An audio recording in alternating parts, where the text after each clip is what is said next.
Are we ready? We are, yes, I'm just getting them to have a seat. Okay. Presumably they'll just turn my mic on, will they, at some point? I can get them to do that now. Yeah, okay. Give me a thumbs up if I can see you. We'll hear you. Oh, you can hear me? Okay, good.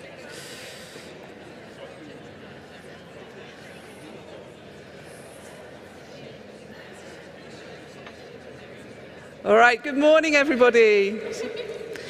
I'm Michelle Wright, Chief Executive of Cause 4, and I'd like to warmly welcome you all to this Heritage Campus Symposium, which is the first time all of the organisations that have been part of the programme have been able to come together in person. Since COVID-19, being able to get together in person feels like an absolute joy.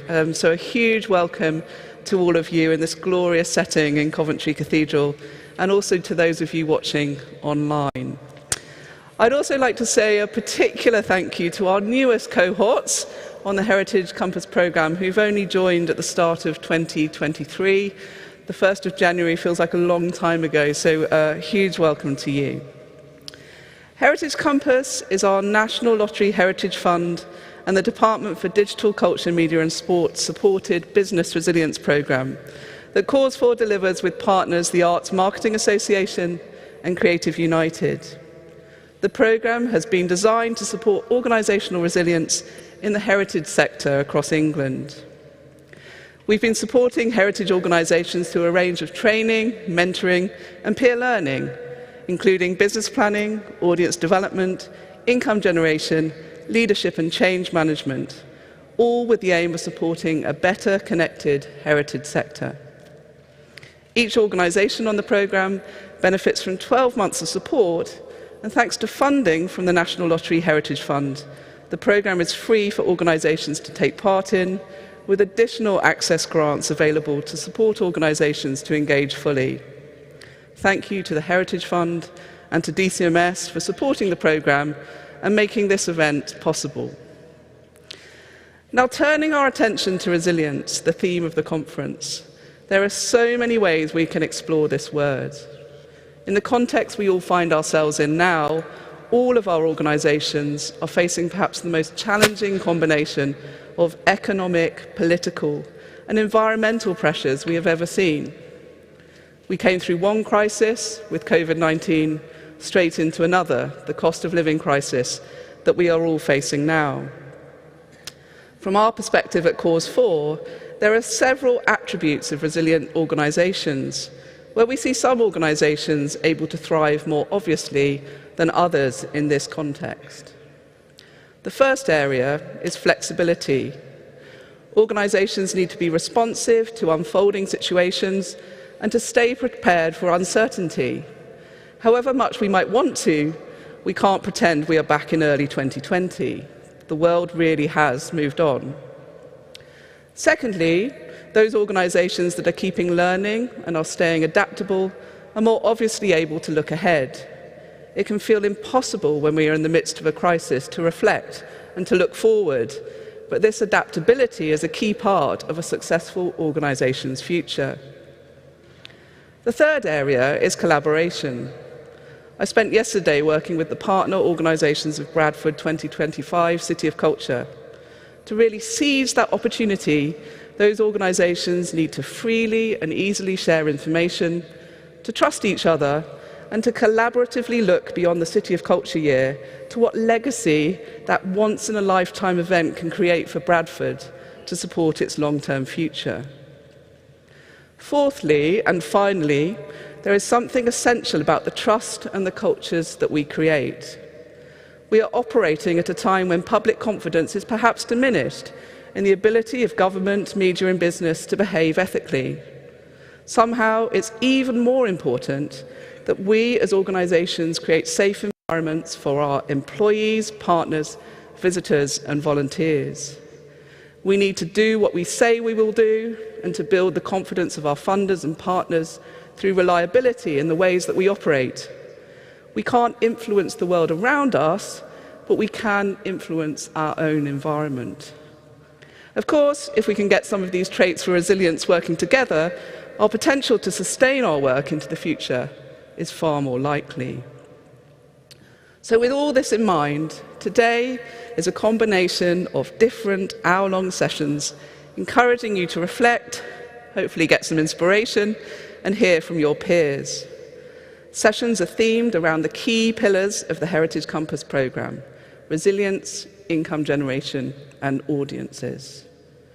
Everything here in the nave will be live streamed, everything in the breakouts will be recorded and shared on the Heritage Compass Slack channels afterwards. I hope that you have a great day and look forward to meeting as many of you as possible. I'm now really pleased to introduce Isabel Hunt, Executive Director, Business Innovation and Insight at the National Lottery Heritage Fund. Thank you so much.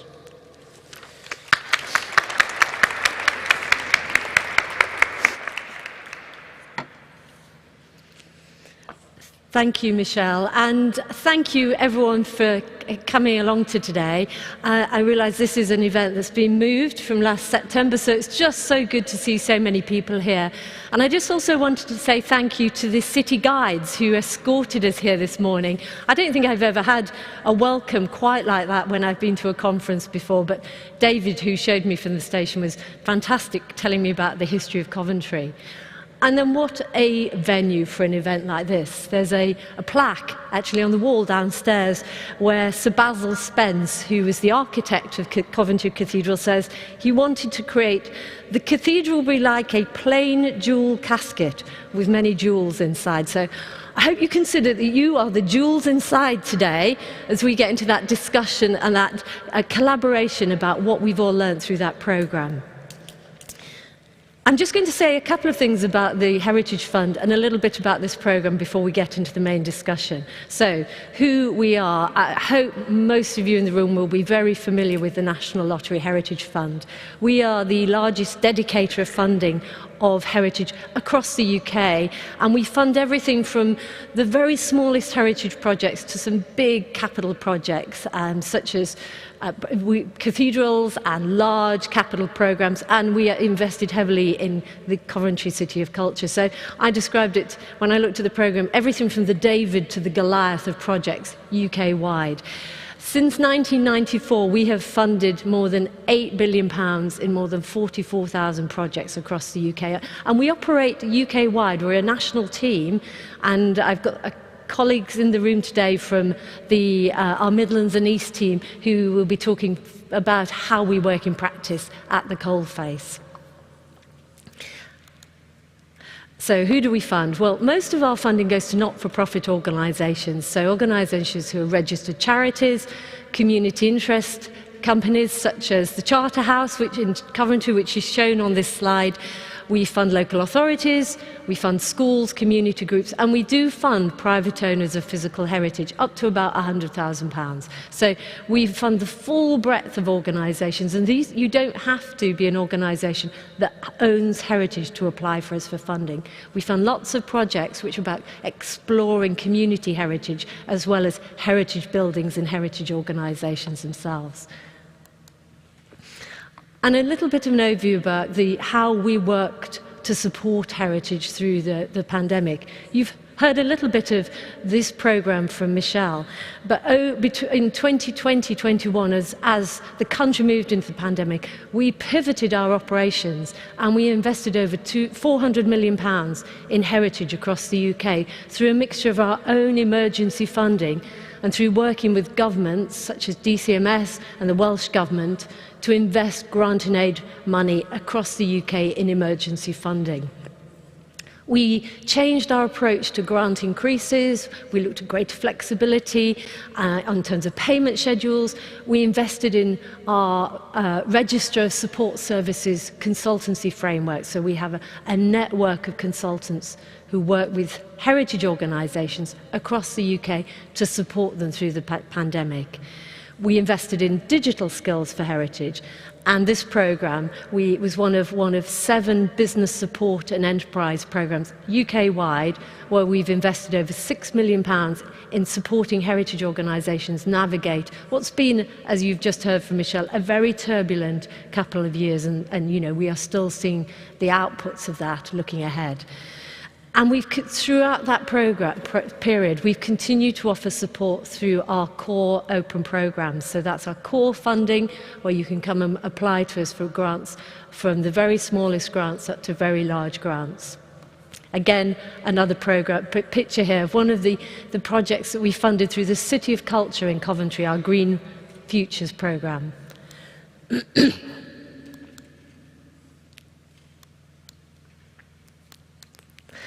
So looking beyond the pandemic, one of the things that we did last year was think about how we, as a lottery funder, needed to change our approach as we emerged from the pandemic, and also what we learned as a funder during the last 2 years.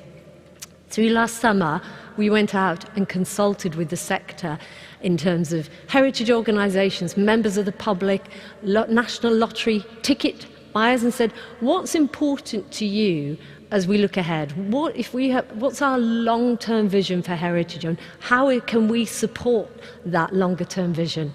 And 4 key themes came out of that consultation. So this is the output of over 4,000 heritage organisations, members of the public, and individuals who fed in excuse me, to that consultation.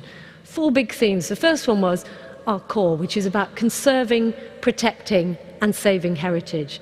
The second one was a big theme that came through about climate change and the nature crisis, and how we could support the UK response to the climate crisis.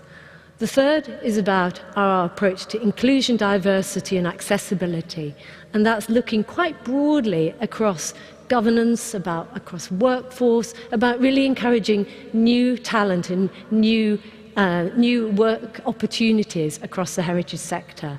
And the fourth one was all about how do we create long-term resilience for heritage organisations, whether that's around governance, around operating models, around financial resilience, which is really what this programme has helped invest in. And we will later this year be announcing and publishing our new strategy. It will build very much on these 4 key themes, and these will be the sorts of things that we'll be looking for in terms of funding opportunities in the future. Final slide, just so if you want to get in contact with us, some website links here. How do you make contact? And I think Dawn Bainbridge, who's one of our local team, is in the audience. Dawn, are you with us? Yeah, waving at the back there. So if anyone wants to talk to one of the local team who works in the Midlands and East area, Dawn's here. She's running a session later. Come and find out more about how we can help with your heritage idea or heritage project for the future. Thank you for listening, and I'm really looking forward to a day of discussion, debate, ideas, and it is so good to see people in person. Thanks, Michelle.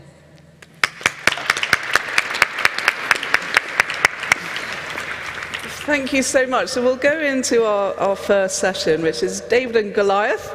What does resilience look like at different ends of the heritage sector? So we really wanted to explore what does that word mean for very small organisations or smaller organisations up to very large organisations. So really pleased, we've got Miranda Litchfield, Chief Executive of Museum of Bathstone here, and also John Ornstein, Director of Curation and Experience at the National Trust. So I'm going to ask each of them to give their perspectives in answer to that question, and then we'll have some chance for questions. So, Miranda, are you okay to start? Yes, of course. Shall I stay seated? Up to you.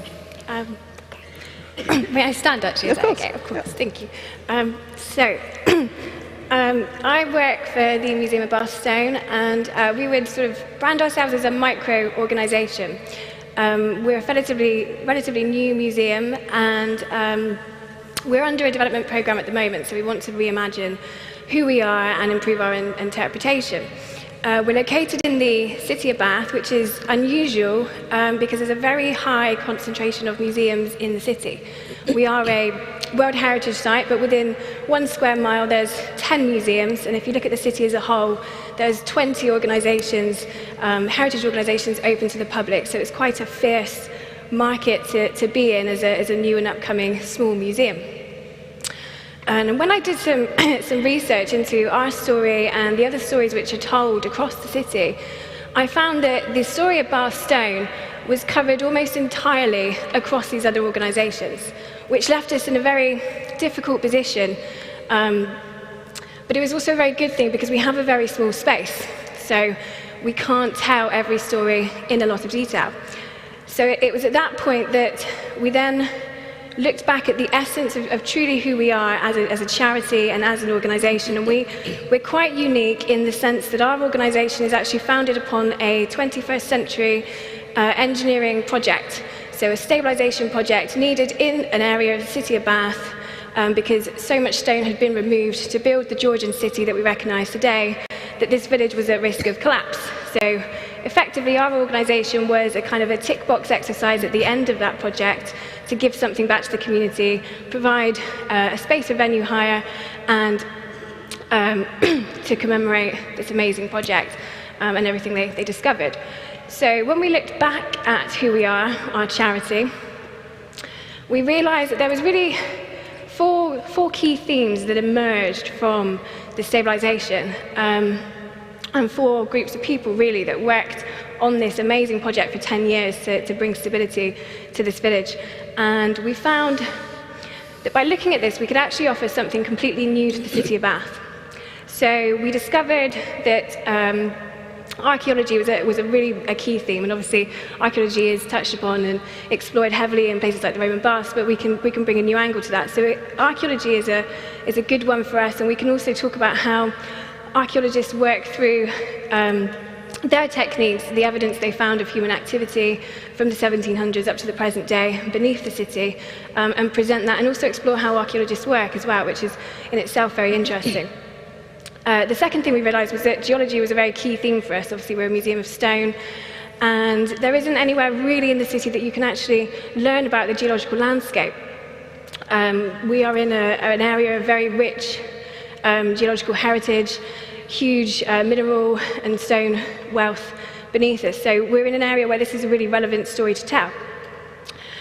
We also realised that engineering, there's a huge feat of engineering, this stabilisation, and that by embracing the theme of engineering, we could then talk about quarrying from the 18th century onwards, and we could talk about engineering today and how those two sort of relate to one another. And the final thing we realised was that the stone quarries beneath the city, they were vacant for 200, 300 years, but there was one species of animal living in there, which was UK bats, which are a protected species. So by bringing ecology into our museum themes, we were then able to inspire hopefully some positive action-led impact to also help with their conservation, which is still very much in need of support. So by doing this, we can connect ourselves to the platform and the landscape of museums in Bath, because our story interrelates to the architecture, to the city, but we can also bring something new and connect with museums and organisations and businesses in the wider area to strengthen ourselves and make ourselves more relevant in today's world. So I just really wanted to share that actually sometimes when you're up against so many challenges, it's actually a sign that there's something else that you're missing, and there's something which will allow you to be more resilient, more relevant, and improve your offering and really bring something new. So although it was a very challenging experience personally, it's allowed us to explore things which we would have never really have thought about otherwise. Thank you. Thank you. John? Good morning, everybody. It's such a pleasure to be part of this conversation today and to be in this astonishing heritage building, which, like all of the best heritage buildings, is kind of living and evolving and changing and creative. My name is John. I lead the heritage work of the National Trust. Today, I'm Goliath. Anybody know what happened to Goliath? And there's a serious point there, and I'll come back to that in a second, in terms of size and scale. So the National Trust, you know something about it. We have an annual turnover of about £600 million a year. We have 5.7 million members. We have 10,000 staff. We have 100 different business units. We divide ourselves into different business units across the country. And we serve about 1.3 million scones or scones a year. But we still have a huge challenge in terms of resilience. So I was just talking to a colleague about the challenge of energy bill changes. Our energy bill this year has gone up not by a few £1,000s, but by tens of millions of pounds. There's a challenge there. Our COVID response included 1,700 redundancies, half of which were compulsory. That's an incredibly difficult thing. Our organisational focus at the moment is three things, I think, in absolutely top-level summary. The first, and one I'm incredibly passionate about, is the fact that there's a deficit in access for many people to nature, beauty and history, and that needs to change. We need to be part of changing that, people's access to nature, beauty and history wherever they are in this country. The second is the climate crisis, and linked to that, the crisis in nature biodiversity, which is at a tipping point. Again, we have a huge role to play there, I think. And our third key focus at the moment is the same as yours, actually. Excuse me. It's resilience. It is how we respond to the challenge, of course, of COVID, but the much longer-term challenge that we're in at the moment. So that's what's on my mind. I just wanted to share a few absolutely top-level learnings or reflections that I have about resilience and the National Trust over the last few years. The first is maybe an obvious one, but the most difficult one, which is the importance of decisive action when it's needed. When we took the decision to completely restructure as an organisation 2 years ago and to make so many people redundant, it was an incredibly difficult decision, and we weren't absolutely certain about it. We didn't know how far we needed to go. We didn't know how far we should dip into our reserves in terms of our resilience and thinking about the long term. So the decisions we made were incredibly difficult ones. But as I look back, I think we made the right decisions, and I think decisive action to support resilience, to restructure, was key, and key to delivering our charitable purpose in the future. The second is the importance for us of the delegated model. And what I mean by that is, yes, we are Goliath, but actually we're 100 Davids. And our strength is not in being, well, no, it's not true. Our strength is partly in being Goliath, and it's partly in being 100 Davids, and giving those Davids their own leads, their own initiative, their own ways of working, even thinking about their own individual purposes as individual properties or groups of properties within the Trust. So I think that's really interesting in terms of scale. My third resilience, and we didn't get this one right, I don't think, is that it is the importance of protecting our public offer. So we did what many of you did going through COVID. We had to close, although we had countryside we could keep open, but also we stopped spending anything we didn't need to spend.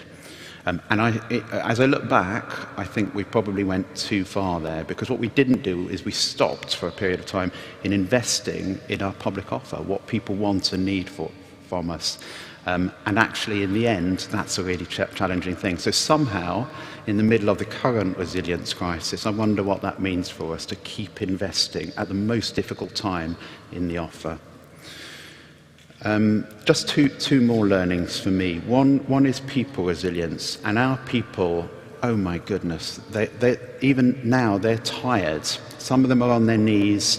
It's just not easy, because you deal with COVID, you deal with other things, press attention, whatever, stories in the newspapers, and then you deal with something that's not going on for a year or 2 years, but it's going on for 5 years, or is it going on for 10 years? I don't know.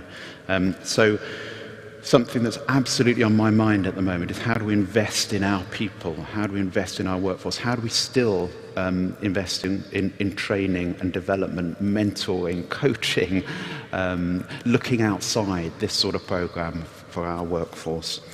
And the last, and this is something that's massively on my mind at the moment, and I haven't got the answer to it, but I think somehow the biggest challenge in all of this is that when you're at crisis point, or when you're in the face of a sort of grinding long-term challenge, how do you give people the margin that they need, the space that they need to innovate? How do you give them the space to be creative? How do you give them the space to do what you and I are doing today and look out and talk to people when every hour, every minute sometimes seems pressured? And I think that's a massive challenge for us. You can probably go out and get funding to do something that seems critical. It might be harder to go out and get support, to have some space, to have some time, to take a day off doing almost nothing but thinking or exploring or walking or whatever it is that makes you creative. The very last thing I wanted to say was just a moment of honesty, which is the last 2 or 3 years have been actually really challenging for the National Trust, for my teams and for me personally, just as they have for you. But they haven't been as hard as your last 3 years. So I think there is something about acknowledging that and saying, for an organisation like the National Trust or some of the other big players in the sector, we have to some extent been protected. And therefore, I think with that comes a responsibility. So I suppose my question to you, I'm not asking you to answer this now, but my question to you is, what would you demand, what would you ask of an organisation like the National Trust? What would you ask of English Heritage? What would you ask of Historic Royal Palaces? Whether these organisations are funded by government and public funds or not, I think they still have a responsibility to you. I wonder what that looks like.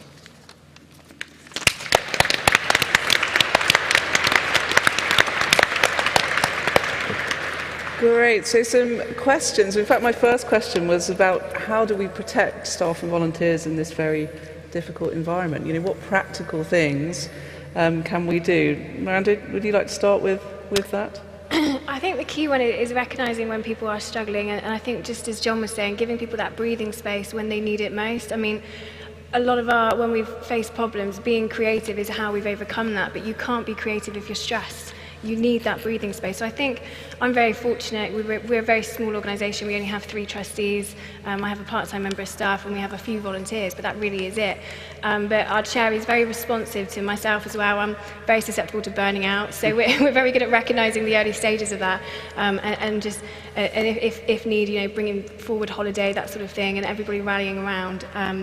And the other thing we do is build in sustainability as well. So anything I'm able to do, there are certain things that only I can do, but generally we make sure that somebody else can, you know, carry the baton if need be, so things can continue in our absence. So the organisation is not reliant so much on the individuals as well. Brilliant. Thanks, John. That's, 2 quick thoughts. The first is just the importance of values, and the values of your organisation will probably point you towards the fact that your staff are more important than anything else that you're doing, and therefore somehow in the middle of all of this challenge to be always putting those people first. And I know that might seem an odd thing to say when I've just talked about making so many people redundant, but at the same time to try always to be doing things in the right way. And then it comes down to individuals and individual conversations, doesn't it? And you're right, spotting when people are struggling and actually giving them the space they need, however much challenge there is in the work, just releasing them and supporting them as an individual where they are. I mean, my other learning is and it might not apply to any of you as organisations, but something I learned, because at the National Trust we've had sort of different challenges, if I'm honest, over the last few years. And one of them is quite a lot of press attention on all sorts of things that we do, and sometimes we get things right, sometimes we get them wrong, but anyway, a lot of attention. And what I've realised is that exposes individual members of staff to attack, actually, particularly on social media, but actually even in the national press. So there's something about, so I'm a fairly senior member of staff of the National Trust. It's quite right that I should be scrutinised. Part of my job, therefore, is to protect my colleagues, and so I'm really thoughtful and conscious these days about who's in the media, who's a spokesperson. Always, you know, I'll be really transparent about this. If there's a press release about something that I think might be contentious, I make sure the quote is from me, it's not from one of my colleagues, and that's just about taking responsibility for them. So there's something very particular that might apply only to us or not to many organisations, but about not exposing individuals to too much attention. Mm-hmm. Great. My next question for all 3 of you actually is around relevance. This is a word we hear all the time at the moment, isn't it? I just wonder how you interpret relevance in terms of resilience. What does it mean right now, really practically? Can we start, Isabel, with you? What would you say? Sorry. No, it's fine. How would I interpret it right now? I think I mean, what I observe in terms of my organisation and talking to other organisations is that people are quite tired. They've come through that very turbulent 2 years, and they've either had to work incredibly hard to adapt and in that sort of very volatile environment, or they've perhaps been furloughed, or their organisation has really struggled through what has been a challenging time, and people are kind of feeling very bruised by that. So, I mean, what we're trying to do in terms of our staff at the Heritage Fund is sort of take some of the best of what we've learnt through COVID and think about how we build that into our working practices going forward, and recognise that the way of work has fundamentally changed for many of us in terms of that flexibility, the ability to work more, and I know it's a bit of a buzzword, but that sort of hybrid way of working. But I would say that events like this, and we were talking beforehand about, I brought my team together a couple of weeks ago in person, the sort of physical contact and bringing people together for those sort of personal relationships is more important than ever, and it's a balance of getting, what can you do remotely, what can you do without being in an office space, and when do you need to bring people together, and I think we're all still navigating that a bit in terms of what really works, and actually there'll probably be some good learning in this room as well. So that would be my key point going forward, is people are tired.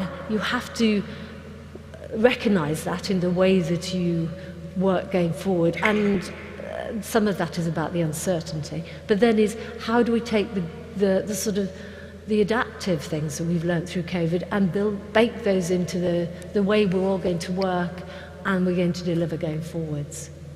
Brilliant, thank you. John, do you want to go next with that relevance? Sure. For me, it's about how we change, and you've already mentioned agility, and so I suppose the world has changed so much, it keeps changing, doesn't it? It's funny that. And what that means as heritage organisations is that we have to change too. So it just doesn't work to say people aren't engaging with us anymore, and come on world, love us, we're great, love us. We need to understand what the needs of the world are today, and we need to respond to those needs. The National Trust is incredibly lucky because we have 100 Goliaths. 100 Davids, no, 100 Goliaths is too much. That's too much. 100 Davids, and that we can be many different things to many different people. But I guess my key passion is that heritage is not about holding something in one form. It's about something that is living and changing. So the Trust cares for, just for example, we look after hundreds of houses that used to be owned by individuals or families.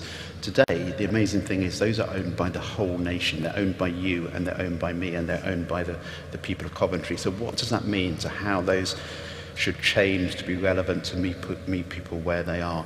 And I'll just give one other tiny and really obvious example, which is that going through COVID, the needs of people changed. People didn't need to be indoors in a historic house. They needed to be outdoors and have places to walk, to experience nature, to meet with other people. And therefore, what does that mean for us as an organisation going forwards? It means that we have to put more investment, more thought, more attention into how the outdoors works for people, and actually works for everybody, because the outdoors is no more accessible than indoors, actually, in terms of heritage and in terms of nature. So I think my answer is relevance means us changing all the time. Thank you. Miranda? Yeah, I think building on from what John was saying, actually, I think being responsive, isn't it, to the world that we're in. I think in some ways it's actually easier for smaller or new organisations because we can kind of shapeshift to a degree. We can respond. We're not established. We're not a brand as such, so we can respond and we can change what we're doing. And I think something we're doing, which is very particular to our organisation, and probably won't apply to others, but to make ourselves relevant in today's world, is we're actually using, the consequences of exhausting a finite resource of stone and what that does to somewhere, to actually talk about what we're doing to the environment right now as well, to provide a safe space where you can contemplate and ask those questions as well. So that's how we are sort of making ourselves relevant to today's world. Yeah. Mm-hmm. Brilliant. And then to put John on the spot, I'm going to ask you a very mean question, which is the National Trust too big to fail? I think when I speak to smaller organisations, there's a sense that larger organisations will be protected whatever. I'll give you time to think about that. Miranda, do you have a sense of that? What would you say to that? Are the bigger organisations too big to fail? I think you've got more to lose. I think that's, in all honesty, I think with us, we have the beauty of being able to, with our museum, it's only been around for sort of 7 or 8 years, so, and very few people have engaged with it within that time, so if we want to change certain aspects, there's no sentimental value as such, so we can really reinvent ourselves, whereas I think somewhere like the National Trust really has to justify and explain to the public why they would choose to sort of alter their path that they're taking, towards the future. So I think we have more freedom in that sense. Yeah. I think that's just a brilliant answer. Thank you. So I mean, no, we're not too big to fail, and we've seen big companies fail, haven't we, over the last 2 or 3 years? So I mean, the arrogance of any organisation to think it's too big to fail is probably the beginning of that failure, I guess. So definitely not. And me and my colleagues met on a daily basis going through COVID, and I promise you, we didn't think we were too big to fail at that point. We were terrified of it. So definitely not. But there's something really interesting in what you said. So maybe we are too big to be genuinely creative, innovative, risk-taking in the way that some of you are. So I talked about how can we work together. Is there something in that? How can we learn from your innovation and risk-taking? Is there anything you can get from our size and resilience? I'm not sure, but no, not too big. Not too big to fail. Isabel, do you have a sense of that? Because you're supporting lots of different scales of organisations. We are seeing some failures in the heritage and I'd say the wider cultural sector. I'm not going to kind of name any names, but there's been quite a lot in the press recently, particularly of. And what's interesting is when there's a risk of failure, there's often quite a step up in terms of support for organisations. You've seen that with some of the MPO announcements by the Arts Council in the last few weeks. But I would say no. I'm thinking we see a lot of organisations coming to us for funding, and we look at their business plans, we look at what they're trying to deliver, and we go, this isn't for us. And even if we put this money in, we can't see how this organisation has worked out, how it's going to go forwards. And those are really difficult decisions for our board, but they do take those decisions. But I think it goes back to your point about relevance, where you get organisations that are adapting and changing. And John said, this is living, breathing heritage that is adapting and changing. I think people do have a future. It's those organisations that haven't thought about how their business model or their offer is changing, how their audiences are changing, and that's when they are finding themselves increasingly vulnerable to the economic sidewinds that we're all facing. Yeah, brilliant. I think we've got time for just one more question. So I was going to ask you all, what have you seen where you've seen an organisation adapt or change or implement something because of COVID or cost of living that you just think, that is brilliant, that has really made a difference? Or it could be within your own organisation as well. Miranda, I'm looking to you. I think for us, just in terms of sustainability really, and making ourselves more accessible, I think that's been the key thing, because it means we can welcome more people in terms of volunteering staff, visitors. It just means that we're available to so many more people. So I think that's really what's driving us forward. That's certainly what's our internally inclusion and accessibility are certainly, and resilience are part of our core values. Yeah, I'd be interested to hear John's thoughts. Gosh, I'm sitting here with my mind blank, which is a slightly embarrassing thing to do in front of a couple of hundred people. But I wonder if that's because I'm not close enough to the smaller organisations that are actually pivoting the best. But also I wonder if a lot of the best sort of pivoting has been outside our sectors. I don't know whether there's something about heritage that just contains us a little bit. So we've seen massive changes in the kind of business world and the entertainment world, for example, in recent years, and sort of explosions in different ways of people interacting with each other and that sort of thing that tech companies are responding to. So my honest answer is I think the best examples are probably outside our sector. Maybe there's something to learn from there.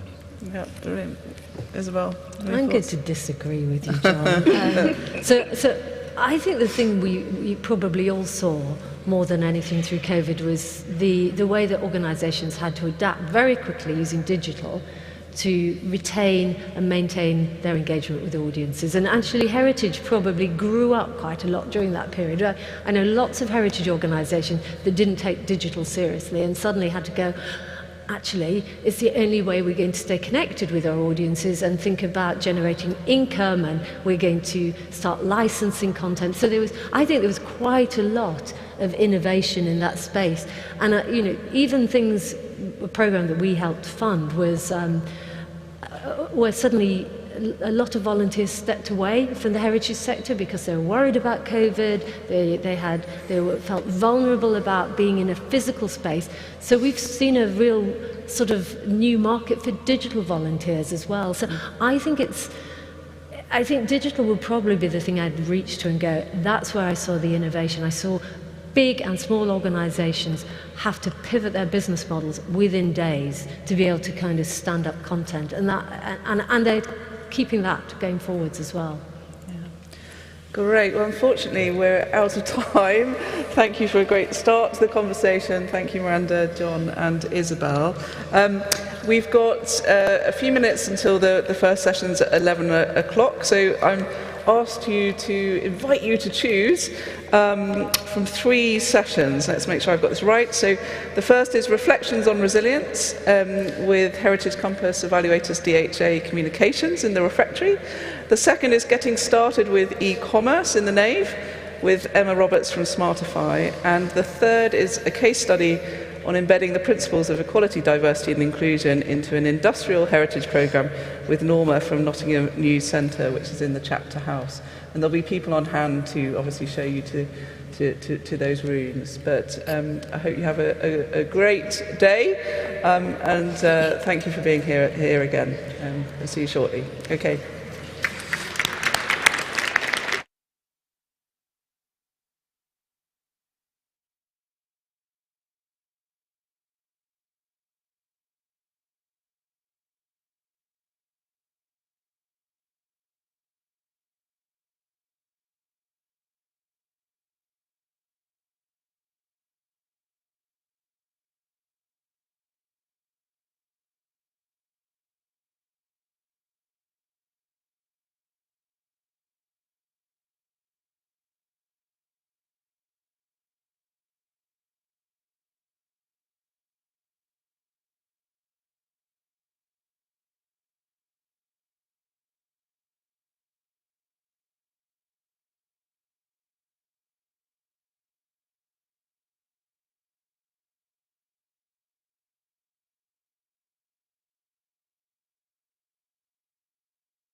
Okay, people, I think we'll get started.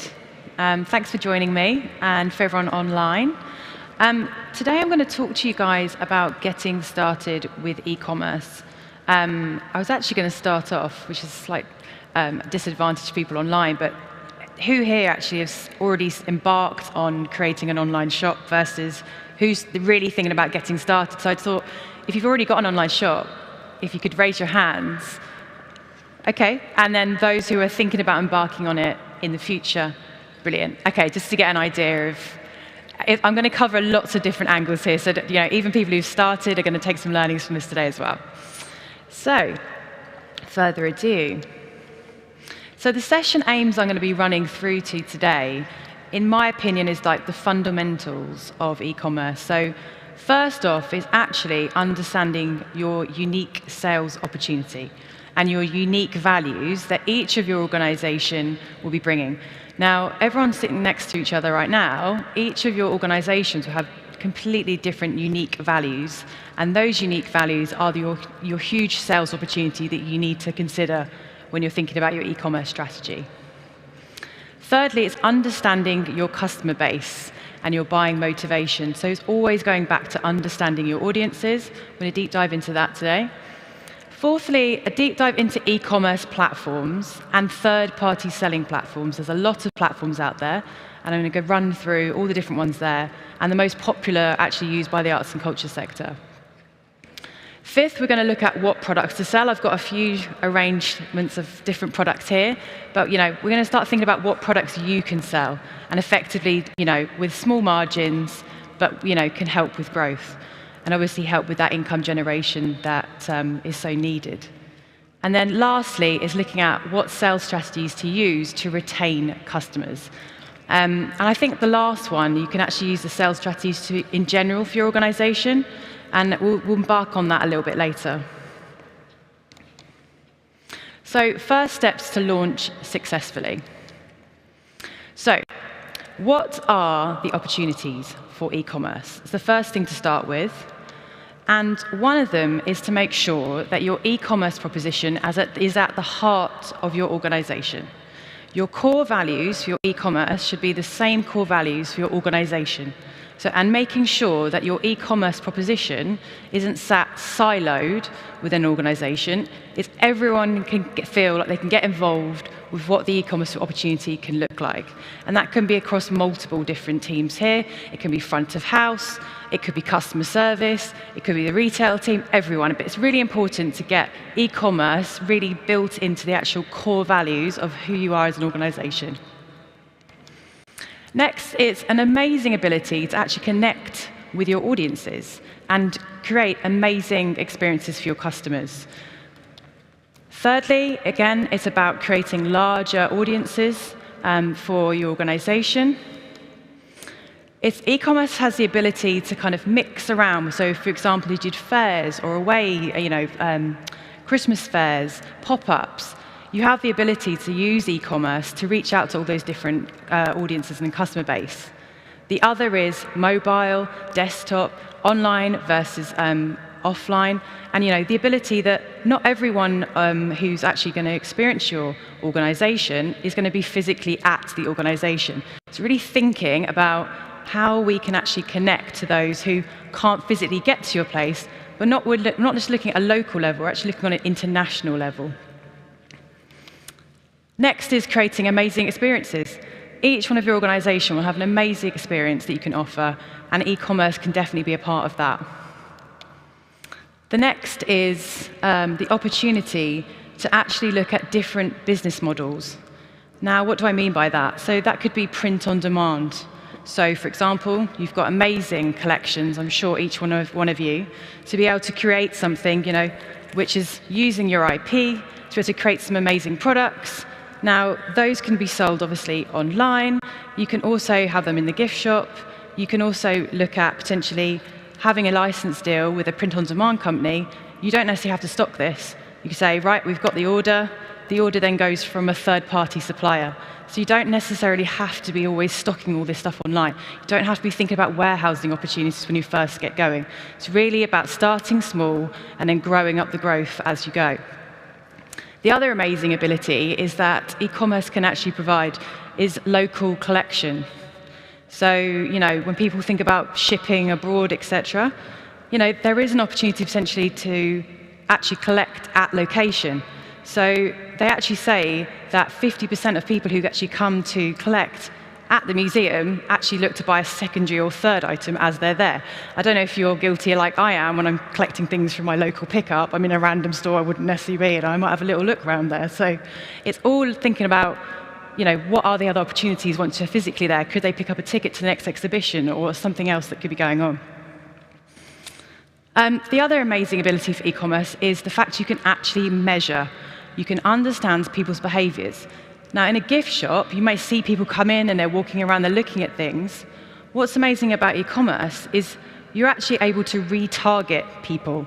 You understand their actual user behaviors and actually go back and potentially promote those products that they were looking at, all because you've got the e-commerce capability to be able to do that.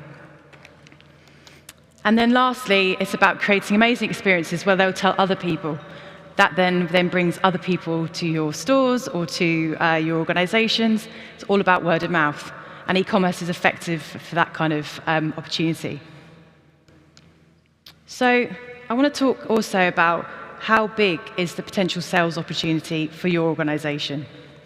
Now, the first things I always say to people when I do workshops is to look at your email database.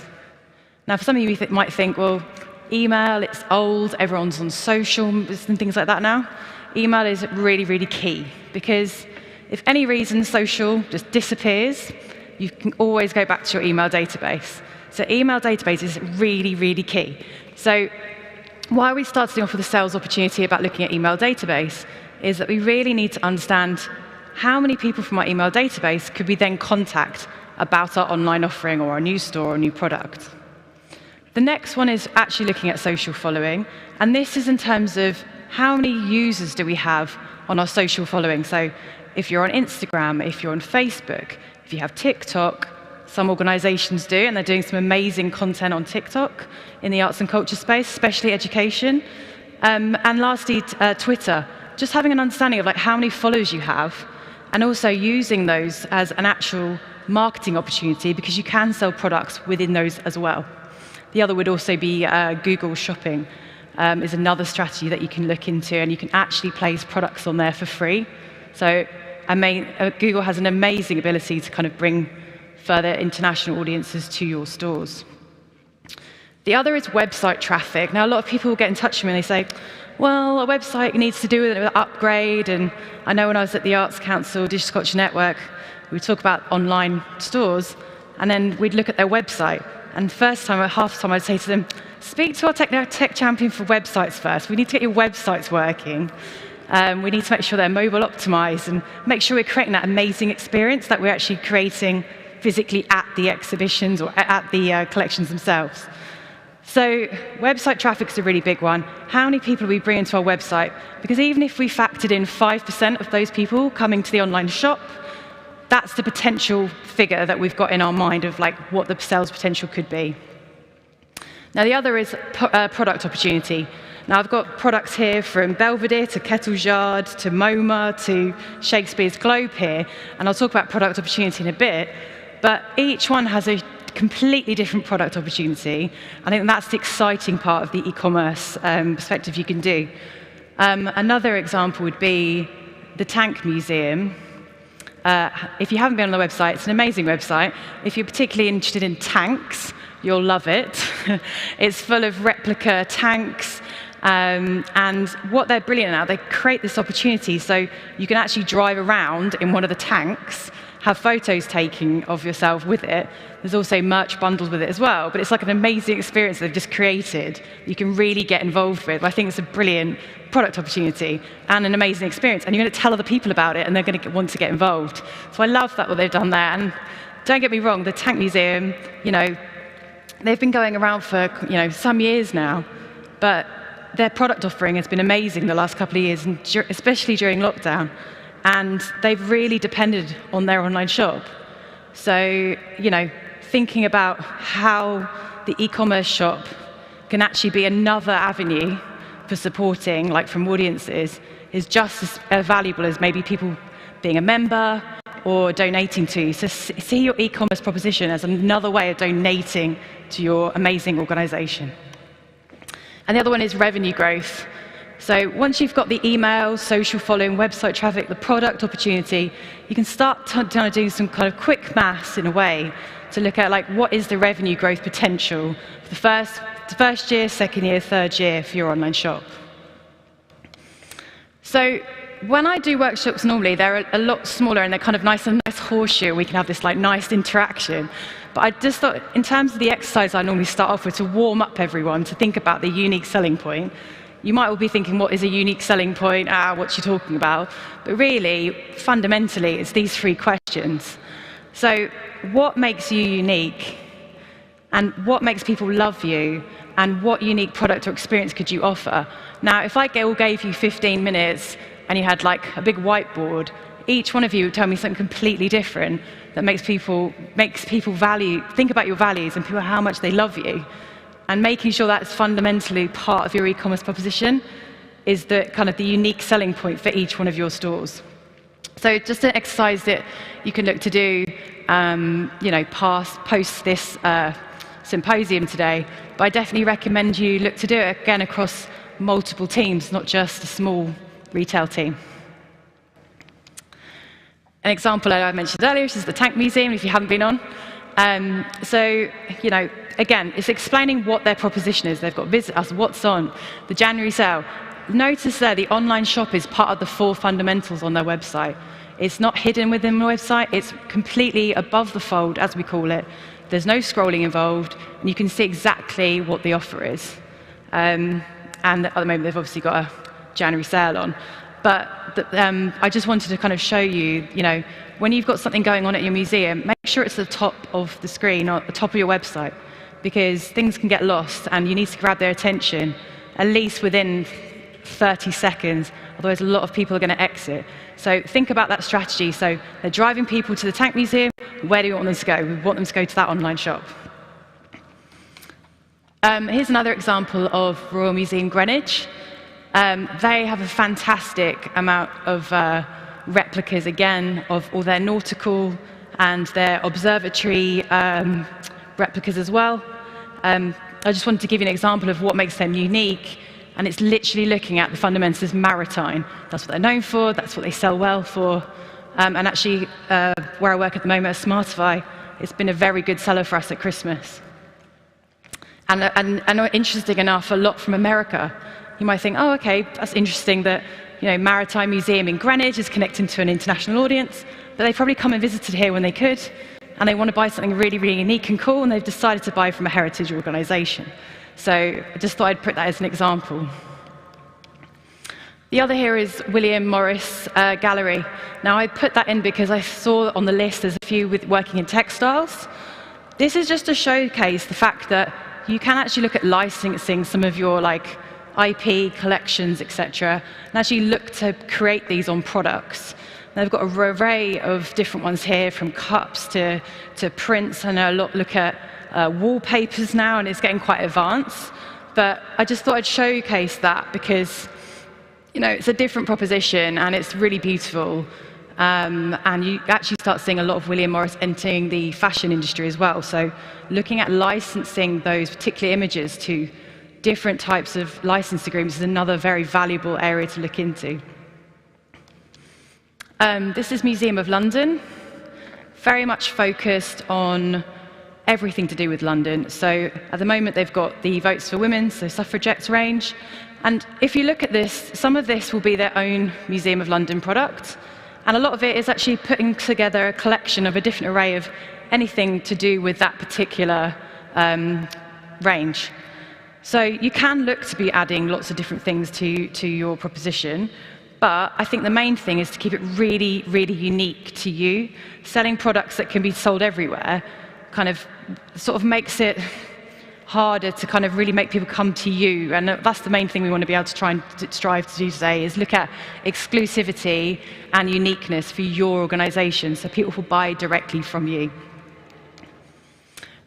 There's also Baltic. They're based up near Newcastle. I don't know if people have been to the Baltic. But their online shop's amazing, so definitely check it out.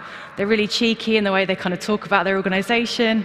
Really love what they do. But let's look at the product they've got there right now. They're selling Baltic honey from our very own rooftop hives. So you can't buy that anywhere else. You have to buy it from Baltic. So I just really like they've actually looked at unique products that they could actually be able to sell within their own organisation. You probably can't read that because I can barely read it from my screen, but hopefully you can at home, and I'm sure the slides will be provided.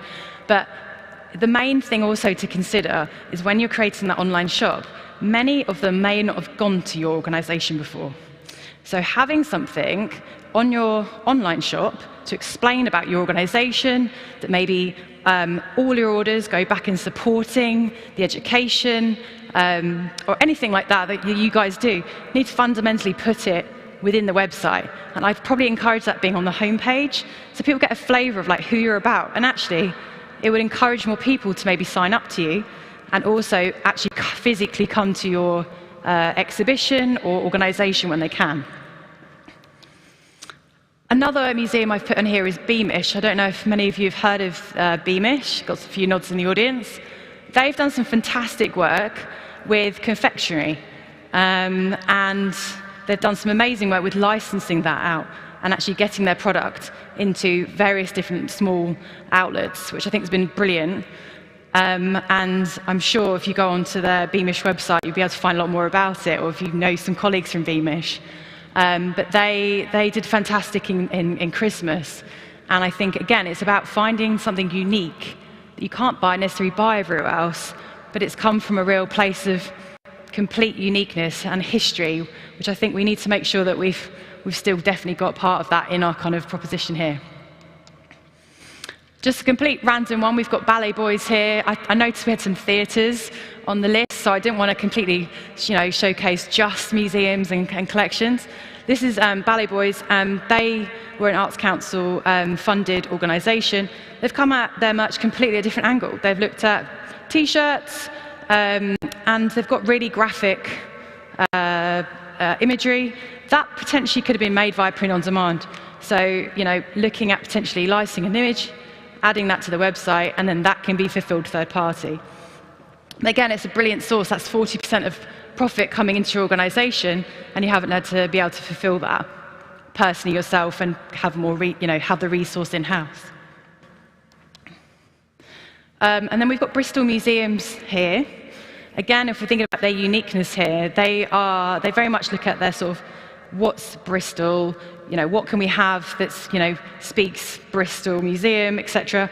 And all they've done here is look at prints by local artists. Now, I do think it's really important to maybe look at your own networks locally, like how can you get involved with the local artists? How can they reimagine, a bit like we were talking about earlier about relevance, how can we look at using the sort of local artists, makers, to make something really relevant for your organisation? Be something amazing to consider. And I think this is the last one I have. I have one more after this one. This is the Quilters Guild, amazing organisation I spoke to during COVID, and they actually had a pivot. Their pivot was to look at selling templates for crafting whilst during COVID. They didn't necessarily have the ability to kind of look at big fulfillment. They only had, I think they only did it like Monday, Tuesday, they did fulfillment, so it was all kind of very much stripped back. But they did this template for this cushion, and they sold that online. It was a digital product, and they were also to be able to sell kits for it as well.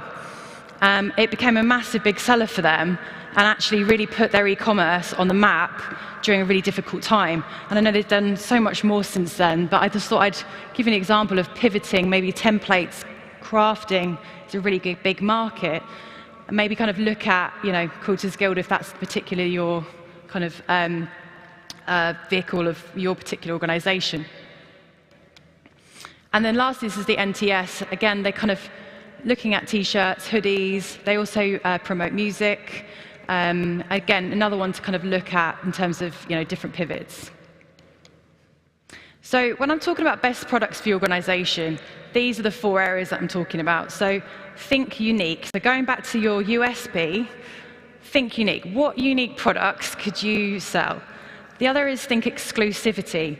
Think about what products you can make that are only relevant for your organization. You'd only sell them in your gift shop, and you can either have an online exclusive. So you're driving traffic to your online shop, you're getting people's email addresses for your database, you can go back and then remarket back to them. So think of ways of doing that. I've put here think scarcity. It's probably a bit counterintuitive, you probably think, but it's actually not. If you end up looking at only doing 50 limited editions of a certain t-shirt, or you're only creating so much of a product, maybe there's only 5, then the scarcity of that can actually help certain buyers. We're going to talk about different customer personas in a bit, but some people are really into buying things that are limited. So really be thinking about that market and what potentially you can do. And most of those could be high value as well. So I think that's another thing to think about when you think about unique products. And then it's that think value. What value add could you add for your online shop? When we were talking about Tank Museum earlier, the value add is these amazing experiences. If you're a theatre, how about inviting your customer base to a one-off matinee and meet and greet? There's lots of different things, like maybe it's after hours that you can invite, someone to come and see backstage, or come to see a collection. And so really thinking about what different values or competitions or something we could add to the e-commerce proposition would definitely be something to launch with. And so fundamentally, I'm sure as most of you will look at, is audiences are really, really important. And it is all about being customer-centric, especially for e-commerce. So it's really interesting because we look at all these different audiences, and I know when I worked at Arts Council, speak to lots of different organizations, we're like, who's your audience? And it's like, you'd kind of give a broad idea, well, we think this and we think that. I think now we've got certain tools like Google Analytics, and we've got things like Audience Agency and lots of different ones out there, but fundamentally you can do this yourself. So again, this is an exercise that we normally do in a workshop in a smaller group, and we share all the kind of different things together, but I won't do that today because I think it would take too long. And it's something you can do, again, exercises with your team, is name 3 potential target audience who you'd be searching for. Sorry, who'd be searching for you. Where are they from, and what would excite them to buy. And I think when you look at those 3 different target audiences, they're all going to be very, very different. And what that actually creates is a customer persona. And you're probably thinking, what's a customer persona? Every fashion retailer, anyone who creates product will look at a customer persona. And that's where you look at those 3 different target audiences. And one may be called John, one's David, one's Shirley, whatever. I'm just trying to think of a name here. But they're all going to be very different to sell to. Maybe Shirley's in her 80s. She's really fond of arts and culture. Her time getting to place is very difficult. Not necessarily that digitally articulate. Whereas you've got someone who's a lot younger. They'd have a different approach, different types of marketing to be able to market them. And the main thing is about being relevant to those different audiences. And those different marketing channels that you open up with have got to really connect, because the more you can connect with that audience, the more they're likely to actually purchase from you and sign up to you and feel like they've got an kind of affinity with you. So it's really important to think about customer persona. These slides will be shared, so don't worry too much about writing everything down, and I know this is being recorded. The other area to think about with knowing your target audience, who they are, is actually to understand the realms of, there's 5 different types of customers out there. Now, you might be quite a few of these different ones, but it's also good to consider, as part of your strategy, all these different areas. So, loyal. In terms of the behavior of loyal customers, that'll be 20% of your customer base, and 50% of sales, that's how high they are. So your most loyal customer will be 50% of your sales. So you really need to look after your loyal customers and create an amazing experience for them. So when they sign up, don't just leave them. Keep them in your kind of comms, keep them warm, because they are your kind of gold, if you like, in terms of e-commerce and in general, just to try and bring them back into your organization. The other is discounts. There's certain types of customers that are just interested in the discount. Well, I know it's not the brilliant area for arts and culture. We're already working on tiny margins, so discount again. And I don't always encourage discounts, but I'm just letting you know that there are customers out there who are just looking for the best discounts, which is probably why a lot of people wait for January, because there's 60%, I know I looked at a website the other day, it was like 60% off. And I thought, geez, 60% off. So that might be on like one item that they've done, and they've done some less on the other. But it's just, again, looking at different types of customers and what their behaviors are. So the behavior there is they frequently visit your shop, but in terms of attention, it's always based on what the value of the discount is. Now, the other is impulse. So their behavior is they have no particular purpose to be on your website. However, they might buy at a whim. So these are very, in terms of your customers, still very key customers to have on there, compared to the next one I'm going to show you, which is like the wandering customer. So they come on the site, have no real need, they're just having a little look around. You probably get this a lot in terms of like fashion. There's people looking at handbags that are expensive, etc., and they're kind of having a look to see what's cool, what's not, etc. But there's no need or desire necessarily, but they're just coming on. And so you possibly could see a lot of people coming onto your site and then exiting. And they're probably based around that kind of customer who's a wandering customer. It doesn't mean they won't come back, though. So think about how we can look into that. And then there's the need-based. So they've come on for a specific purpose. Maybe there's a gift for somebody, and they've come on for a need reason. So, thinking about what kind of need-based could they potentially come. Everyone comes onto online shops for gifting. So think about how you can kind of help with that behavior. So here's an example here. I think this one is London Transport Museum as an example. But this could be need-based. This could be a gift for someone, you're going traveling, you're commuting, whatever that would be. And also potentially impulse. Seen something you probably didn't necessarily thought you need. I do it every day most of the time when I've gone online. I go, I didn't really need that from Amazon, but it's so easy to purchase. But there's two different types of customers there that are connecting with that particular banner. Here's another one. As you can see, we've got the discount here. Discount, they're very much there, but also wandering. So they're coming on, but maybe they'd be interested in discounting. Now, what would you want to do if you have those wandering customers? You actually want them to you want to provide them with your email. You want them to provide their email address to you so you can retarget. So, and the other thing would be loyalty. So, people coming on, they're loyal, they really love what you do, they're coming back. And again, what I said earlier is that 50% of those people have intentions are to buy. So just thinking about all those different types of customers once they come in is really important. Now, as I mentioned earlier, data is key. So, there's lots of different ways we can look at this. If we look at some of the surveys or customer feedback about what people are saying about your organization, you can get some insights there. Hotjar is basically another data analytics that can be applied to websites, and you can have feedback on there. But it also tells you what they're doing on your site, where they're kind of looking at most, what they're clicking on. All that kind of insight, again, can really help you. But just sort of letting you know now that on an online shop or on a website, like I said earlier with the Tank Museum, making sure the things that you want them to do, tickets, memberships, e-commerce, all above the fold so that it's just there. So not having to search for what your kind of key goals are. And if there's a new exhibition you want to kind of shout about. SurveyMonkey, which you may be using as well, gain some insights from there about what they're about, what type of customers they could be, or what you could be doing there. Google Analytics, always a bit of a minefield, I think, for most people starting in kind of digital. I'm still always constantly learning with the new different programs coming out with Google. But again, it's a need. You need Google Analytics to really look at data-led decisions. So where your audience is from, you can look at that data to really get into some analysis.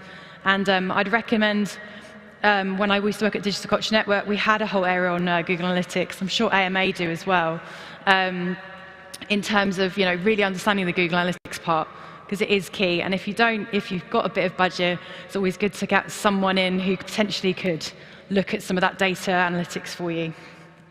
And the other one is Instagram and Facebook insights. You can get so much data from Instagram and Facebook, who they are, how old they are. Another great tool to work out from your customer persona, maybe your social audience is very different to your website audience. Your website audience is very different to your actual physical audience. So kind of looking at that and how you can be connecting to those.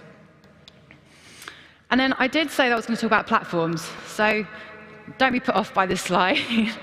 I know it's quite overwhelming, but I'm going to kind of talk you through this. So the top 3 are the most used e-commerce platforms in arts and culture, and also in terms of retail across the board. Shopify does seem to be the most obvious one here.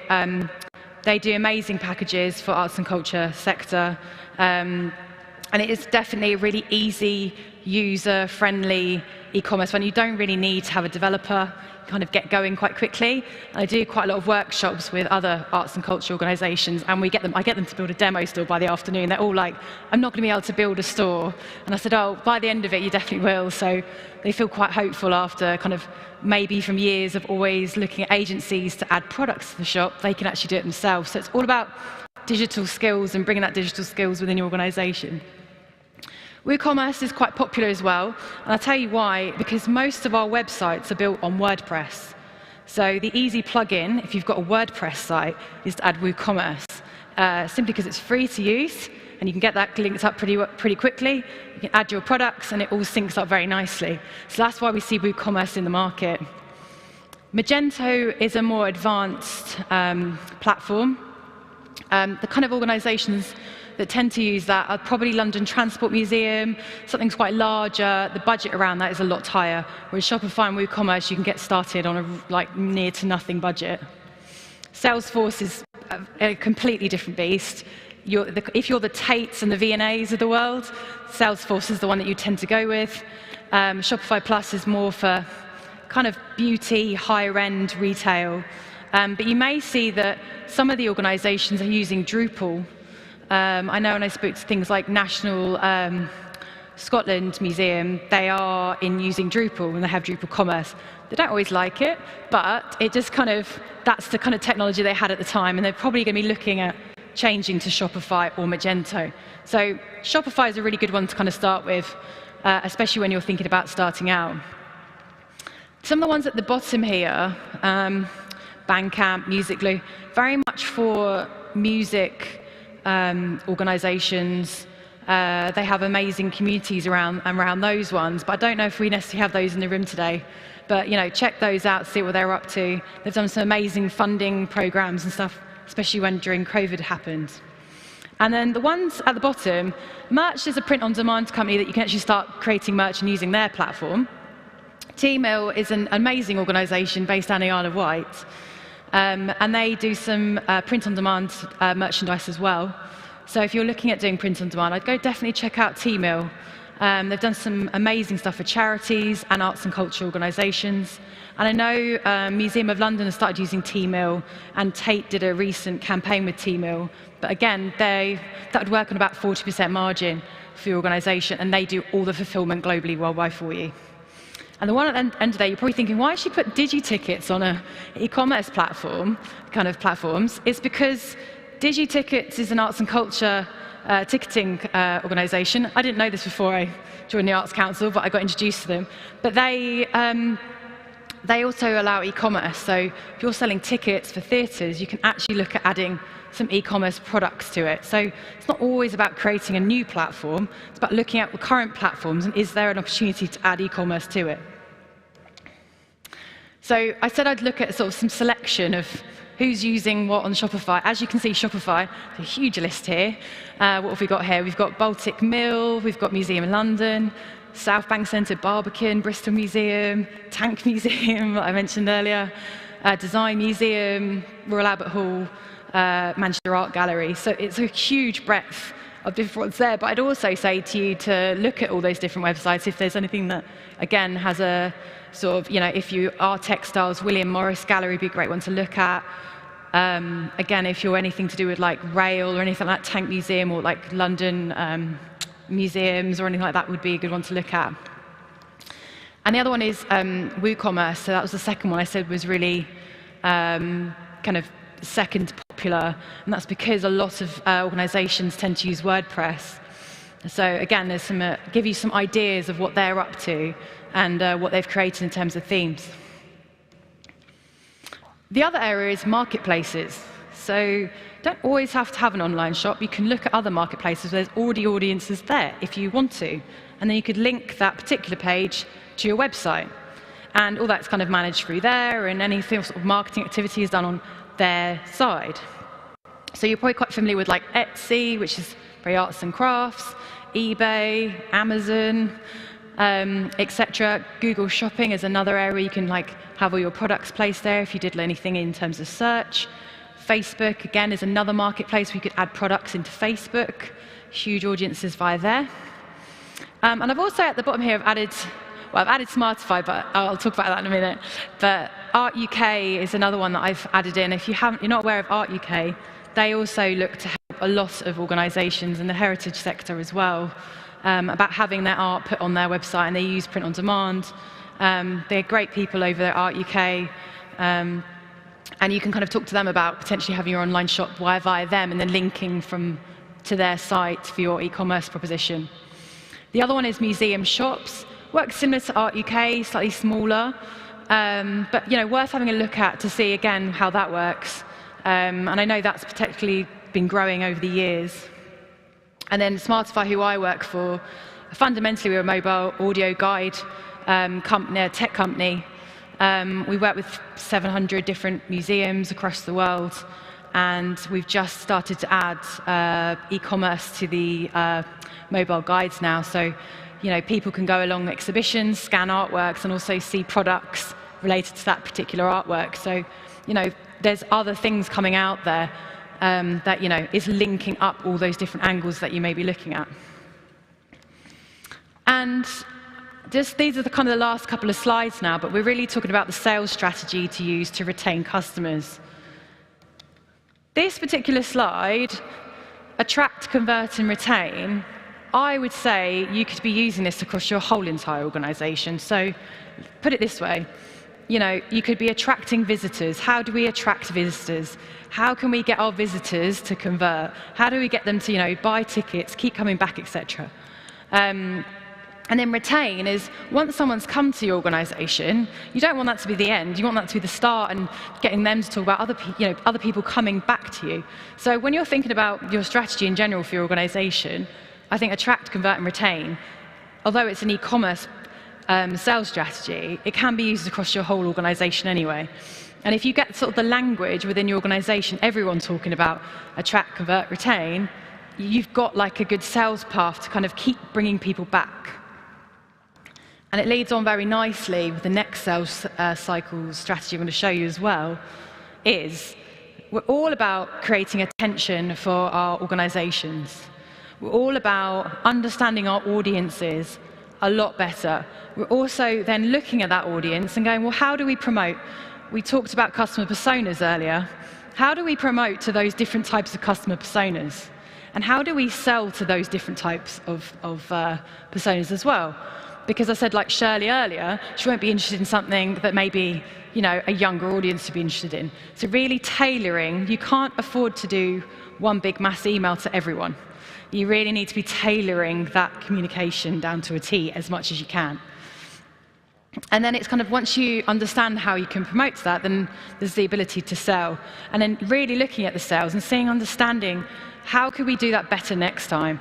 And I think as organizations, we're so quick to look at the next project. Sometimes it's really key just to sit down and actually look and document. So once you've documented that sales cycle strategy, what can you do better for next time? And I think that's a brilliant sales cycle strategy, to kind of have the back of your mind. Because you can't go from attention to sell. And you can't go from attention to promote. You need to warm up that audience to get them to be able to purchase from you. I'm not going to scare you with this one, but I'm just going to walk you through this next one. This is the value journey worksheet. You, again, print this out, take it away, have a team meeting about it. But this is just another way of creating that, what I said earlier about attract, convert, and retain. It's how are you creating that awareness? How are you engaging? How are you getting people to subscribe to you? How are you going to get them to convert? How are you exciting them? And how can you keep them coming back, which is what the ladder is. Keep coming back for more, and this could be sales, it could be anything to do with the organization. And then how do you make those people be your advocate? So someone who's like, oh, I love this People's History Museum, you've got to come to this, and then they start promoting it for you, which is like the mecca of everything, if everyone's talking about you and you're bringing people back. But it's important to look at this. So when you're creating all those different stages, in terms of like monetary memberships, whatever that is, you're creating that awareness, but you're not necessarily making money yet. You're not necessarily making the money in terms of that engagement, and when you get subscribe, but the subscribe can then warm up to the convert. And once you get to the convert, you're at about a break even. Where it gets exciting is when you can get people past the excitement. So someone's purchased from you, they're excited. Most of the time we go, oh, we've made the sale, happy days. It's like, well, no, that's just the start. Because once you look to ascend them and get them to potentially get involved with lots of different things, maybe you can give them a special offer for ticketing, special offer for something else, an experience. Again, that's going to make them be advocates and be able to promote you. So I just thought it's just good to show like the kind of revenue that potentially you could be having in terms of just building on your most loyal. Like I said to you before, your most loyal customers, 50% of the intention is of your sales. So really start thinking about your loyal customers and what you can be doing to kind of get them to be promoting your good selves. And again, I could walk through this quickly. I've got a bit of time for questions, that's fine. I just thought I'd give you a bit of an example of what I mean about awareness. So what is that in terms of like marketing? This could be a cold Facebook or Instagram ad, Google AdWords. You might want to do some marketing in Google AdWords. In fact, I know Google give arts and culture actual Google ad grants, and I believe it's up to 10,000. So I'd definitely get involved if you're you're a registered charity, arts and culture organisation, to be looking at Google AdWords grants that you can get for that. Secondly, it's that engaged data. What is that? That could be like a pre-sale page, a product page. The next one is subscribe. So it could be a promotional pop-up, like I showed earlier, with a discount offer or first purchase. The next could be, you're packaging up an offer. You're guiding that behavior. You could look, if you were looking to do ads, you could do warm retargeted ads. What do I mean by that? It means they already have purchased from you. They already know you. They're more likely to have an affinity with you rather than you just potentially doing that first awareness stage. You don't have to go back to that stage anymore. And you can also do amazing things automatically, like abandon cart. So if someone's added something to your cart and then they've left, you can actually look to automate that behavior. I don't know if you've ever done it online where you've added stuff to the cart and it's like following you around the internet slightly and it's in your inbox, it's everywhere. Well, that's what abandoned cart workflow is. And it's actually, if it didn't work, it wouldn't be used, but sometimes it does work. Although some people tend to use their carts as bookmarks and they go and look at other stuff, or other people get distracted or they're on their mobile, someone calls. But those abandoned cart workflows work really well for e-commerce in terms of bringing that customer back, which is where it gets them to that excite stage. So once they've made that purchase, what could you be doing? So keeping up that communication there, basically. Looking at upselling maybe another item they may also be interested in. So for example, if they bought like a product and you've got a whole new range out of that, essentially you could look to do a post-purchase email, say, hey, we've also added this, we thought you may like it based on your past order without sounding creepy. But yeah, you can do certain things like that with your e-commerce proposition.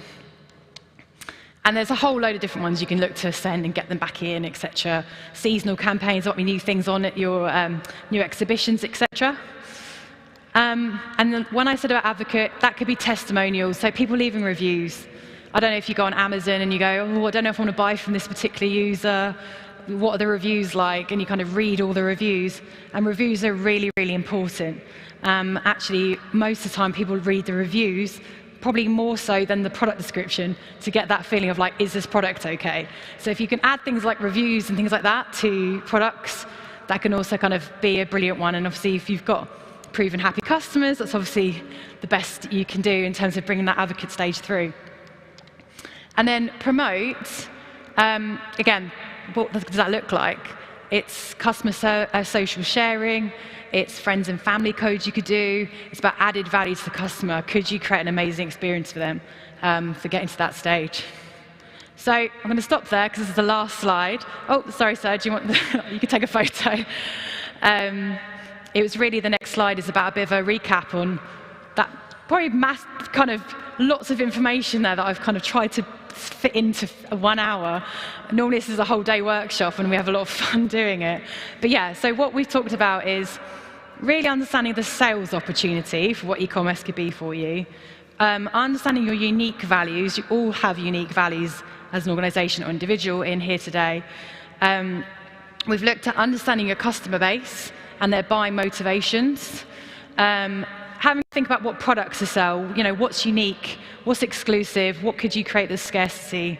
Had a little dive into different e-commerce platforms to sort of check out, third-party selling platforms.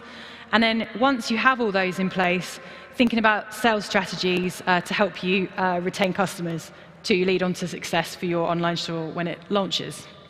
So I have got a bit of time for Q&A if anyone has any questions. I'm more than happy to answer them, or you can come and find me throughout the day. So let me know if you've got any questions.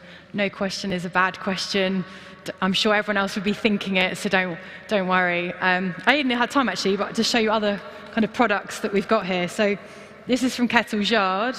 They've done like a lovely gifting card that actually got created by King & McGall, an UK organisation. This is Belvedere.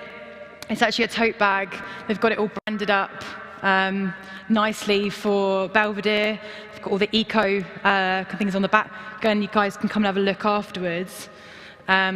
These are tape books which they had printed done especially for an exhibition they had going.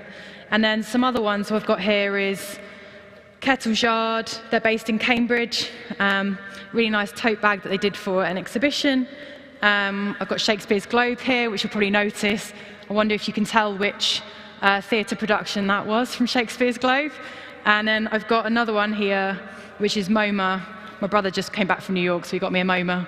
So I haven't actually been, but my brother went for me. But again, they must have had like a whole new artwork done, and they've had it printed on tote bags, hoodies, etc. But it's a really nice, thoughtful kind of present to get back. And then lastly, the old classic, the tea towels work really well for online shops. So this is a Hamlet tea towel here, which retails at about £8. So I've got lots of different products here I thought I'd show you guys today, but I just think it's quite nice to visualize sometimes when we're talking about merchandise and online, to kind of get a look and an actual feel of the quality in terms of that. But sorry, I was going to go back to questions. Does anyone have any questions? Brilliant. Oh, I think we're going to wait for the microphone.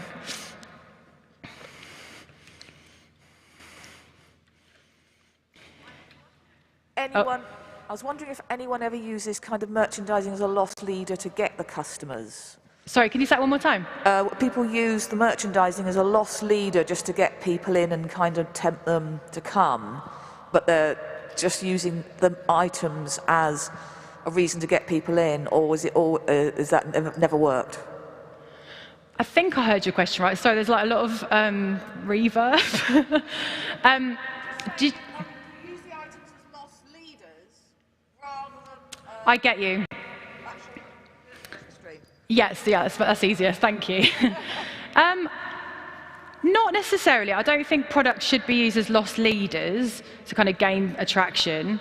And actually, when you think about loss leaders, what does that actually look like? If it's print on demand or something like that you did online, it's not a loss leader, because you actually haven't spent any money in terms of doing any production or anything like that. I think, there might be products that don't work. You're always going to have kind of products that don't resonate or not relevant to your particular customer base.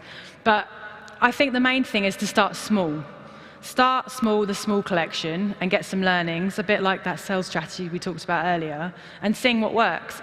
A lot of the time when I speak to like Manchester Art Gallery, I say to them, how do you do your product selection? And they say, we start with gift cards or postcards and see where the sales are, what are they mostly interested in.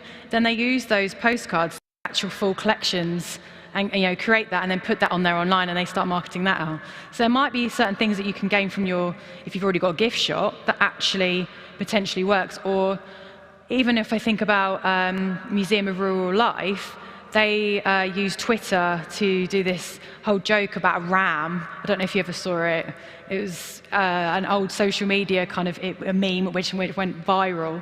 But it was all about, it was a massive ram. It said something about being a massive unit. And it's not like offensive or anything, but it's just like a little bit of a chuckle. It's an old image of a ram, and it went viral on Twitter. And they ended up using that as a merch item that they sold now on their online shop, and they sell loads of. So I think sometimes it's about like looking at what could potentially work. But in terms of looking at things that aren't viable, there's always going to be certain things that don't work. There's retailers out there that don't necessarily work. But it's really about starting small and taking those learnings. You don't have to have 50 products selling on your online shop straight away. You can look at a small range and then kind of go from there. Hopefully that's answered your question. Yes? Hopefully I think this doesn't help as well, sorry. Thank you. Hi, that's been fantastic. I'm just interested in what kind of margins, on average, you would expect people to be looking at on their e-commerce. Yeah, definitely. So that's something to really look into when you're looking to source products. You'll have certain ideas in your head. What would someone, in our audience base, pay for certain items? And I used to work in the music industry, so sometimes our prices will be all over the place. Like something like the Rolling Stones, for example, they'll sell a T-shirt and it's £25, but I know that was printed on a Gildan, which costs £5, and so you can see the price margin of that. I think I would say in terms of margins, anything above 40, I wouldn't go anything below 40% margin, but I think it's all about the sourcing and the pricing. There might be things where you can buy things in bulk if you've got multiple. I'm sure if you're National Trust, you can buy things in bulk and have it through multiple, and your cost of good comes really low. But things like I said earlier about like print on demand, you can actually use print on demand to kind of only do 10 of something and have it in your shop, and also have on your online shop. So I think it's looking at lots of different products. Some you can kind of have a higher kind of price item down to a sort of lower tier. But yeah, in terms of the margins, I wouldn't look at anything that was kind of at least 50% or something like that in terms of margins for you.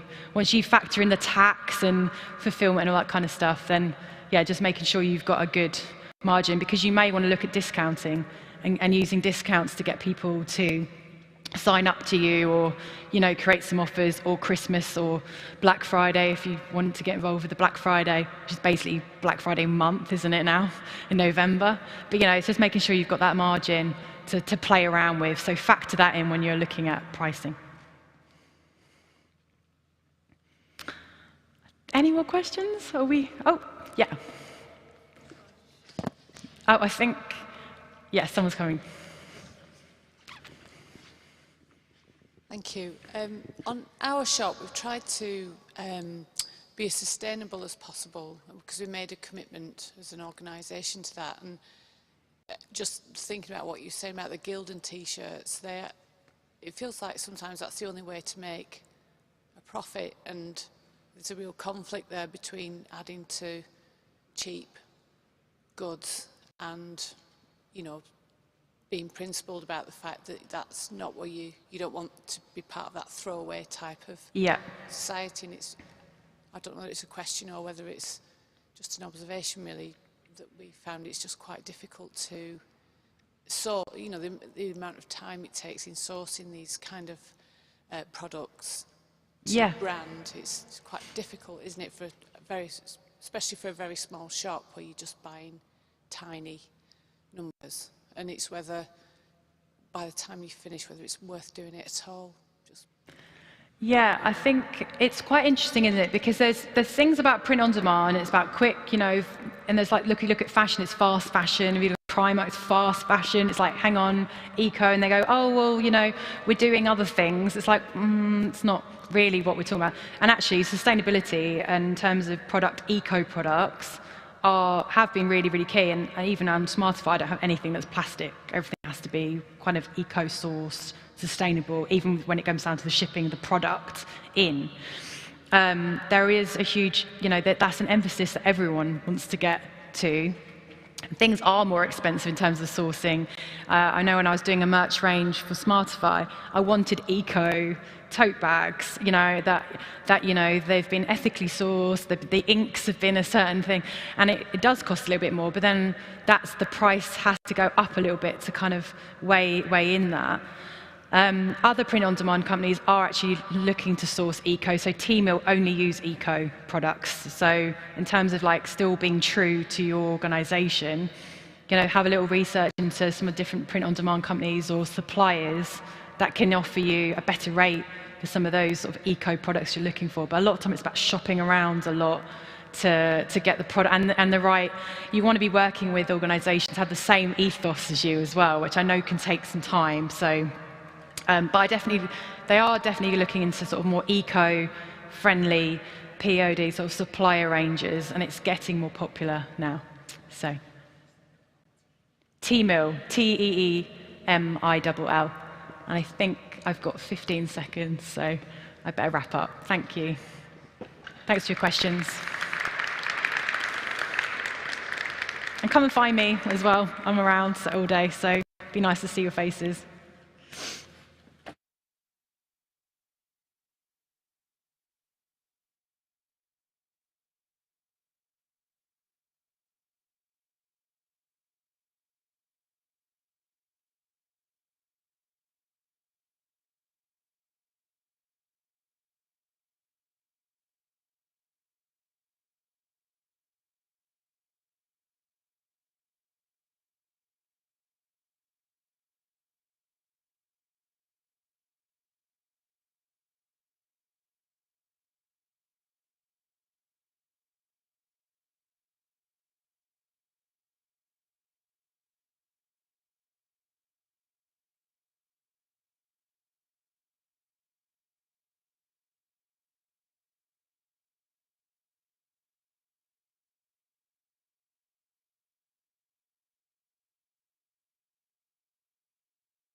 Coffees and a biscuit, and we have got lots of delicious data to discuss. I am going to, oh no. So my job today is to discuss the heritage benchmark and the data that sits within it. This presentation is a mixture of what I trust will be some useful content and a certain amount of bait to come and talk to me afterwards. For those who haven't explored it so far, the heritage benchmark contains your data. So we have got your annual accounts data from 2019 through to 2021 sitting in there, and it's the aggregate of that data that I'm going to present today. What's it good for? You know, why would we want to look at the contents of your annual accounts, let alone compare it beyond your organisation? The uses we put it to, whether that's when I'm talking to you one-to-one or it's in the publications that are coming out from the data, is it's about improving your financial resilience. It's using data to support decision-making, and it's also about saying, well, where is the sector going? And it's understanding place-based non-profit ecosystems. So there's lots we can do with it. The question really is, how is it going to be useful to you? In terms of what we've got sitting in here and what you might do with it, my start point is usually about understanding what's normal for an organisation like yours. So in the break, I was chatting to one person who said, we run a building-based entity, but we don't own the building. We don't have any staff. We've got lots of volunteers. Are there people in there like us? Fortunately, the answer was a resounding yes. There are plenty of those. And my challenge when you come and talk to me is to make sure that there are useful comparisons, because then we can look at, well, what's normal for organisations like yours and move on to say, what do good and best look like? You'll find that I often talk about, I want to see what the norm is first. I like a good case study, but a case study of the wonderful best in class, if you think about it from a data perspective, is an outlier because they're the best. And actually, if we can start with what average is, then we can have the conversation about, well, does it work when you're average? Not that I wish to, downgrade your expectations or ambitions, but can we start with what normal looks like? And how do we compare your finances to sector norms and find those opportunities for growth and improvement? So that's the kind of broad point of this stuff. In terms of the data I'm going to show you today, there's so much of it, how do I pick? My selection was, let's look at a pre-COVID baseline, because in the 2021 data for certain, there's lots of COVID impact and all sorts of weirdness happened there. So if I think about this in terms of the baseline of resilience, the underlying resilience, that's my start point for today. We'll release all sorts of other things. I can show you many things online, but that's what we'll do today. And it's the people who participated last year, those in the new cohort. We've got your data, we're starting to crunch it, you'll see it soon, but for today's purposes, it's last year's cohort. And we're using the published accounts.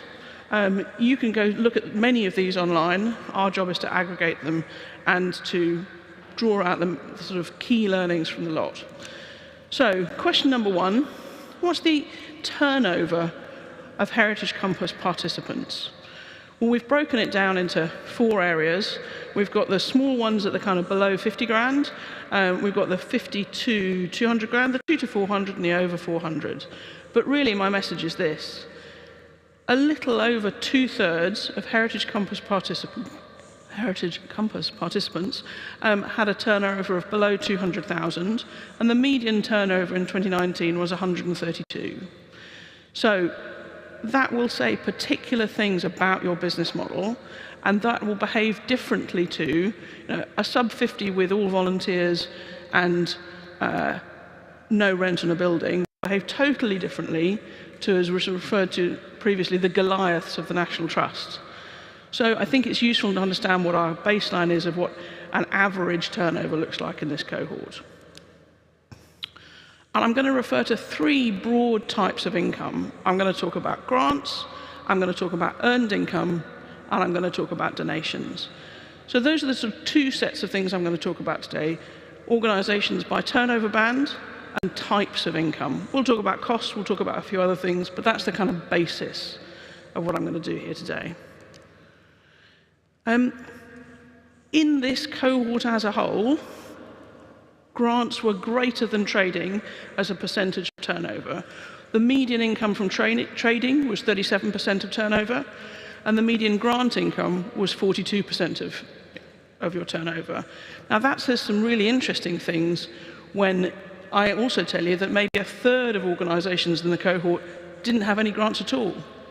So not everybody's taking grant income here, and therefore we're actually going to see some quite different sets of organisations in the data. But again, as a broad reference point, hang on to that one. So, if we then ask the question, where does grant money come from? And if the median for all grants is that it's 42% of your turnover, well, what's the mix? Now, you're not going to get all of these, and you're not going to get all of these every year.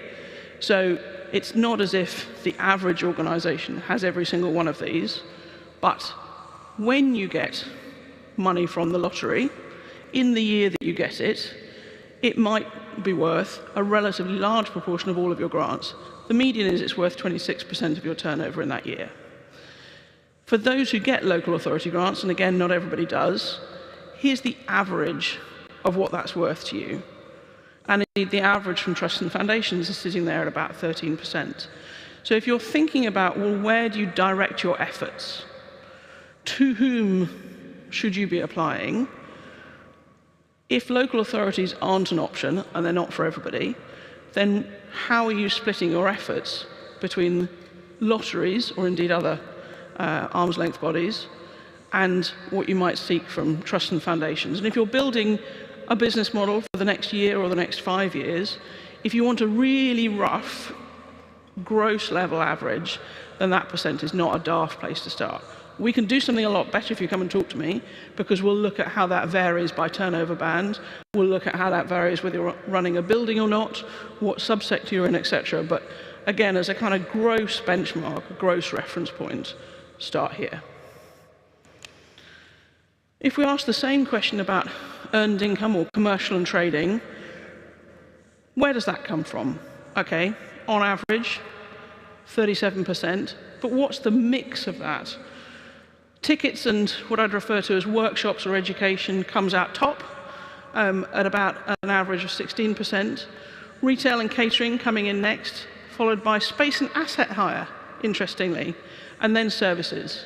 So this is the kind of building-based model of activities. And if you're not running a building, and we've got plenty of those around, again, we can run a separate set of this that excludes the building-based lot and just says, if I'm working on services, what does the model look like?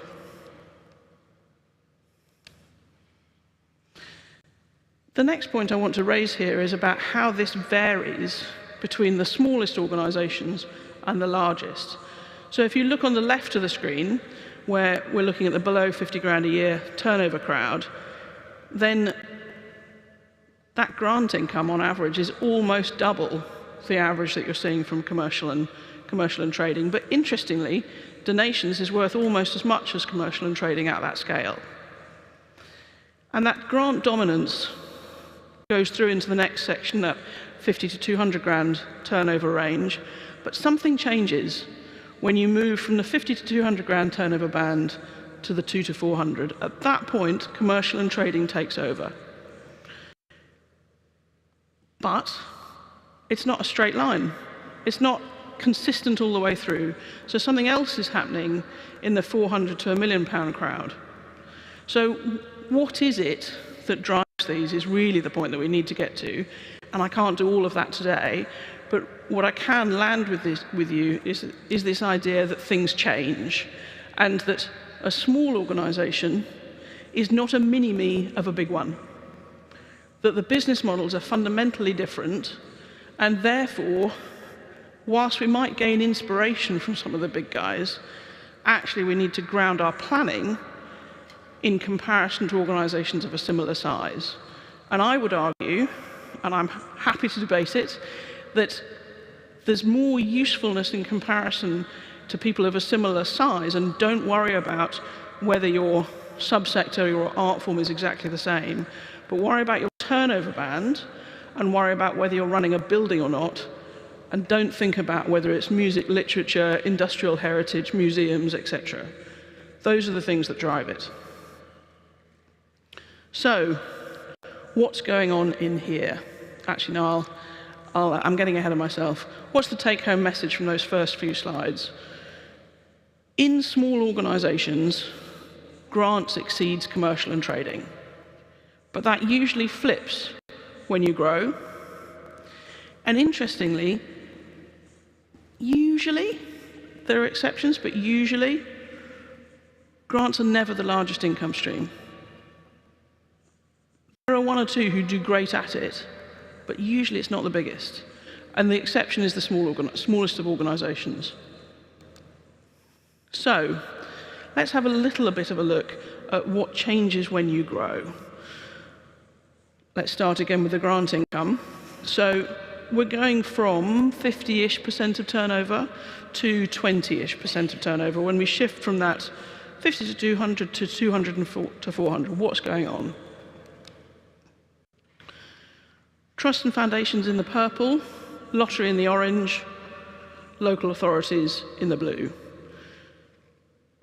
First of all, it's dropping overall. I should, of course, point out from a maths perspective, although the percentage is going down, the amount might be going up. So it might just be that it's a smaller percentage of a bigger number. But we'll come into the maths when we sit down and think about that in detail. So there's something going on in here that is to do with how the balance is changing, and it might also be to do with the time period. So are you asking for larger sums of money that run over 2 to 3 years versus a project that runs for 6 months? So what's changing in there? Are there more or different trusts and foundations making up the mix? When I look at some of the data, you'll see lots of tiny grants. How do you shift from lots of small grants from many different places to a number of larger grants that work over a longer time period? And does it work for you if you do? One of the challenges in the really small organizations is you get this sense of boom and bust. We've got a project, hooray, let's get on with it. The project funding's finished, where do we go next? And typically as organizations get larger and you've got more in the team, then you've got a greater chance that you can both be applying for the funding and delivering the work. Those are, again, the kind of gross patterns that you tend to see in the data. But my point here is really that there is a change, and it's worth understanding what that would do for you if growth is part of the journey that you want to make as an organization. I'm not going to talk about regular funding of organizations for two reasons. One, it's a relatively small proportion of the Heritage Compass participants, and it's also, in terms of the sources of regular funding, year in, year out, there aren't many of them. So if you want to talk about that dynamic in particular, come and talk to me afterwards. So if we ask the question about what changes when you grow, and we're looking at the commercial and trading income, okay, so we're going from mid-30s percentages to somewhere over 50 as we shift between those income bands. When I first look at that, I think, do you know, that's changing less than I expect. Surely, if it's all going to add up to 50%, not 30%, surely I'm expecting a radical change in those bars on the right. Surely they should all be going up. And I think for me, when we look at the income streams and the individual organizations in here, one of the things that really shifts is you go from having a small number of income streams and you add to them. Is that about having not one primary income stream, but 2 or 3? Or is it about taking your primary income streams and adding some secondary income streams around it? How do you complement your main commercial and trading by building other things that go with it? So, if this is the journey you're looking for, then thinking about how this balance between grants versus commercial and trading might change, how that would work for you, how you grow that commercial and trading, And I think the other thing I'd say here, and this is true across all the income streams that we might talk about, is that not all income streams will keep pace with your growth. What do I mean by that? What I mean is, as the organisations grow, some things just can't grow at the same pace. And donations is going to give us an example of that. But what might have been amazing as an income stream below 50 grand might just not scale up. So the horse that you backed in the early days might not be the horse that you back for the next 5 years. And understanding the likelihood of an income stream working for you as you grow, for me, is one of the uses in this data. So quite apart from benchmarking you to your peers today, we can say what might change and who do you aspire to in terms of what's the business model of the people you aspire to become, and how might that shift your thinking around your business planning. There's a couple of things in here that I'll come on to that are about ticket-based growth versus space hire-based growth. And I'm picking those because this is your use of space versus having a space, some of which you rent out to others. Now, sometimes those will sit alongside, but for the purposes of today, I'm going to pretend that they're totally separate. Before I come on to that, let's just deal with the donations piece. So donations in that 50 to 200 grand band, double digits, 15%, not bad. Still just about double digits in the next growth up, but what's going on in there? So this is a good example of something not keeping pace with growth.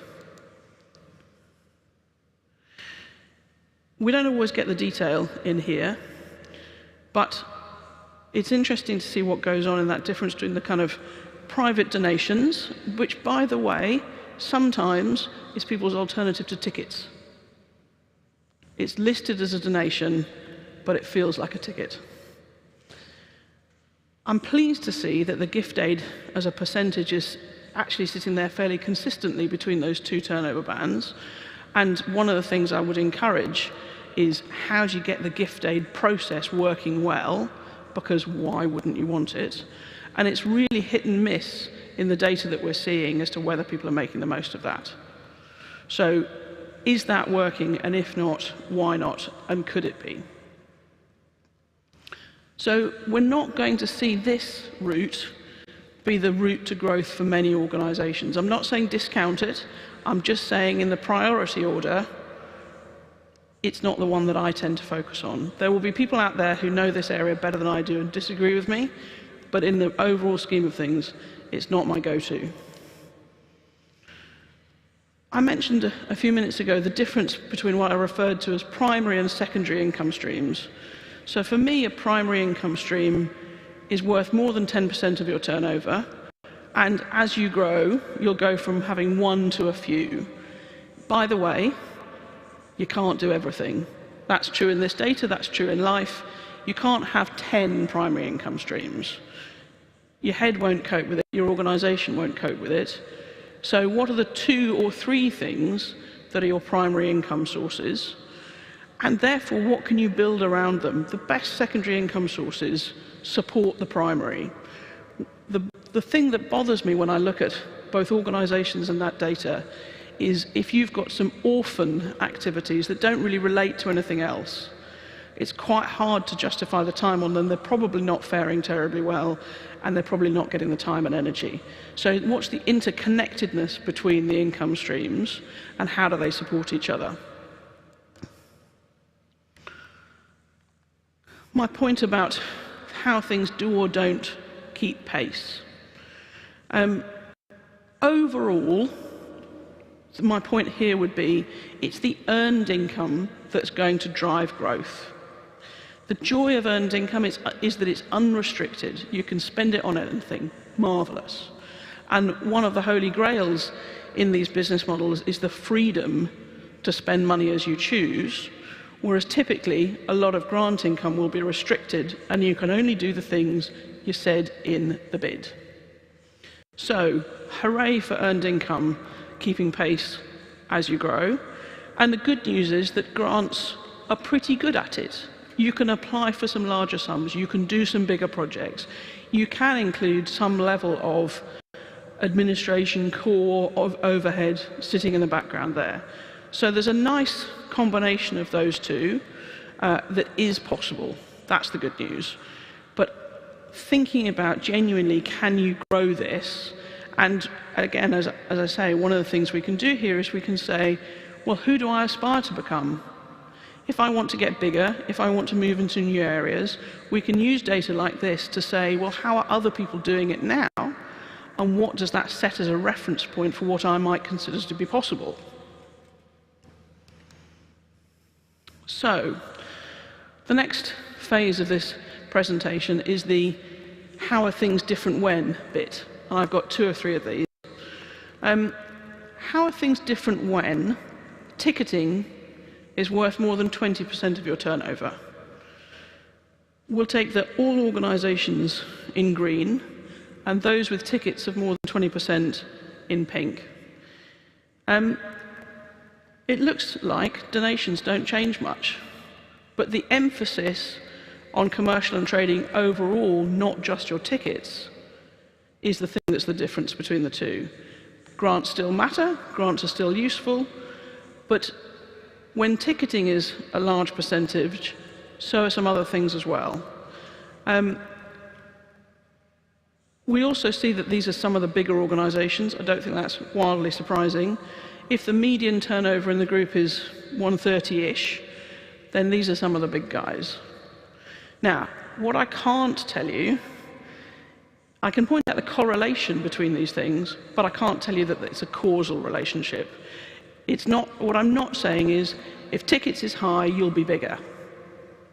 What I can say is, if you are bigger and tickets are a focus, there are some other things that also seem to be true. So we need to be careful about saying, is this driving it, or are they merely things that exist alongside each other? And if we look into the types of other commercial and trading activity that are going on in here, okay, unsurprisingly, tickets is higher. I've picked a tickets a higher group. But there are things that go with it. And the obvious thing that goes with it is the retail and catering. Now, is that extending people's dwell times? Is that because you're running a building where you've got space to do both these things? Maybe you've moved the location of your shop and cafe.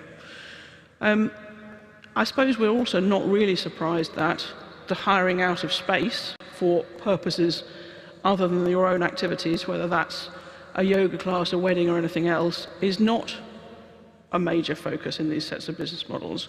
So you're prioritizing what we do in the building, and you're not focusing on what other people might do. Makes sense?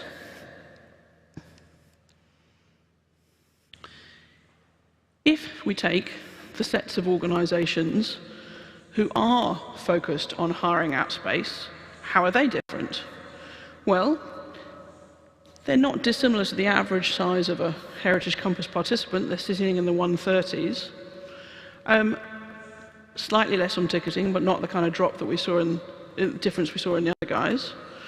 But there's something interesting going on around, it's not just about the hiring out of space, and there are not lots of these, I might point out, but there's something going on around services and contracts.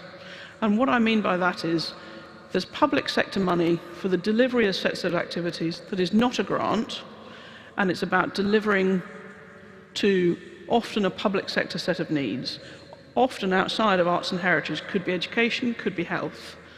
So what I'm suggesting here is we've got 2 quite different uses of buildings. Those that are around ticketed activities and related income streams of retail and catering, and then the crowd that are renting out space. The way that they're maintaining their heritage asset is to let it out, either on the short or the long term. It could be a day-based activity, a wedding, a conference, or it could be the subletting of space. So that's the kind of divergence point. You can do multiple things with a building, and here's 2 options. Of course, life is very different if you're running a publicly accessible building versus those who are, whether it's working from home, working in an office, working in a non-public space.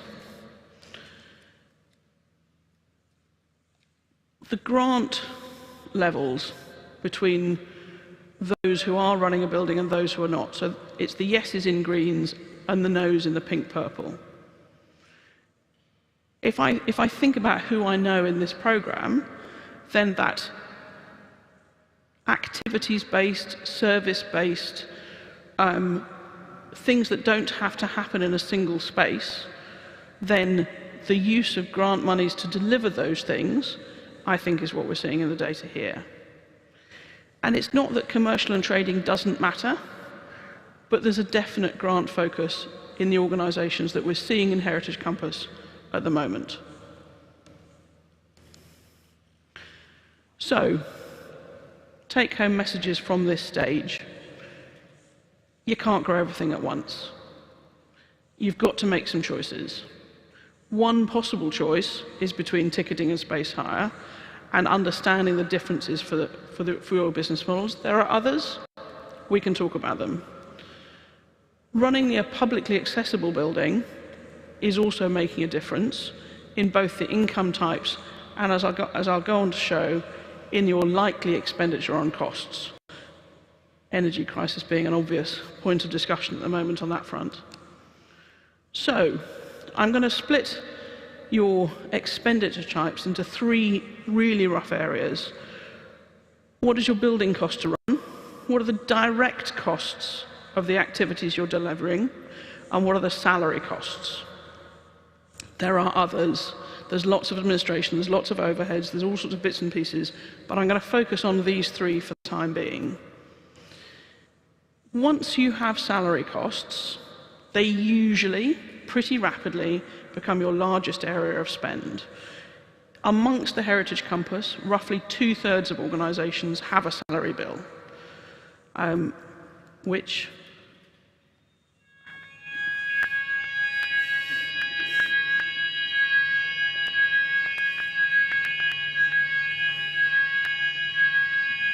I'm going to wait for that.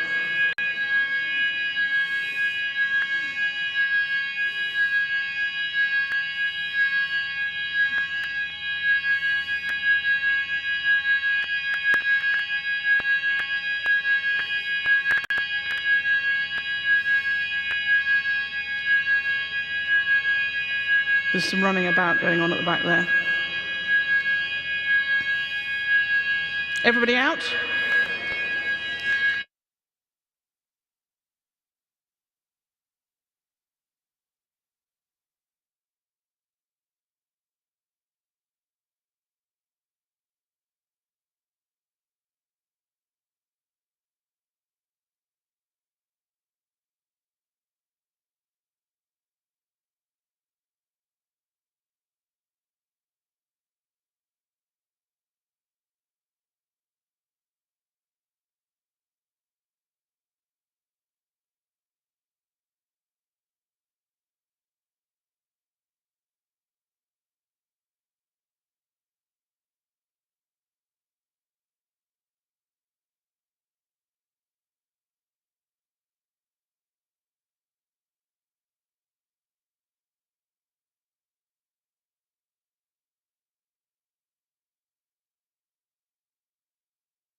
I've got the thumbs up. We're live again. To those on the live stream, the fire alarm went off, and we did indeed all go outside. It's chilly out there. So, I was just starting to talk about expenditure, and I was talking about how salaries, once you've got them, are often the largest area of expenditure. And this data shows just that. So again, on the left-hand side, we've got the organisations with a turnover of under 50,000, where by and large there are not salaries. And then we've got those in the 50 to 200s, of which salaries have rapidly become a large area of spend. And as you grow, some of that will balance out a little. But I think just understanding where your building costs fit in and what a normal level of building spend is. So one of the conversations I had a couple of weeks ago was this idea of, you know, we're turning over 50 to 70,000, but our rent is 30 grand a year. And that is tough. There aren't a lot of grant funds out there that will cover that level of overhead, and yet these things can come in lumps. You've got to have enough space to hold a collection for some organisations. So the difficulty here is that expenditure is often lumpy. It goes from none of something to one of something, or it goes from a person to two people. Not always even full-time, but it comes in lumps, and your income doesn't necessarily come in lumps. So how do we plan for your growth so that you're not getting that painful sense of, can I afford the rent? Or, as people are finding at the moment, what's the energy crisis going to do for my costings? So that's my message here is, let's plan for the lumpiness of expenditure when your income pattern often isn't that. And we can use this data to say, well, what is the lump that is your salary spend when you move up a section? Or what might you expect your direct costs to do when things shift? And again, my point in here about sometimes these percentages are dropping, but the amount in pounds has still gone up. So we can use that comparison to larger organisations to forecast how things might change as you grow. I thought I'd throw in an uncomfortable question. I had a lovely quote from somebody I was talking to this week who said, the best way to deal with uncomfortable truths is good data. And the question I'm asking here is, what happens when your expenditure exceeds your income? Now, let's put this into context. I've been looking at data like this for a decade and a half at least, and we now hold data on all non-profits in the UK. So the fact that a third of organisations make a loss, and I'm taking a really blunt definition of loss, which is if expenditure exceeds income, you've made a loss. I could be a little more generous and put it, you know, plus minus a couple of percent, but broadly, I'm going to be blunt in this case. Now, okay, a third of organisations in 2019 made a loss. If you want to feel a bit better about that third, remarkably normal. If I look across the whole of the Charity Commission data set, that's roughly what you find. It is unlikely that the same organisations are making a loss in every year, because you wouldn't be around very long. But what it means is that over a 5-year period, it is commonplace to see an organisation making a loss 1, maybe 2 years out of 5. So what that says to me is we need to understand what's driving it, how to plan for it, what level of loss as well. You know, if this is plus minus 0.5% of break even, not so bad. But if this is 10%, I'm a bit more worried.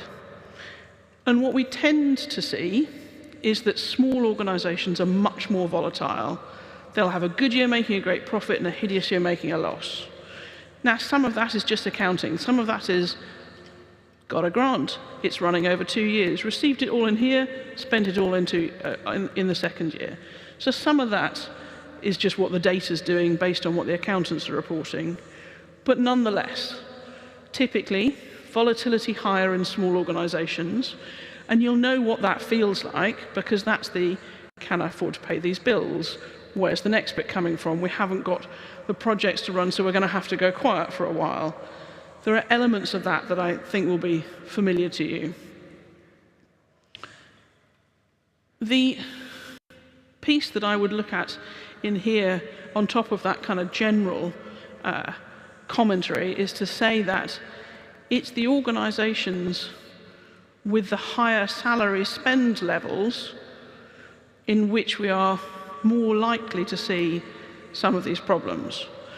Again, I can't, it's not for me to say that you must not spend more than X% on salaries, but if I was to ask the question about what gets us to a position where we've got some fragility, then, and we see this in the data of organisations that have closed, one of the things that we see in that data is that if you've got a higher than average salary spend level, you need to be thinking about the sustainability of that.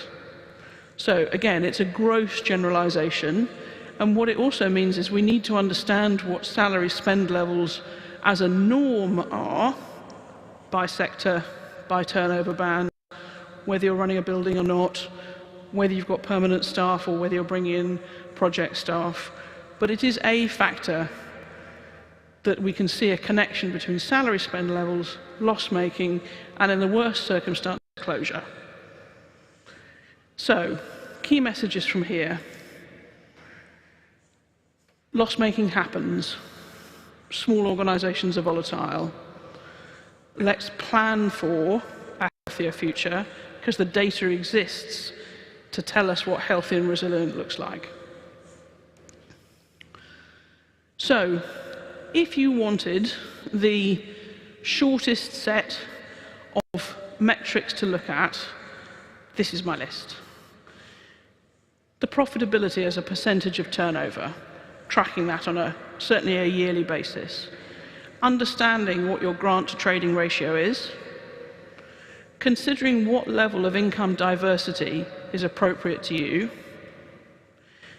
Thinking about the balance between building, direct and salary costs, and thinking about how much cash flow you need in terms of months of expenditure cover. On to the kind of the bait, the teaser, and the where do we go here. There's an online dashboard.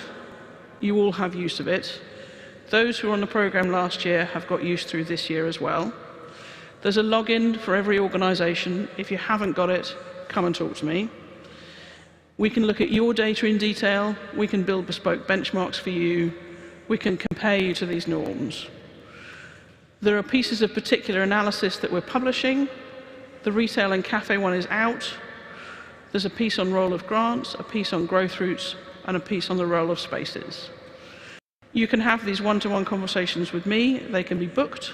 And we've got an online webinar tomorrow at noon where we'll look at some of that cafe and retail income stream data in a bit more detail.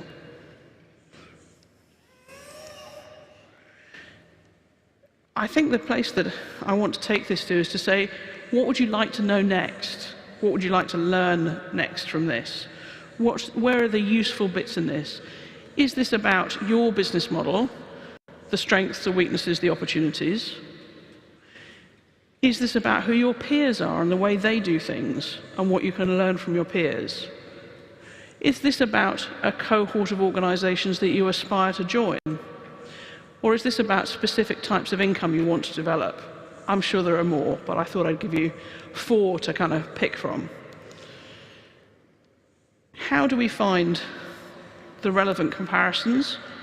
That's a conversation we can have.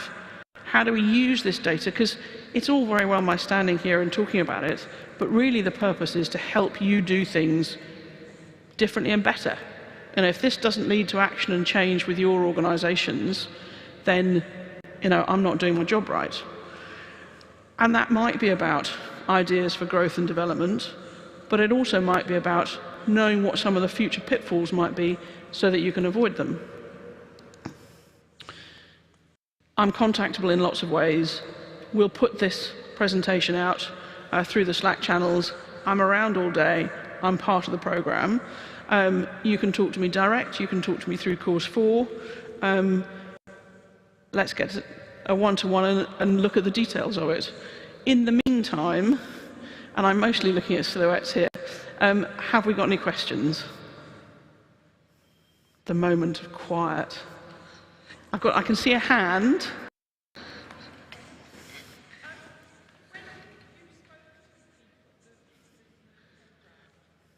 We're going to try for a mic, because the mic will get us into the live stream. Hi. When you did this work, which was very interesting, thank you for sharing that, how aware were the organisations of their existing business models? And my second bit is, did they feel in control of making those changes? It's about, are they windblown, or are they consciously thinking about business models? So I think, yeah, a couple of responses. Is business model chance or is it planned? I think is the question that you're asking here. When I talk to organisations in their early years, in the first 2 or 3 years, I often see a correlation between the particular skills of the founder or the founding team and the income streams they happen to have. So if somebody happens to be good at raising donations, you will have a donations-based business model because it's the go-to for the founder. That connection between the particular skills of a founder and the structure of a business model you'll see less strong a connection as the organisation grows. If you're asking me amongst the Heritage Compass cohort how many business models were planned versus the ones you landed upon, I would say there's a lot of effort goes into thinking about where can my income come from. There's no shortage of focus on the topic.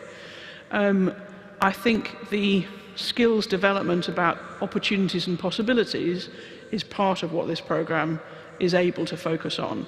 It's able to bring in expertise in an area that somebody hasn't tried before, and it means that it's not just blind luck as to how you go about retailing or how you go about grant raising, because you're surrounded by a set of people who can help avoid those pitfalls.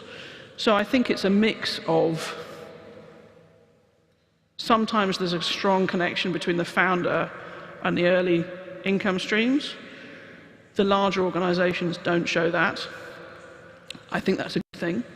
And income diversity supported by great mentoring and coaching means you can take those expansion steps more safely when supported by a program like this. Does that help? Did I answer the question? Yes. I can see a hand. Yeah, I suppose it's well, kind of a comment really, but a question as well. Looking at this data bank, it makes me realise, I suppose, it's not just about looking at your own business model. It's about looking at having a better understanding of your partners' business models, other people all around you within the sector, and how better you can work with people, as much as it is how better you can work as an organisation. Yes. So the reason I built this back in 2007 was I, as a consultant, wanted an evidence base to inform my consulting, and I didn't just want it to be my opinion, because however good a consultant, there's going to be holes in my knowledge, there's going to be gaps in it, etc. So if I can have evidence-backed discussions about growth, right-sizing, change, it's better than my opinion. And there's so much data available to us. You know, lots of this data sits in the Charity Commission. We can all look it up for free. The job that I'm doing is aggregating it into one place and giving us a kind of common structure to it. And I'm putting forward some ideas about, if nothing else, try these metrics. I'm going to cough just so the guys at the back don't get deaf. Okay, done now. The volume of cough sweets I've eaten in the last month, I could keep a health food shop alive. So yeah, there's lots of data, and the skill and the discussion is saying, who do we compare you to? And that's the, you know, whether that's who you are now or who you aspire to. And there's, once we know that, lots of possibilities. Any more questions? So I can't see the chat in the live stream, by the way. If there's questions in that, I don't know what they are. I'm hoping somebody from the back will come and tell me if there's something burning I should be answering there. Okay, yes. I've got a question about the future forecasting versus the looking back picture. So obviously the aggregate data that you're looking at is what's been reported in the past, and you've been sharing with us 2019 data pre-pandemic. Things are clearly going to change, have changed dramatically, but to what extent are you able, from your understanding of the data, to forecast what's likely to change in terms of the capacity of trusts and foundations to support, or private individuals to give? I mean, the cost of living crisis is a major factor right now. How is that going to change things? So just a question really about your ability to see into the future as well as look to the past. So we're doing some very specific work around the cost of living at the moment. You're right, there's a time lag in the data. And the reason we picked 2019 is that, for sure, the 2021 data is all over the place with COVID, and I just didn't think it was useful to show that here today. But what we can use in all of the years of data is we can take something like cost of living. So we know that that is crucifying people on energy costs, and it's also having an impact on salary.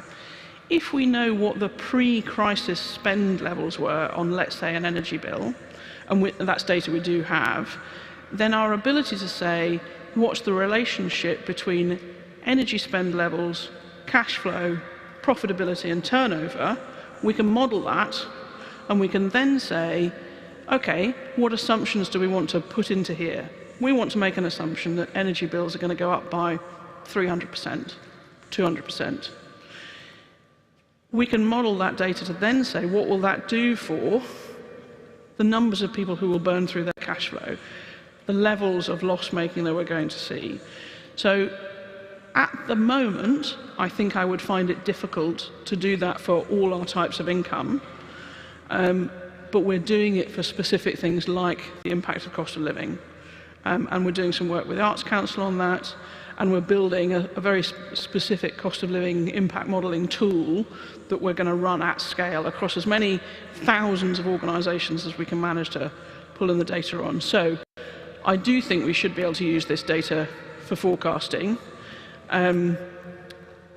It might look like basic findings, but oh boy, has it taken us a long time to get to this point from a data perspective. But you're right, the future forecasting is the next piece of it, yes. So we've done some work around resilience. We did that during COVID, so we've got a resilience rating model. We're building the cost of living impact model at the moment, and I don't see why we shouldn't do that for more things in the future. The question is where to point it next.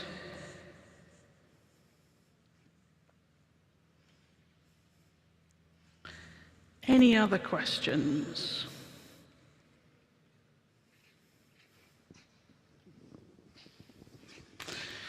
I've got a question for you.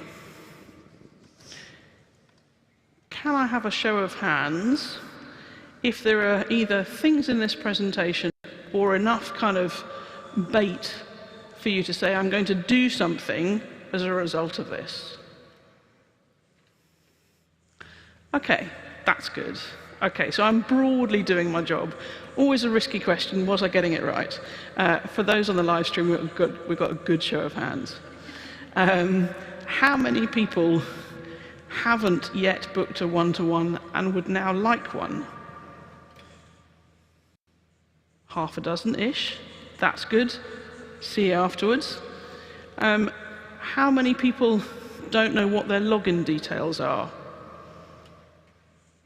Too high a number. We'll fix that. Does this mix of grants, trading, donations make sense to you? Hands up for a yes. Okay, I'm hoping half to 2/3 that makes sense. If the grants, trading, donations doesn't make sense, I'd really like to talk to you. Does this mix of salary, building, direct costs make sense to you? I get more than that. Also good. Again, if it's not making sense, so if I haven't communicated why I think it makes sense, or if I haven't landed it right and I've missed something, again, I'd like to talk about it. That question. Excellent. Question over there. Hi, I'm part of a local authority, and so... Sorry, I didn't catch that. I'm part of a local authority, West Cheshire, and so sometimes the models feel slightly different for local authorities because a lot of the costs are embedded within the overall council costs. It's difficult to pull out the detail. You're right, it is. We do have some local authority run venue data in here, but admittedly not vast quantities, for exactly that reason, which is really hard to pull out. In terms of how you run a space, a set of services, to what extent can even you see it, and to what extent are there either a different set of metrics that I may not be thinking about, or ways in which we can draw out the data so that you get what you need? So does it drive you? Would you like it to drive you? Can we help? I get a broad nod. I'm very happy to talk about that. Yes.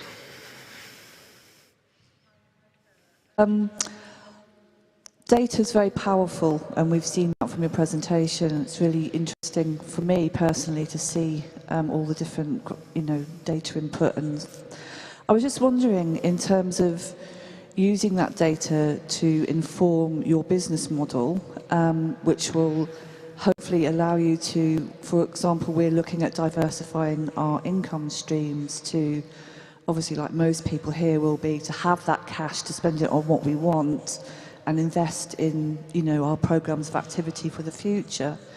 I was just wondering whether any of your, having the kind of dashboard as a kind of resource has supported people, or is there case studies of how people have used that data to enable them to put their case forward for funding purposes, or even for board members, because I think this is really interesting for board members as well and trustees, because they may have not have seen the data and thinking how powerful that can be. So I was just wondering whether you had any examples of how the power of data has kind of changed, or a case study of how it's changed people's outlook so that they can go forth and be inspired. So in terms of how, whether it's at board level, with trustees, with trusts and foundations, how is this data, is it getting used, and how is it getting used? The joys of finance, people come to that remarkably late. I don't know why it is. I mean, I'm being silly, right? People want to talk about the programme and the content and the fundraising, and they don't want to talk about profit and loss sheets. I don't know why. It's not people's favourite subject. It often comes quite late in a discussion. But you're right, once we can switch people onto it, there is a power to it. So I think there's a couple of things in here. One, we need to make this really easy and really relevant. There's lots of people working broadly across the non-profits who just aren't wildly confident in looking at financial data. And if you're not confident, or you feel a bit stupid, or you think you're going to get shown up, you tend to avoid it. So how do we make it easy, relevant, and actionable? We definitely have lots of these conversations when people are building a 5-year business plan. We definitely have these conversations when it isn't working anymore and something's got to change. The place I'd like to get it to is, here's a set of key metrics that everybody understands, and we can see how they help us drive towards a more financially resilient place. So it's got to be useful. If it ain't useful, people won't give it airtime. And it's got to be understood, because if you don't understand it, you're always scratching your head. You won't pay it enough attention to see when it's not working. So it's that relationship between what the data's saying and what you're doing, and also what you feel about the organisation. Does it feel resilient? Does it feel something other than volatile? Because if you can connect it to that, I'm feeling secure about the organisation, now that really is powerful. So have we got the case studies? Yeah, we've got some of those, and we've got some great examples that are coming out from this programme in terms of how this is shifting people's behaviour. Yes, we've got that. And in the kind of wider sector, I'm definitely seeing people who will come back for more. So although I think there are some metrics that you should just know, and you know how they change, the reality is you're not going to do this every day. Hopefully you look at it more than once a year, and hopefully there are reasons that turn you on to looking to this more often. In larger organisations, people will often look at their month-end results in the sort of week after the end of the month. Small organisations looking at this data quarterly and seeing how the world changes, seeing what your pattern over a year is, seeing the ups and downs of the flow through the year. So there was a conversation I was having last week that was about, if you know where you should be earning money in a year, because it's got a pattern to it, if you miss the big opportunity, it's much harder to claw it back later. So knowing what the kind of make or break moments are in a year and tracking the data really carefully there, because that's also where your marketing will probably have the greatest immediate effect. So knowing those things so that you can get the kind of positive reinforcement of this data as being useful on a regular basis, that helps.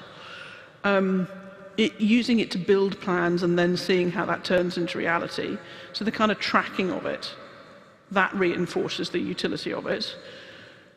The thing that I would seek to avoid is data that you gather for somebody else that you don't understand, that you merely pass to others, by others I often mean funders. If that's the only thing that's happening to data, it will feel pointless and time-consuming, and that's not working.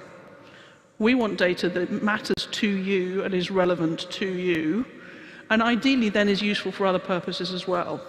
If we can get to that, then it's working. So yes, we can have case studies, and I can tell you, we can show you how those work, and we can build that kind of, and which of these routes to making data relevant is relevant for you, is appropriate to what you're trying to do. Am I getting somewhere? Okay. I don't know how I'm doing on time. I'm all right. We can have more questions. One at the front here. Hello, my name's Marie Claire. I'm from Plasma of Hope, a registered charity in Warsaw, the West Midlands. I didn't catch the name, I'm sorry. Plasma of Hope. Plasma of Hope? Yes. Yes. We support people with sickle cell disease, so it's the health side of the heritage. My question is, you've sort of answered the question somehow. We started in the midst of the lockdown, and the data we've got is all over the place because it was quite a challenging period for most organizations, I'm sure. But that was when we started. So we're having some sort of a challenge moving forward because we don't have a direction of where we want to go financially. And I think that difficulty, it's a bit of a problem. And keeping it simple so that our board trustees can understand and we be willing to want to work with whatever data that we've got. So just keeping it simple and understanding to the board members, because we're quite a small charity but we're struggling. I think we're scared of looking at the numbers. Yeah. So being scared of the numbers is nothing uncommon, if that helps you feel any better about it. starting in the lockdown and the data being all over the place, I mean, I feel for you, right? That's, what does this data mean and what is normal?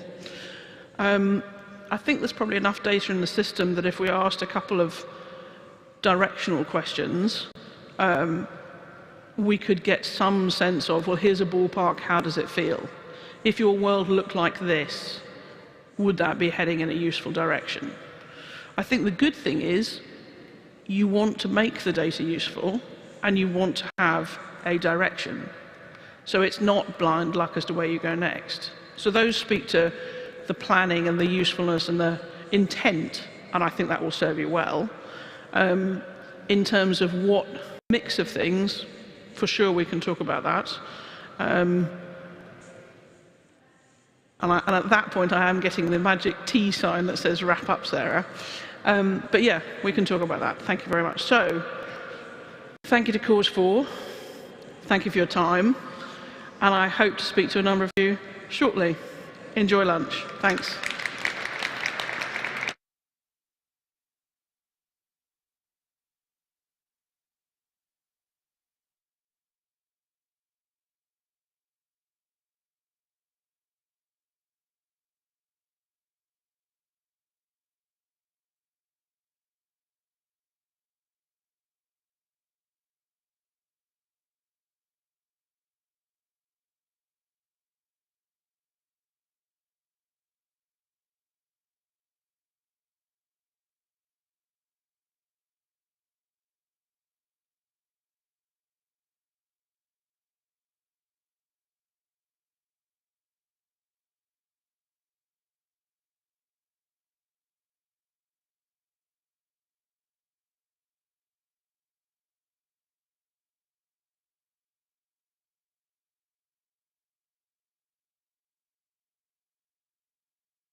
On the panel, you think, well,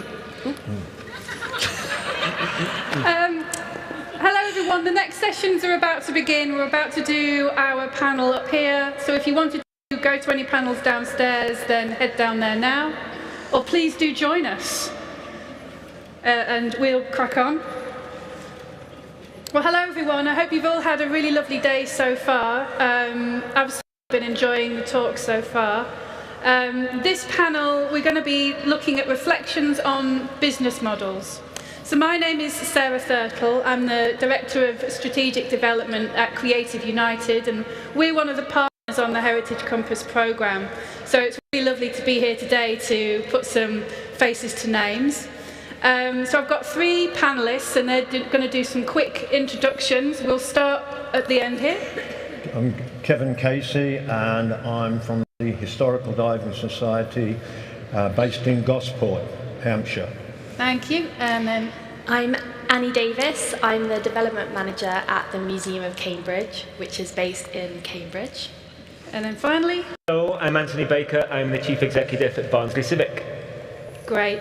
It is very echoey in here, so we're going to do our best to try and remember to talk slowly and clearly.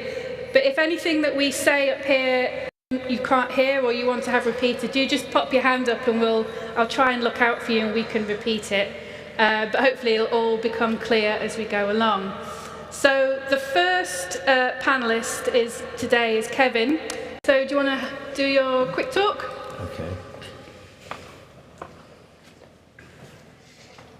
As I said, I'm with the Historical Diving Society.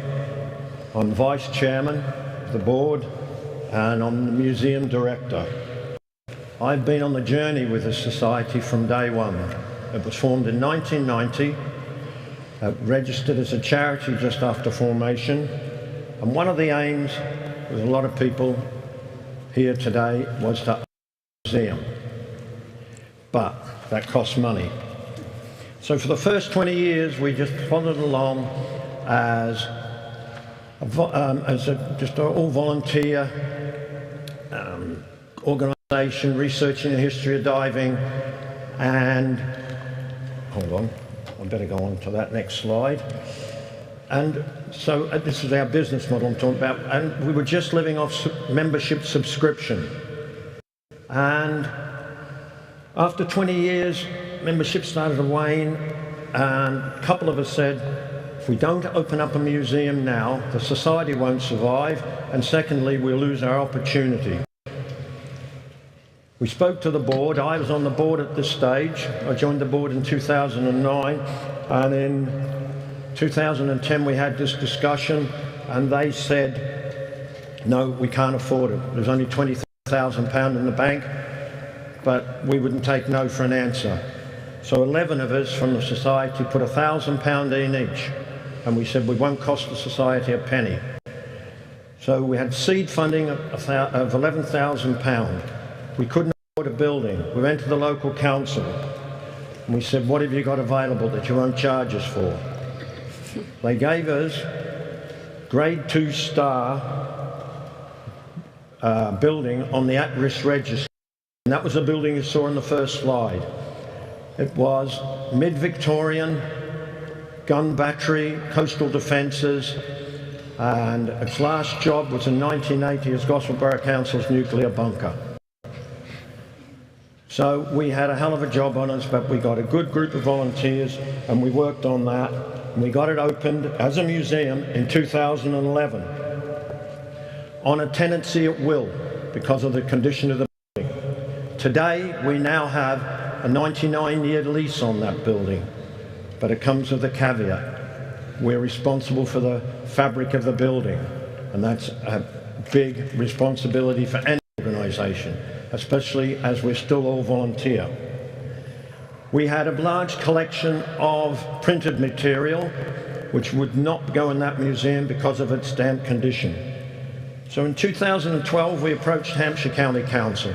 We said, you've got the Second World War ARP, Air Raid Warden's bunker, sitting there, unused, could we use it please? And they said yes, because there's nothing else they could do with it. In 2014 they said, we'd like what you're doing, we were giving a good image, And it's very important to show your local council, county council, what you're trying to do to get their belief in you. And that they turn around and say, do you want the freehold of the building? And we said yes. So we took the freehold of the building. That took a number of years to do, but eventually we owned a building. It was our home. Put our collection, reserve collection, archives, and that made a big difference to us. As you all know, if you're a museum, accreditation's your goal. We become a fully accredited museum in 2019, and that was a long struggle to change from just a club to a proper functioning museum with a proper board. When we took on the building, the bunker, because we took on the freehold of a building, we had to change, we had to open up a new charity and become incorporated. So accreditation and those two things have turned us into a much more, the magic word, resilient, hopefully, and a museum with a future, an organisation with a future. After becoming accredited, we become affiliated with the National Museum, the Royal Navy. We take now loans from the Science Museum, and one of those loans is £190,000 worth. So we're trusted. We're mentored by the National Motor Museum in Bewley for accreditation and any advice we need. Right, how has that affected and changed our organisation? From what I just said, you can see it's had a huge effect. We started as a committee, and I can remember in the first meetings I went to, it was a jolly out for everybody that was on it. All day, we'd have a beer at lunchtime. Not now. We're a proper board. We operate professionally. We cannot operate like that if we want funders and organisations to take us serious. We want to turn, as everybody else here, into a resilient professional organisation. So we got funding for an organisational health check. That encompassed looking at our whole governance. And we went through all our documentation, what documentation was missing. And for example, one important bit of documentation was we needed a trustee welcome pack. We have that now. It tells our aims, it tells our objectives, it says our vision.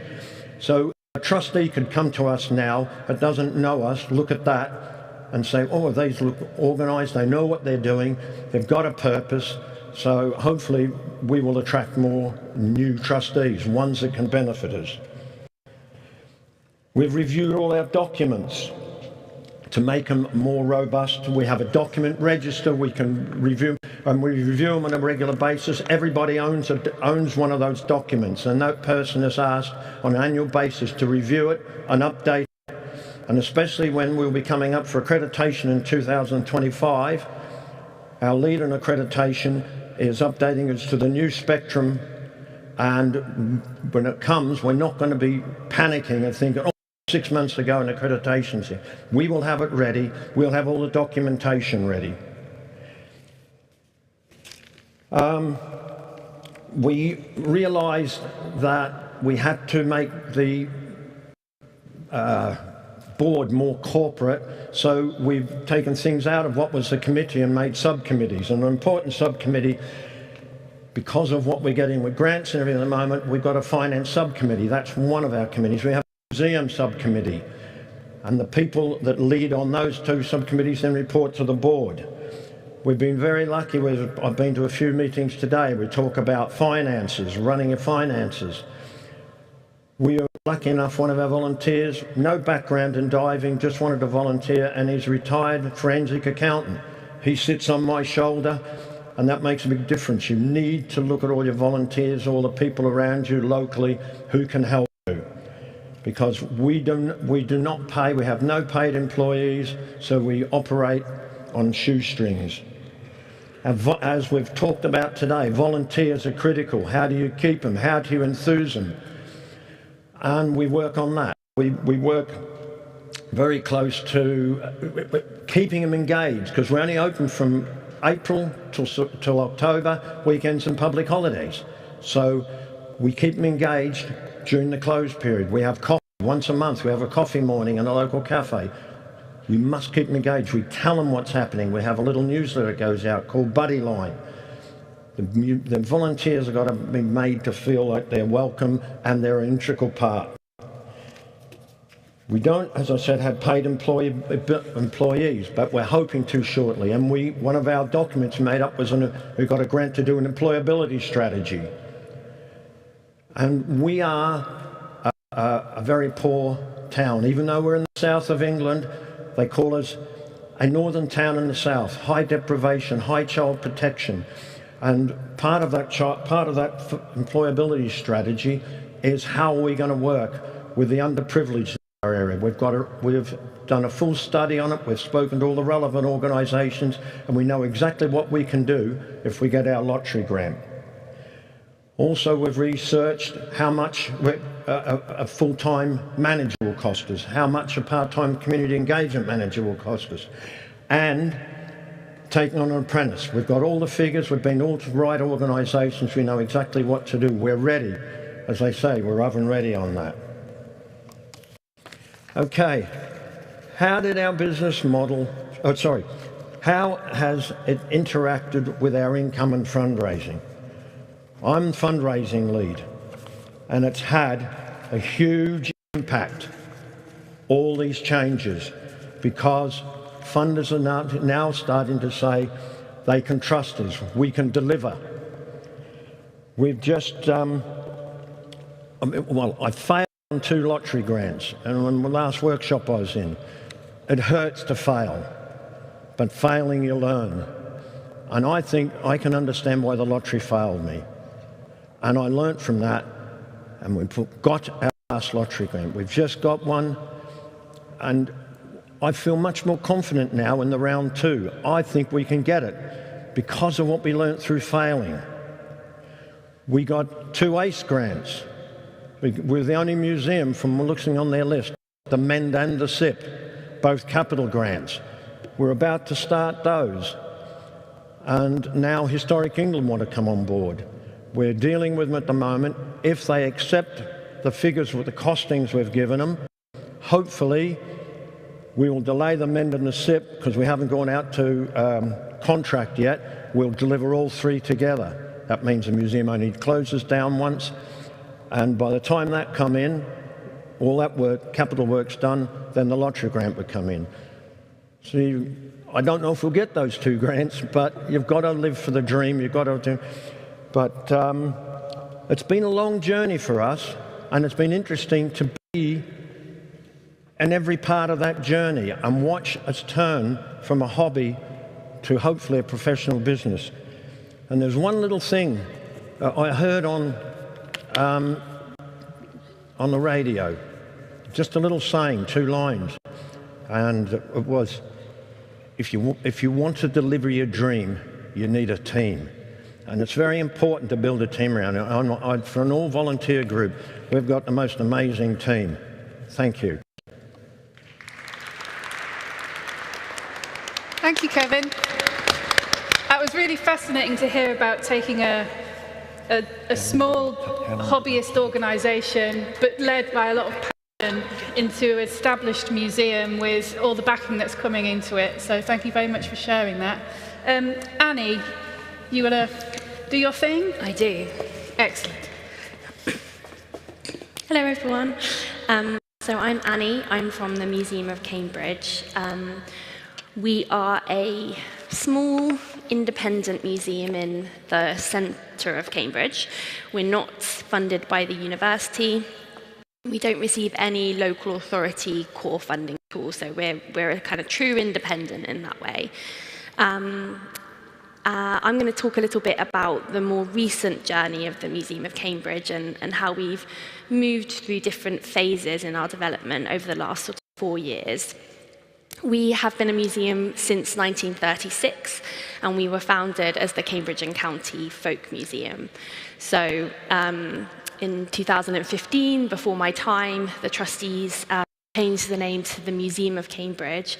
Ever since we were founded, it's never been easy. So there's never been a kind of golden time where there was lots and lots of money in the bank or anything like that. The most famous of our curators is called Enid Porter, and she famously was the curator, also the cleaner, lived on site, kind of did everything, and was a kind of one-woman show for 40 years or something like that. And that's kind of how the museum has gone on and existed over the decades, up to 2017, where the museum nearly closed, went bust. And that's not a secret. That's news. It was well publicised at the time in the local press. And that's where the National Lottery Heritage Fund offered a fairly small, modest resilience grant, but it changed everything. That's when I came on board to explore different ways that the museum could continue long term. We have a collection of over 40,000 objects relating to Cambridge and Cambridgeshire life. So it's a social history collection. It's a folklore collection. So we have a huge number of objects relating to Fenland and Cambridgeshire folklore. So it would be just a disaster of huge if the museum was not able to continue. So my job was to come in and look at different ways we could run the museum. We looked at volunteer-led, and that was a model that just wasn't really going to work for us in the long term, although our volunteers are important to us. And it's really only kind of post-COVID that we've been able to really look hard at our strategy and our business plan and use those words confidently to become a kind of strategic, forward-thinking organisation. As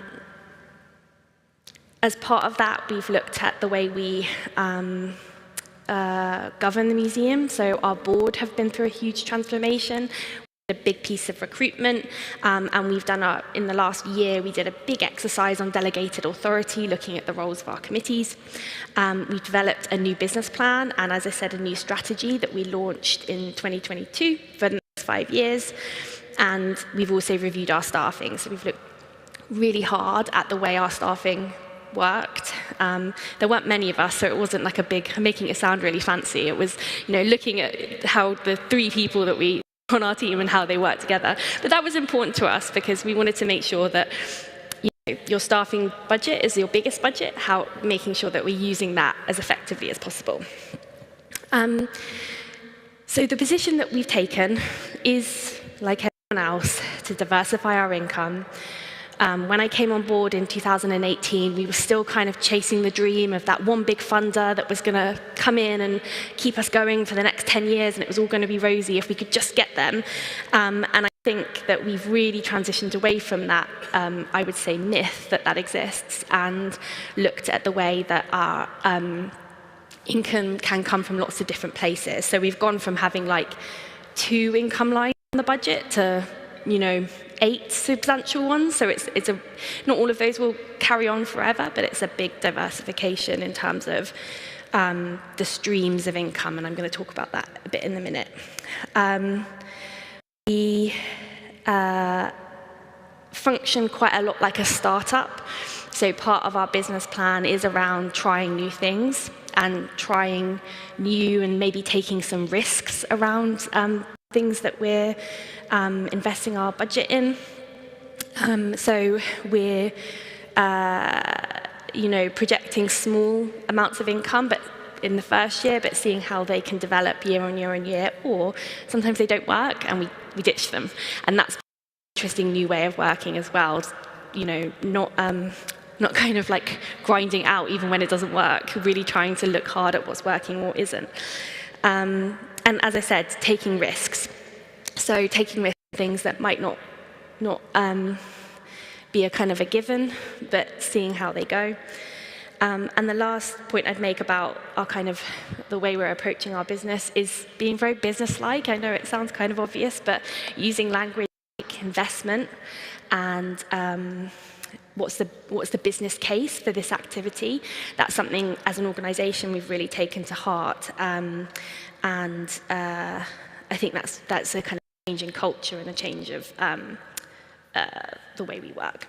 So I'm going to talk for the next 5 minutes or so about the kind of key learning that I've had in my role and that an organisation we've had. So these are kind of more kind of thematic reflections rather than telling a narrative story. But I'm really happy to go into more detail in the question section. So the first kind of or the big learning that we took, I think, as an organisation is, it's going to sound really negative, but like everything is really hard. Like it is really hard. The situation for the sector is really, really challenging at the moment. I've written in my notes dire and underlined it. Like it's bad, and it's quite useful sometimes to just say that out loud, because I think sometimes we think it's because we're doing it wrong, or if only we did this, and actually it's just really, really hard. And I suppose off the back of that, there's a couple of responses you can have. You can be angry, and I think as a sector we should be angry that it's as hard as it is, or you can be hopeful and waiting for that kind of thing that's going to come and save you. And I would say that anger and that hope, both of them are useful in the long term, and we absolutely should be lobbying our funders and our politicians better funding and better situation for the sector.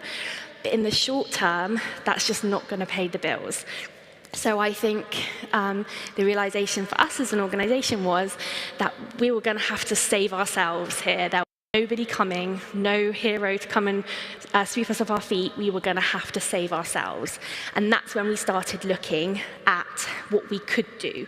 So instead of complaining about funders or wanting Microsoft to fund us or whatever, we thought really hard about what we could actually achieve, what assets we had. And so that's my second point, is that a really important thing for an organisation to do is focus on what you do have. And one of the best sessions I went to with Heritage Compass was the one about doing an asset survey, and it really just looked at what do you have, tangible or intangible. Do you have a building? Do you have a mailing list? Do you have Wi-Fi? Do you have volunteers? All of those things can be seen as assets, not in that kind of accounting-y term, but just thinking about things with value in your organisation and making them work for you. So our example of that is we have a site in central Cambridge that has a function room that has 30 chairs in and a projector and a sink and coffee-making facilities. And it is only in the last 18 months that we thought someone might like to hire that, because we kind of didn't really think of ourselves as having assets, right? So that was, we did have bookings. I'm being, silly, really. We did have some bookings, but we just didn't really work it. We didn't see it as something that could really work for us. And so that's my second point, is look at what you have. You have something. You don't have a building. You'll have a mailing list, or you might have something like goodwill or an identity. One of the things we have at the Museum of Cambridge is a lot of kind of like local trust. People trust us as a brand, I guess, and that's something we're trying to kind of use as well and think about how we can use that to sustain ourselves long term. My next point is kind of something I mentioned before, but like it or not, we are entrepreneurs now. No getting away from it. We should all be watching The Apprentice and taking our tips, well, maybe not taking our tips from Alan Sugar, but I can't tell you how surprised I am to be saying that. I don't necessarily like it. To this gig, to be working out profit and things like that, but that's kind of where we are. And bringing that entrepreneurial spirit with the best in of your museum or your organisation and your community, bringing those two things together, I think, is the sweet spot that we're trying to find, and we have tried to kind of work into our plans going forward. I would also say this is something that people have reflected on a lot. Just wary of the time, sorry. One last point is that one of your really big assets are your people. it sounds trite, we've all heard it, we've all said it, but volunteers, trustees, staff, one thing that I've worked really hard on is getting everybody facing in the same direction. I think we could have wasted a lot of time on chasing the myth of the hero, or thinking that we should open a cafe when that was never going to work on our site, or things like that, and just kind of bringing everyone together to what they've got to offer, and creating a vision that everyone gets behind has been so important for us as an organisation, and is so much more efficient apart from anything else. And the last point I'm going to make is really nerdy, but the data has been transformative for us by getting a really good hold of things like our visitor numbers, our donations, our donors, our average donation size, previously looking at who did book our venue, thinking about how that might grow. We now analyse those kind of performance data markers on a monthly basis, and that's been so powerful, getting everybody behind the vision. I have an incredible member of staff who is a spreadsheet genius, and she built this beautiful spreadsheet. It wouldn't have happened without her, so I want to say thank you to Alex for that. But it has been transformative for us in terms of setting a direction, measuring it, and keeping everybody facing the same direction. So those are my kind of big thematic learnings and takeaways that I've had from the journey that the museum has been on. And I would say I'm definitely not an expert. It's not over. Come back again in 2 years' time, and I'll tell you how the venue hire is going. But fingers crossed, it will be positive. That's it. Perfect. Thank you so much. Thank you so much, Annie. That was really fascinating. And the word that kept popping in my head as I was listening to that is hustle. You've got to hustle. And think about heritage as a hustle. But you got to hustle. You got to find those opportunities, and you got to love a spreadsheet as well. Yeah. Okay. Final talk from the Barnsley Civic. Hello. Great to be here today. I'm really pleased because I can do some work on diversifying our income streams. And some of that work today is going to involve you. And I will be passing the bucket round later. But one of the ways that you diversify your income streams is to be relevant and resonant. And if you're funded by Arts Council, you'll know those words because they use them a lot in their Let's Create strategy. And they're two words that really make me tick, and I'm really passionate about those words. And to be more relevant to the people that we work with, and then therefore the people that may fund us, and being supported by our community, is to humanize the organization, is to not just be a faceless organization, is to have the people who work in the organization as real living humans who are part of that community. And one of the ways I'm going to do that is by taking a photograph today of what I'm doing here at Coventry Cathedral. And you're all going to be in that photograph. And it's a bit cold in here, I'm freezing. So we want all of you to wave vigorously when I point the camera towards you to warm us up a little bit. But this is going to go on our website and social media to talk about what we do as an organization, the kind of things we get up to. We're not just faceless beings in an office that no one really understands, but actually that we're people running an organization that we're passionate about. So I'm going to do that right now. Right, I can see you all. You're not waving. Yay, thank you very much. Excellent. I'm going to talk a little bit about who we are and what we do. I'm going to talk a little bit about our income mix. I'm going to race through our slides, really, because I want to get into the conversation bit at the end as well, because I think the sessions I've been in earlier, those bits have been really fascinating. I've learned a lot from them. But just a little bit about Barnsley Civic. So we're in a Grade 2 heritage building in the centre of Barnsley. We're a theatre, a contemporary visual art gallery, and we do lots of work with our local communities. We reformed as an organisation 16 years ago. The building was butchered by a grant by Arts Council and local authority to try and make the building more relevant to the community, but actually made a right mess of it. So what was a beautiful Victorian building from 1876 is now a little bit of a mess. And we're working on putting that right now, and I'll talk about that on my last slide. So we have a theatre, we have a contemporary visual art gallery, and we have some other rooms that we do other things in, and we'll talk about those in a minute as well. There's a little bit about the kind of numbers from the last financial year. So we're fairly busy. You know, we're talking about 56,000 people visited us in that year, but there's 250,000 people in Barnsley Borough. So we're doing all right, but we can do better. And we're not just for Barnsley Borough, you know, we're for anybody and everybody. We're very near Leeds and Sheffield. Where are all those people? Why aren't they coming to us? Maybe because we're not relevant for them and we don't resonate with what we do for them. But I think one of the things that we probably don't want to talk about COVID, and I won't talk about it too much, but the arts, and particularly the performing arts sector, was hit really hard by COVID.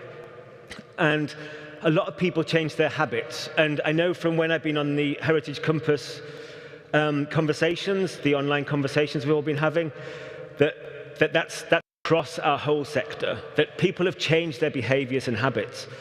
And it's made it really difficult for us all. And I think we're still way, way off recovering from that.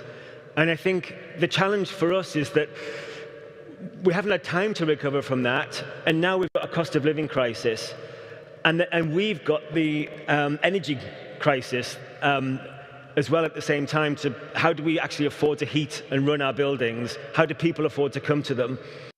And people that are still traumatized by the last couple of years.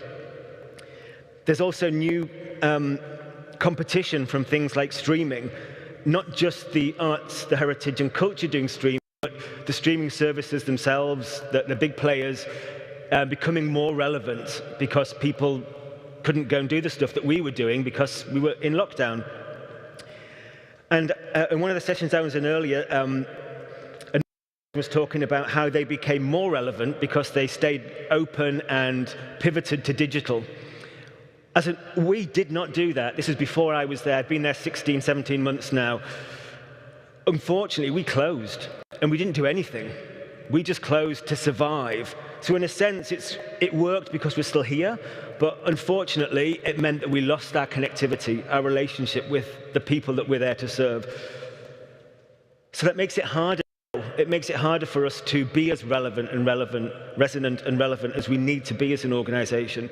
And I keep saying that, and you might be thinking, well, what's this got to do with income streams? And I think unless you are relevant and resonant to the people that you serve, you can't get those key messages out to your funders. You can't get the support of the community that you need. You can't get those great sound bites from the people you serve. And actually, it's our moral obligation to be relevant and resonant to our communities. That's what we're funded to do. If I talk a little bit about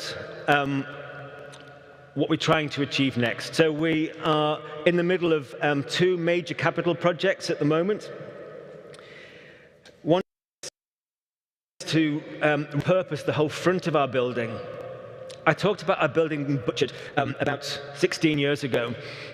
The idea was that our building, you would have a theatre on the 3rd floor, contemporary art gallery at the back that you could hardly reach, up a fire escape, and then the rest of the building would be retail, and that retail would subsidise all the rest of what goes on in the building. I think it was probably a bad idea in the first place. I don't think that ever works. But unfortunately, that was in 2007-8. We actually opened in 2009 as this reformed organisation, and something financial was going on around that time as well, which meant that lots of what potential retail opportunities just vanished very quickly. So the whole bit of that building was left empty. So this idea of these new income streams that were coming into the organisation through retail never happened. So we've got this whole swathe of the building that's empty. We've got a theatre on the 3rd floor. Don't put theatres on 3rd floors because you can't get sets and lighting and all the other equipment up there. We've got a lift about this big. Everything has to fit into. Really bad idea. People lugging stuff up and downstairs the whole time.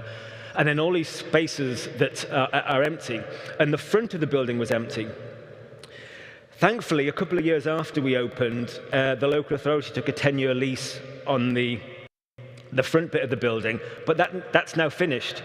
So that whole front of the building is now being repurposed for our use. So we've, that lease finished, we took possession of the front of that building again, and we, when I came into the job, they were going to put apartments in the front of the building, which for me was like, we're a theatre and an art gallery, why are we putting, we don't want to be a landlord, and actually, I don't know if any of you are landlords or it's a horrible thing to have to do because you spend the whole time changing the boilers or trying to get the rent that people haven't paid and stuff. And that's not what we are, and that's not what we want to do. So we scrapped that project and started again and thought, what is it that we need to do as an organisation that's going to reach our community and be relevant and resonant?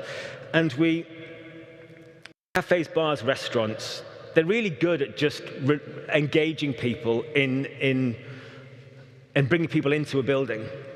And if you provide the right food at the right price and you have a welcoming atmosphere, that's a really good way to get people who maybe wouldn't normally have set foot in a theatre or a gallery. So we're actually doing 2 floors of a restaurant, bar, cafe, first thing in the morning for people to get their breakfast right through into the evening. And we were very keen that we had a relevant company to work with for that. So we've chosen, we didn't just go out to a big company, experts at doing this kind of thing. We wanted someone who was an expert locally. And we went to a company that was already based in Barnsley, that already knew the people, already knew the offer, that they were already delivering this offer elsewhere in Barnsley. And they just said all the right things when we met with them. They had all the right connections, and they sourced their goods locally. It's a big operation, you know, it's a big space that they're filling, but they're working in all the right contexts for us as an organisation. We shared values with them. In the second floor there, we're putting in some offices, some very nice offices for hopefully a culture and creative organisation. So if you know of one that's looking for offices in Barnsley, we're right opposite the train station, and we'll fit about 25 to 35 people in that office. So it's a beautiful space there in a heritage building right in the centre of Barnsley. Then on the third floor, it's the old art school. It's a beautiful space. Most of the original heritage assets are still there, and that's going to be a space for hire, but also a space for us to work much more closely with our communities. Again, bringing more people into the building, being more relevant for the people. And that'll be through workshops, classes, lunchtime yogas, and then weekend classes and workshops for younger people. One of the things that we've been really clear about as an organisation is that we've got to get more people interested and excited about us who are under 30. They are the future of our place. Barnsley as a place has changed significantly in the last 10 years, since the last census. I think we see really big changes when all the new census data comes out in a couple of months. And it's a particularly young place, and they're not into our building at all. We need to get more young people telling us what we should be doing, how we should be doing it, and building the kind of relationships and atmospheres that we need as an organisation to be relatable to. So we've changed our pricing structure. So income streams and raising income streams are incredibly important, but we've reduced our ticket prices because we want more people to come into the building and be part of what we do. And we'd rather have volume of people. We'd rather sell out at a cheaper price than half sell at double the price. So all tickets are now £12 and £6 if you're under 30 for a concession, which is, to go to the theatre is an incredibly cheap proposition. I've got a slide for our income stream mix, but I'm going to talk about it anyway, so just ignore that slide that's on a moment. So we also, when I came into post, worked really hard with the local authority, who are one of our funders, and with Arts Council. Again, really talking to them about what is it we need to be for you, what are the key things you are looking to deliver, what role can we play in your world to deliver some of the challenges that they have? Local authorities are sometimes quite bad at actually doing that connectivity with real people. And in a theatre and a gallery, you can start to have different kinds of conversations with people. So we said to them, what are the things that you want us to do? One of them was the reaching more under 30s, but also providing more opportunities for the community to engage in healthy, fun, exciting activities. So we spoke to them for a number of months about all the different things we could do across all the different departments at the local authority. And at the end of that couple of months of negotiation, discussion, we managed to double our grant from the local authority, almost double. So it went up from 201,000 to 376,000. So quite a sizable change because they believed in what we were doing. A new income stream for us, or an increased income stream for us, because we'd bothered to sit down with them like we hadn't done in the years before an organisation, actually listen to what they wanted and understand what it is that they needed us to do. And then we were able to negotiate with them about what we could do and then bring the money into the organisation to be able to do that. We did a very similar thing with Arts Council. We actually had a 53% increase in our grant from Arts Council because, again, we listened and understood what Let's Create was all about, but also what it meant to relate to the people of Barnsley. And that is our passion as an organisation, is really to be in their lives, be important, be relevant for what it is that they need. So, as I say, we've had a big increase from Arts Council, a big increase from local authority. But really, because we're opening a whole new bit of the building, we need to look at new income streams to be able to afford to do all of this work. So alongside that, the programme of the organisation is relevant and resonant. We haven't had a panto in Barnsley for 26 years. Like anyone that you talk to about the Civic says the word panto in the first sentence. Barnsley needs a panto, and its tradition is that it's panto. So whether it was a panto or not that we needed to do what the people that we were talking to were telling us. And they were all saying, oh, I remember going as a kid, or I remember taking my kids, or that I was in it.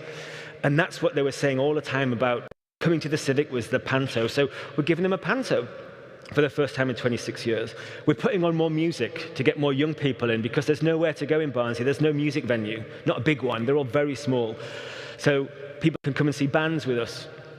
We're becoming more relevant.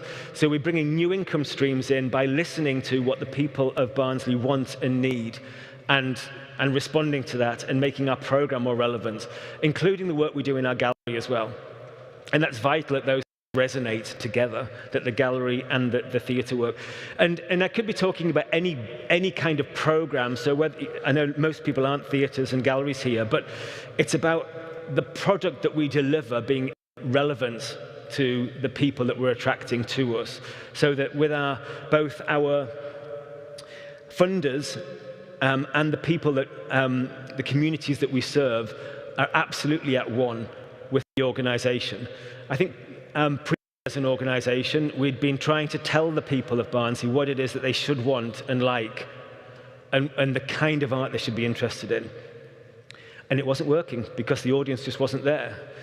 But now we're starting to see that turn around. Audiences are improving. It's a bit of a slog, and if it's theatre and if it's anything that's a little bit challenging, that's harder work. We are finding that if it's comedy and music, people are coming, but that's okay.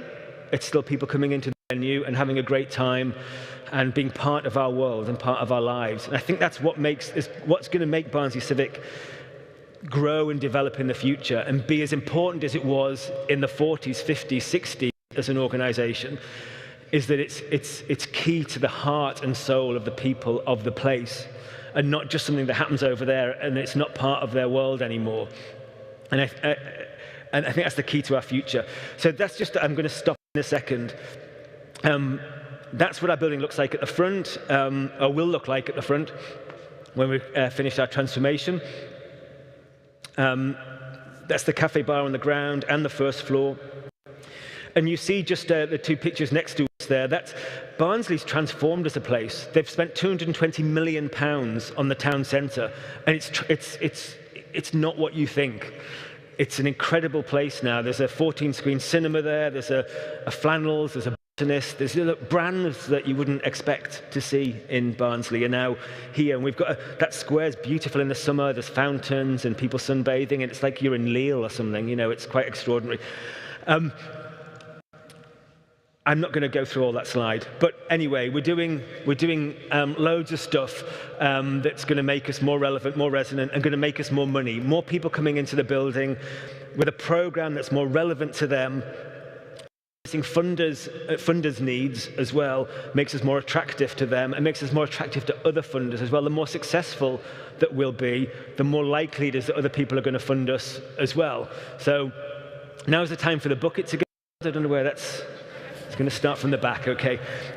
So our goal is to be the most relevant and resonant organisation and give people their cultural and creative opportunities and to satisfy their needs, satisfy what people want in Barnsley. And we will listen to the people of Barnsley and deliver what it is that they want. We do that by, we've spoken to about 850 people in the last year directly, one-to-one, and we've reached about 7,000 now in questionnaires, so digitally online.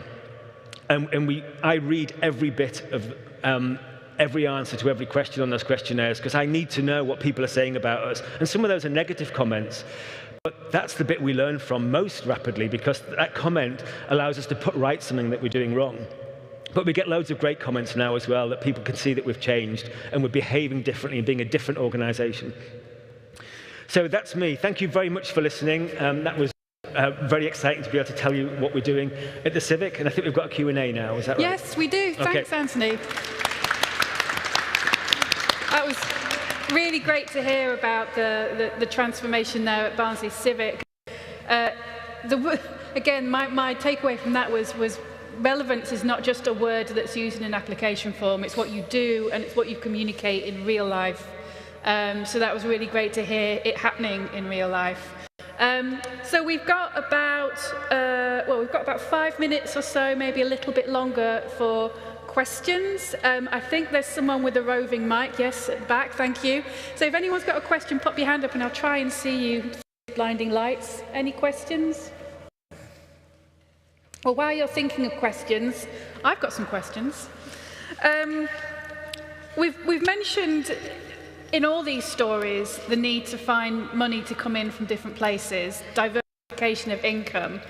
And I just wondered what your thoughts were. Does diversification of income necessarily mean it's got to be more income?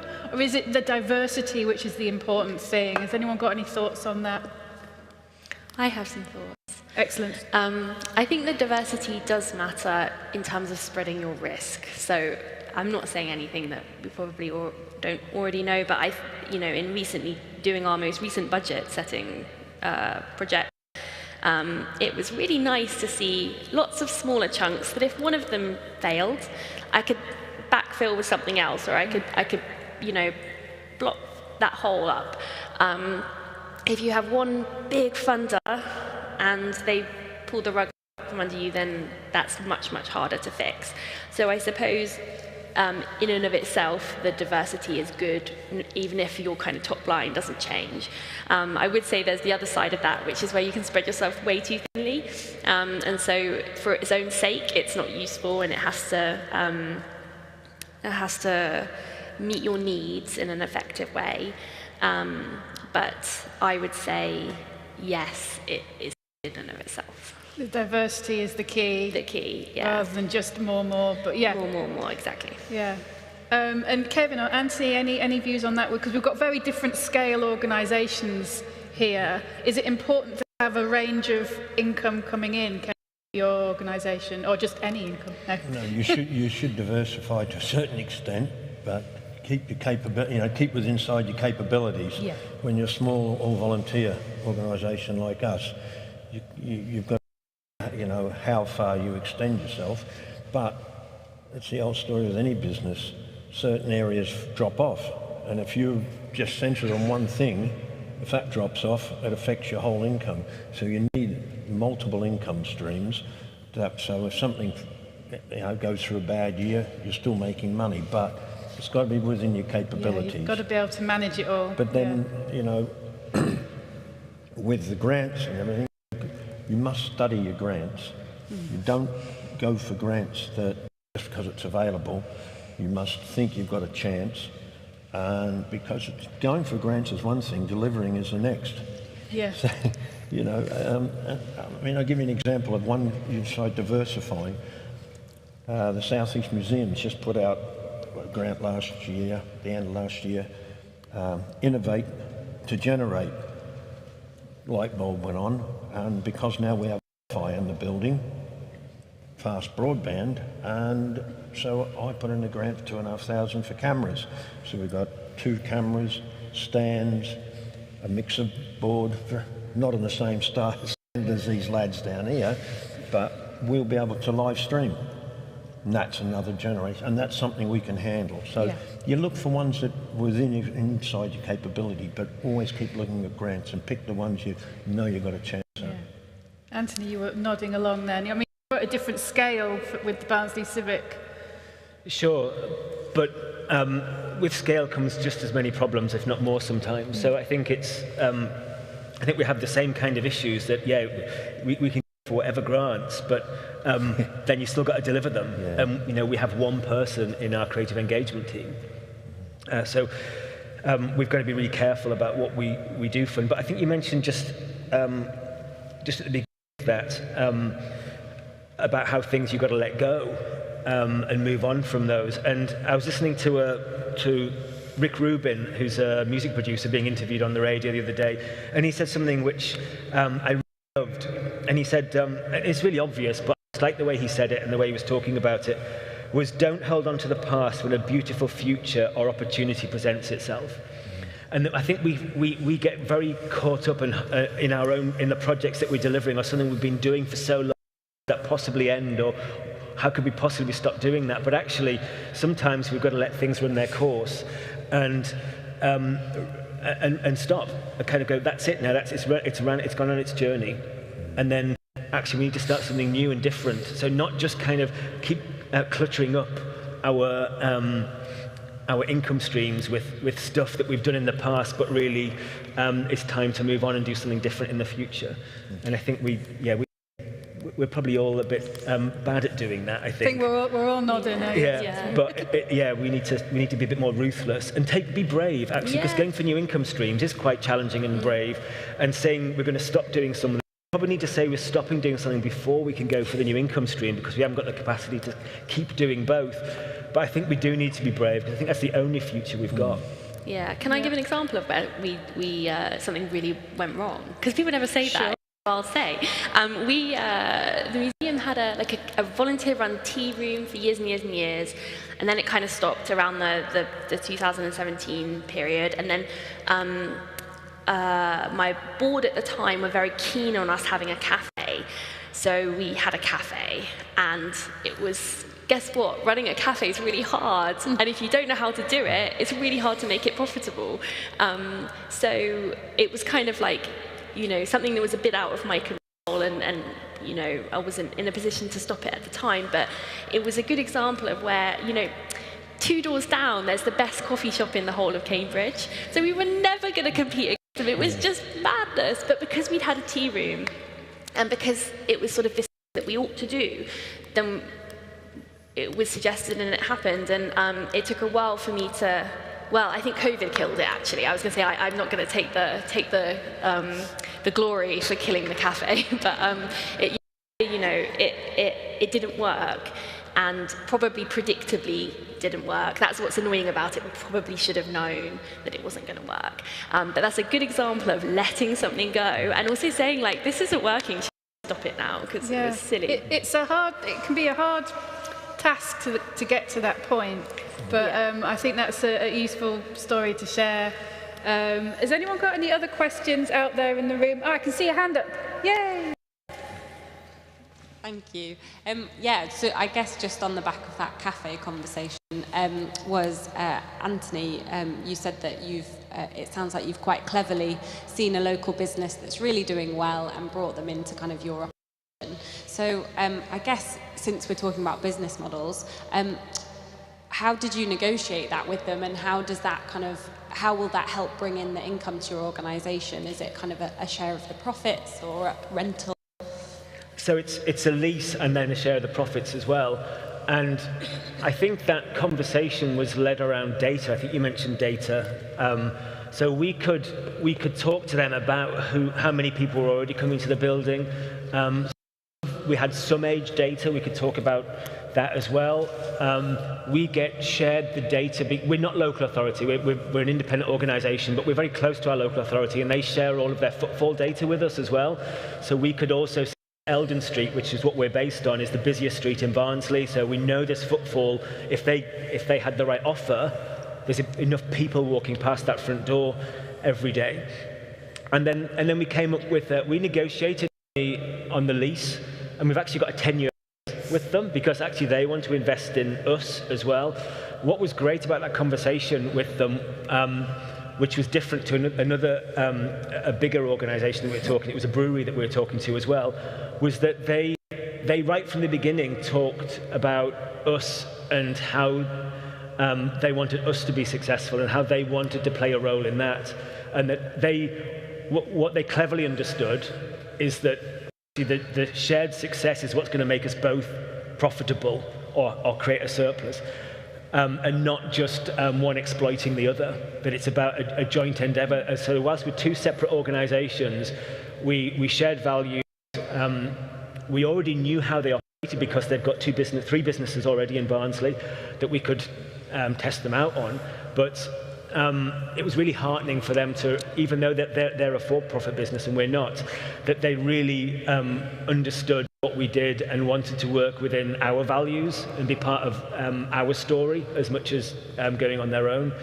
So and it's they're giving us enough money for us to want to work with them as well, which is always nice. So it's on a lease, a good lease, and then a share of profits above a certain amount of money if they do really well.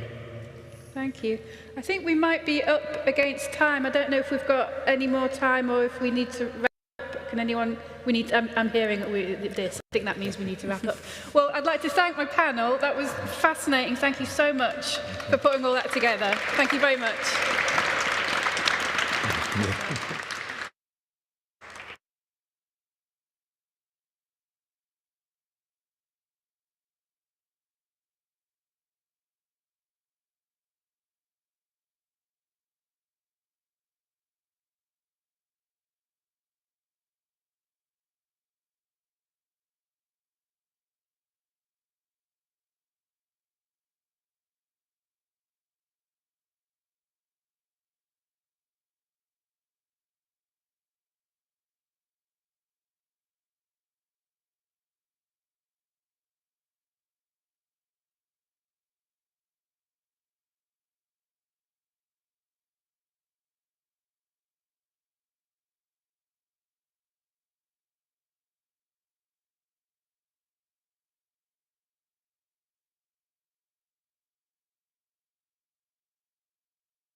Everybody, if you would like to join the session in the nave, it is about to commence. So do come forward and grab a seat. It's the last breakout of today before a final closing plenary and the long-awaited drinks reception. So do come and join.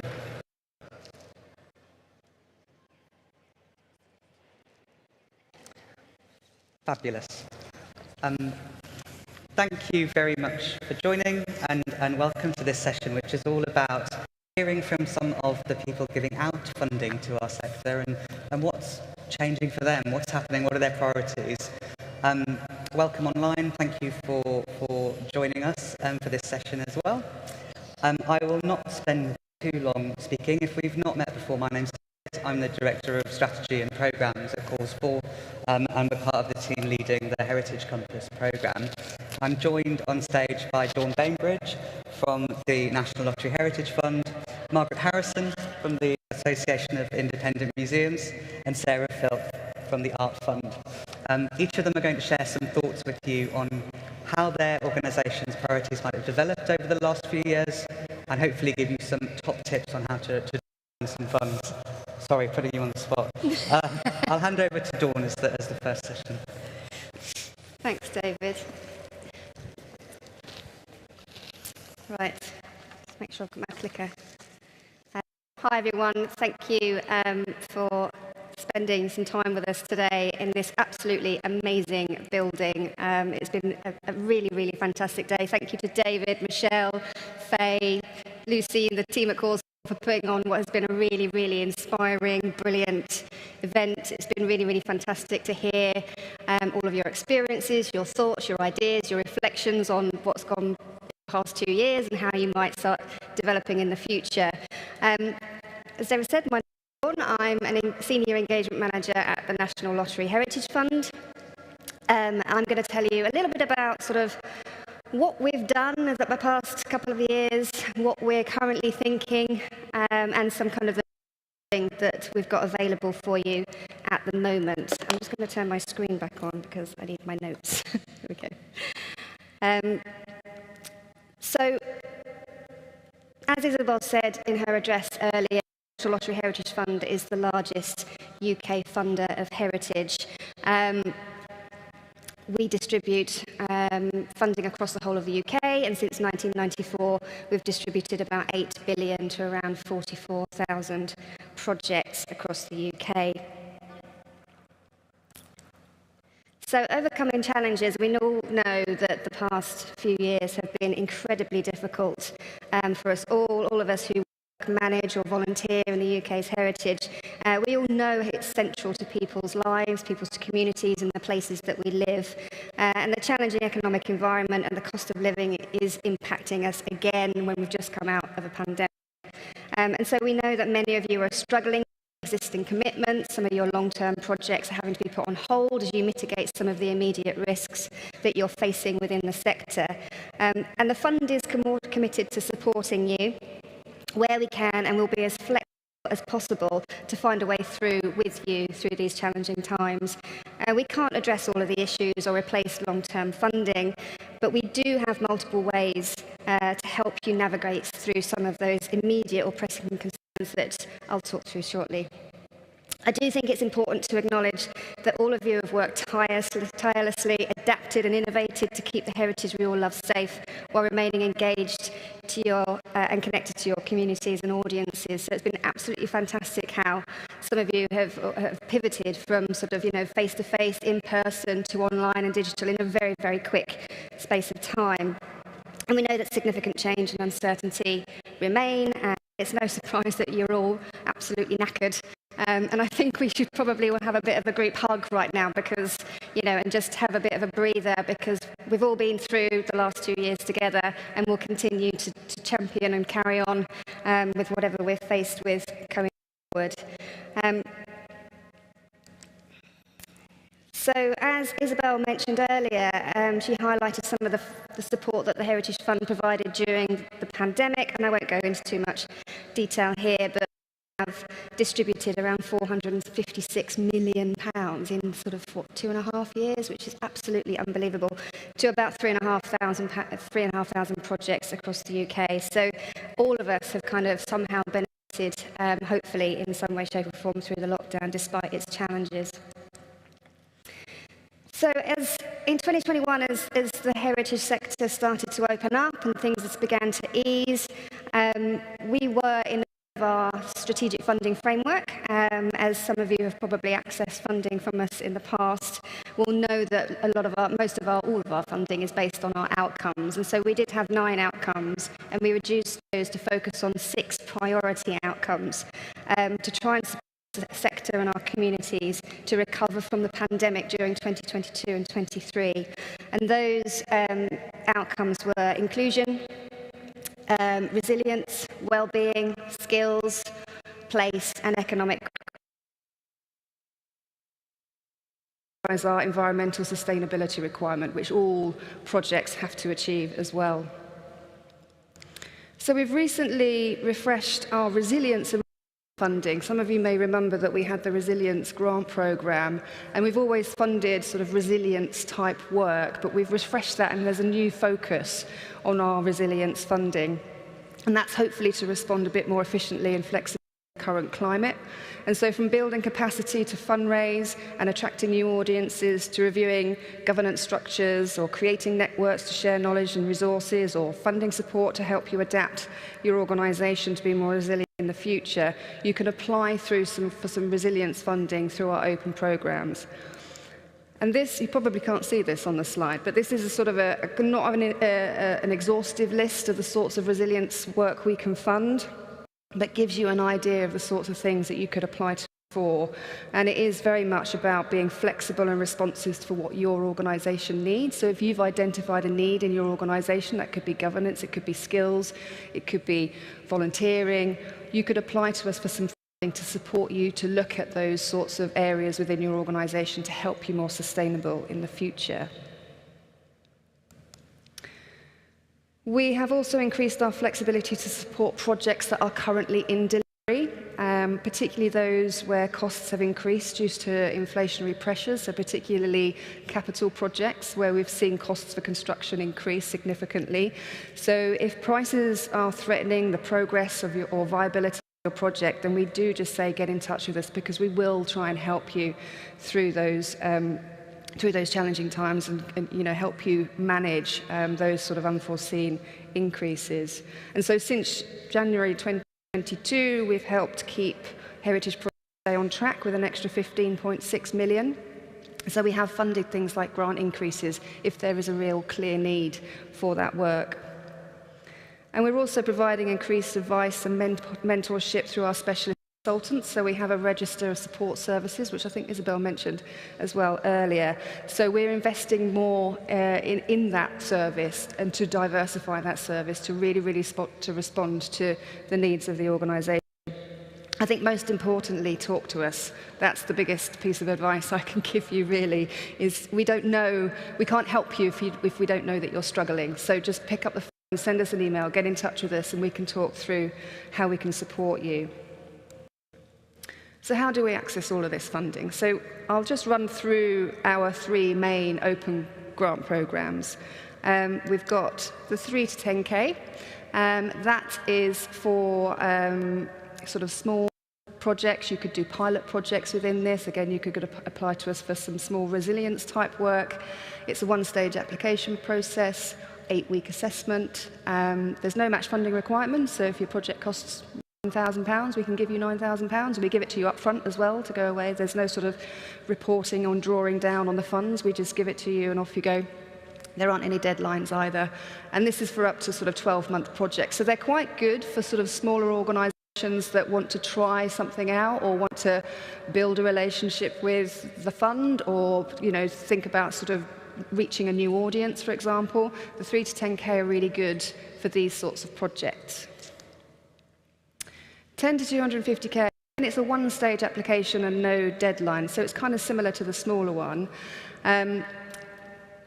We do have a project inquiry service for this grant programme, and that is a very short form where you your ideas, your project ideas down. That will come through to us in the engagement team. We will then be able to provide you with some advice and guidance on your project idea as to whether your project is suitable, or whether our funding is actually suitable for your project, I should say. So we're here then, therefore, to support you developing your project, to think about things that you haven't perhaps thought about before. We can help you with drafting budgets and so on and so forth. So the Project Inquiry Service is a really, really good way to get some feedback from us early on before you spend more time and resource and money into putting in an application to us. So I would recommend you use that if you can. If you go onto our website, you click on the funding, go to Project Inquiry, and you can do your organisation and submit a project inquiry. And that's a really, really good way to engage with us and get some feedback. So the 250 to 5 million, these are the big boys. There's a mandatory expression of interest, which goes to a panel. And if you get through that, you are then invited to work up a first round application or development phase application. We have quarterly deadlines. It's a 3-month assessment, and the decisions are made by our area committees. And there is a minimum 5% match funding requirement for projects up to 1 million and 10% over 1 million. But I'm not going to dwell on that one too much. So we talked about outcomes earlier. Now, a mandatory outcome, which all projects have to achieve, is a wider range of people will be involved in heritage. And we call this our inclusion outcome, our mandatory outcome. And this is what all projects need to consider. If you are going to apply to us, you have to demonstrate how your project will achieve this. And something to think about when considering this outcome is, who do you currently engage with? Who are your audiences now? Who aren't? Have you identified any gaps? They could be young people, it could be people from lower socioeconomic backgrounds, it could be from ethnic communities, or people with disabilities. Have you identified any gaps that you would like to engage through your project? Talk to them, consult them, find out why they're not engaging, what are the barriers. There's no point assuming the they're not coming to us is because X, Y, and Z. Actually go out and talk to them, consult, gain that evidence. So once you've done that consultation, you've talked to the groups that you want to involve in your project, start delivering activities or creating activities that are appropriate to their needs and a response to that consultation. Build partnerships and connections with new groups and organisations. We're really, really keen for people to work in partnership with each other, bringing on different parts of our expertise to your project only helps to strengthen your case for support. And read our inclusion guidance. We've got lots of lovely guidance and best practice. Start there. They're really, really good, informative pieces of guidance that I'd recommend you read. So another requirement of our funding is environmental sustainability. It's not an outcome, but it is a requirement that all projects have to consider. It's proportional to your grant request, but and a lot of people say, well, how can we have an activities project to be environmentally friendly? Well, it's about thinking about, for example, if you're creating resources and materials, do you do that online? Do you use recycled materials? Are there other ways that have a less of an environmental impact in what you're actually delivering? It could also be encouraging your project participants and volunteers to use public transport to access the project. We can fund those costs as well. So if you've got travel costs in your budget, that's absolutely fine. We can fund those sorts of things. And sign up for the Fit for the Future network, which is a fantastic network and resource across the UK that can give you lots of advice and guidance on how to make your projects more environmentally friendly. Oh, and I've just run through that, so I'll click on. So what we are looking for in projects is a very clear heritage focus. We get a lot of projects that, maybe arts focused or maybe, sort of upgrading a historic building. And we do fund upgrades to an extent, but there needs to be a very, very clear heritage focus. The project needs to respond to a need or opportunity, so that's the why. And activities that will engage a wider range of people, like I talked about just now. How are you going to engage the wider range of people? So we don't fund just capital projects. There has to be a commensurate package of activities that go alongside any kind of capital project. So meeting and sustaining outcomes, so thinking about legacy and long-term sustainability or long-term benefit or impact of your project. What happens after the project ends? Often a lot of people don't necessarily think about what the legacy is of a project that they're delivering. And so, how can people 5 years down the line still know that this project or have access to this heritage in some way, shape or form, beyond any life of funding? Environmental sustainability, overall public value for money. We distribute lottery players money. We need to be accountable and transparent. So how can you offer public value for money as well? How can you demonstrate that that person who spends their money on a lottery ticket is investing in your project and they're getting something out of it too? So a realistic budget. Find projects undersell themselves or they undercost themselves because they're worried about applying to us for too much, and they look at a budget and they think, oh, that looks really scary and a lot of money. It's absolutely fine as long as it is realistic. Again, you're demonstrating that value for money. Include contingency. If you don't include a contingency, you will increase risk and therefore you won't be as competitive, and inflation, and also include costs for evaluation. We are very, very keen for people to have really, really strong, robust evaluation frameworks within their projects so they can demonstrate the impact, and then we can also share the impact that our funding has had as well through your projects. Good planning, project timetable, management, clear beginning, end and point. We do get some projects that sort of want continuation of funding, so it's a bit vague in terms of what they're actually asking us to fund. So we want a clear beginning and a clear end, and a clear demonstration that you've planned the project well. We don't fund projects that have already started. So if you've already got a project that's in train and you try and come to us for funding, it's unlikely you'll get that funded because it's already happening. And we don't do continuation funding either, although we do fund things like building on or expanding on a project that's been delivered that's been really successful and you want to come back to us for a development of that or an expansion of that, we can fund those sorts of things. So Isabel mentioned the strategy that coming out in the spring.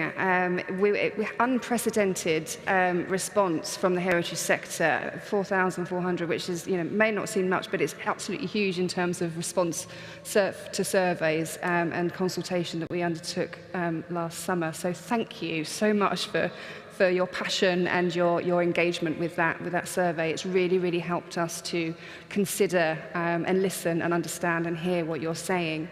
And so those themes that came out from that survey and that consultation are listed there. So conserving, protecting and saving heritage, responding to the climate and nature crisis, inclusion, diversity and accessibility, and financial resilience.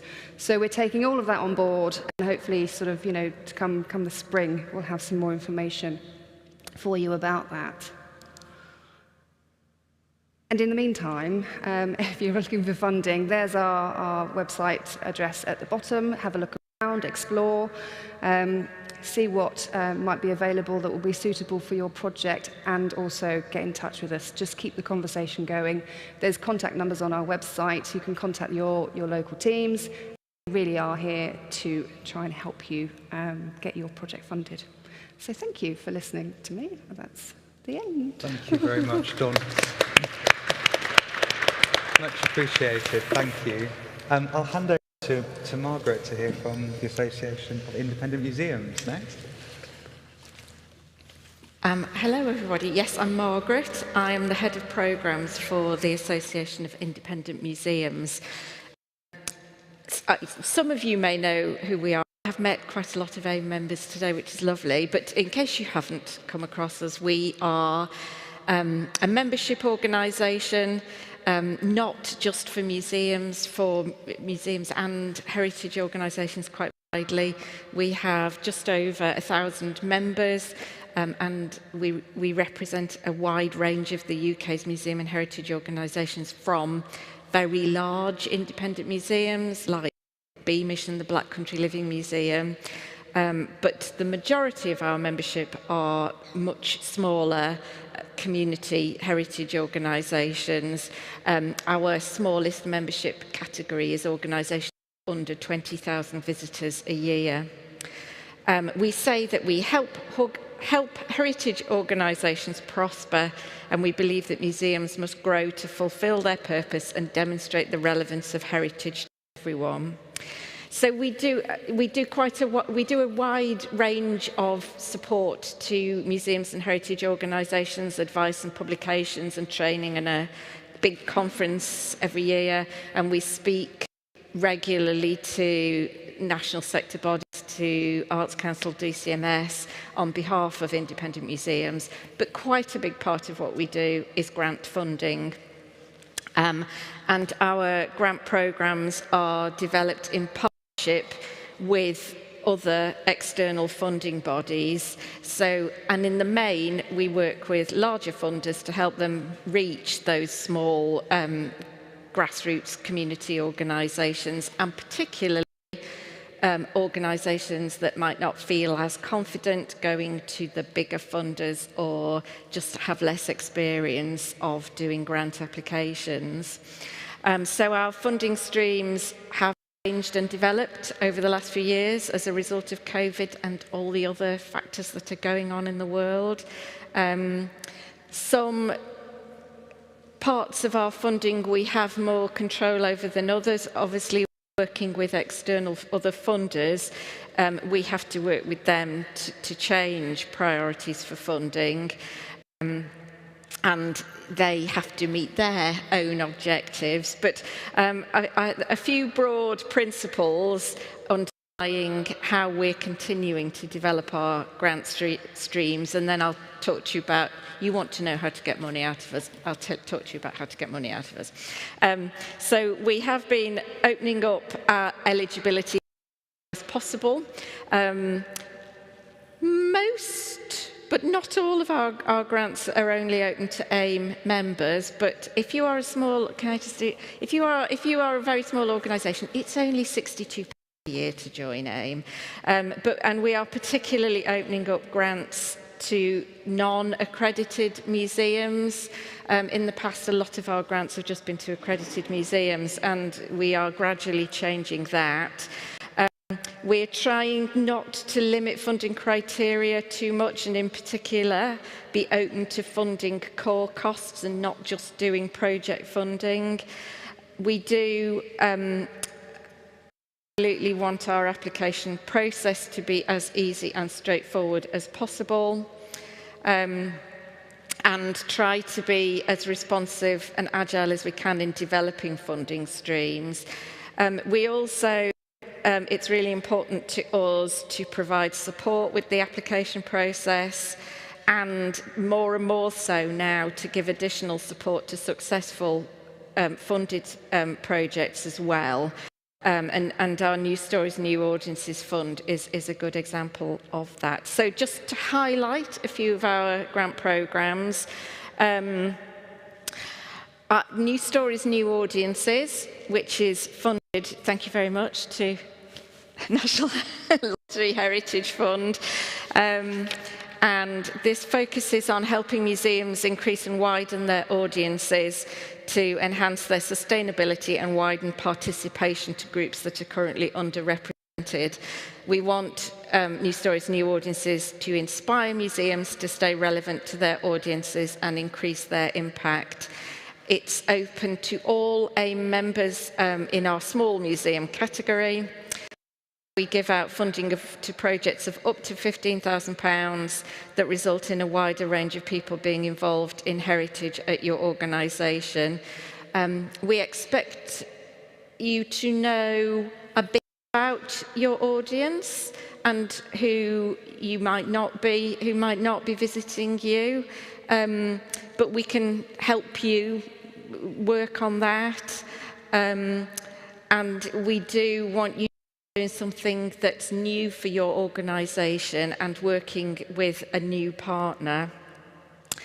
Successful projects, our successful New Stories, New Audiences projects are at allocated a project mentor and also take part in a cohort network to share their experience and learning with other applicants.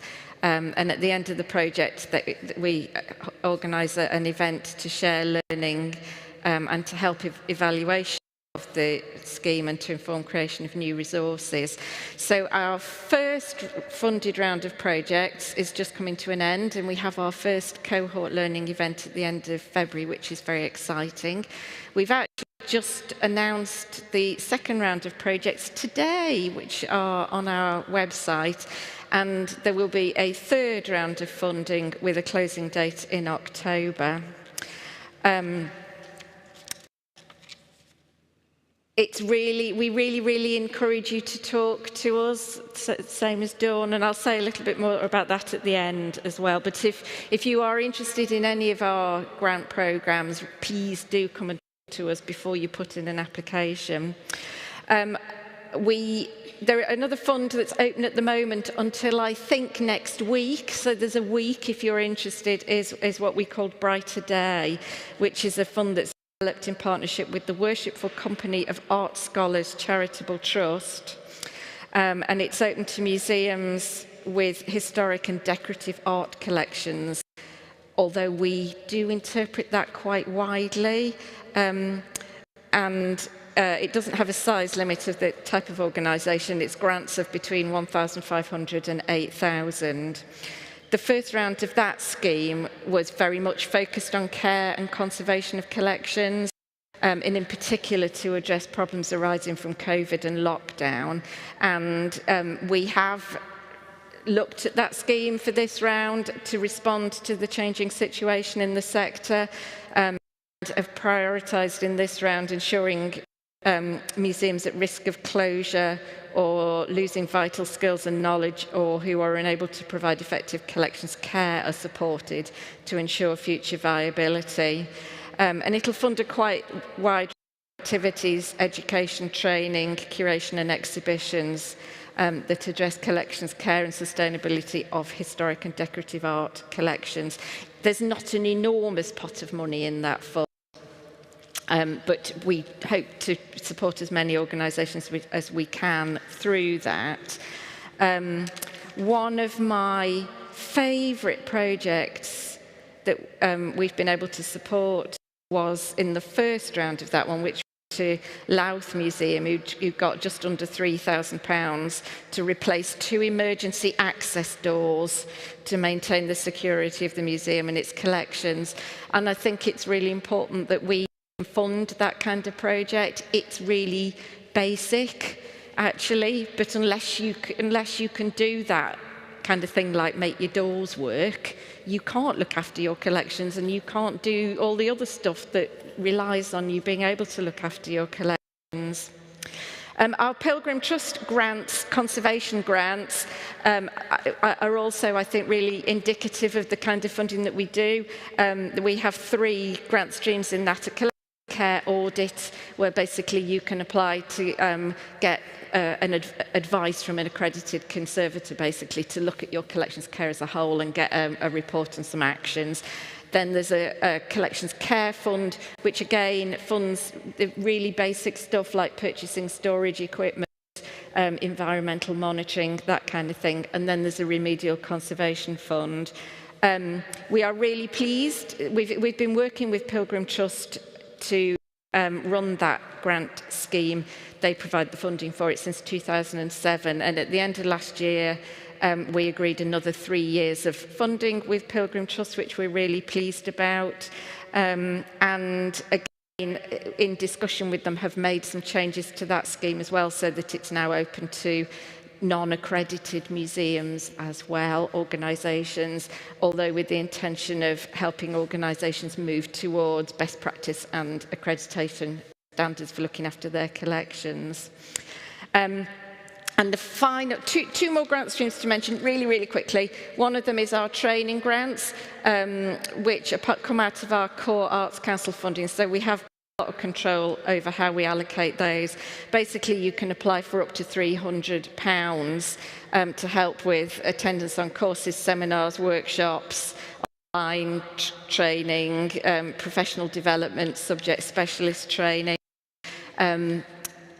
They, not surprisingly, went really, really quiet during COVID and then massively took off last year. So we've put more money into that fund as well.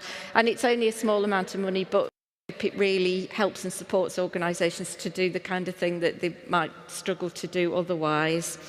And we have a new grant scheme, which we are about to announce any day now, and I'm going to have to read you this because I don't know enough about it yet, but it's come from, supported by DCMS. It's called AIM Connected Communities, and it will run until 2025, and it's to help participate in volunteering and tackling loneliness, and is funded through DCMS and Arts Council England as part of the government's £29 million Know Your Neighbourhood Fund, which targets support at 27 advantaged areas of England, and the details of that will be announced as soon as we have finalised them, and it's grants of up to 100,000, so it's quite substantial, that one.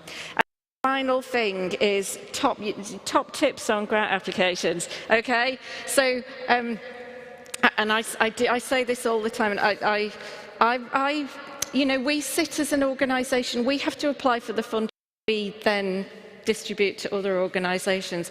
And I have also worked in an industrial heritage museum and applied for a lot of funding.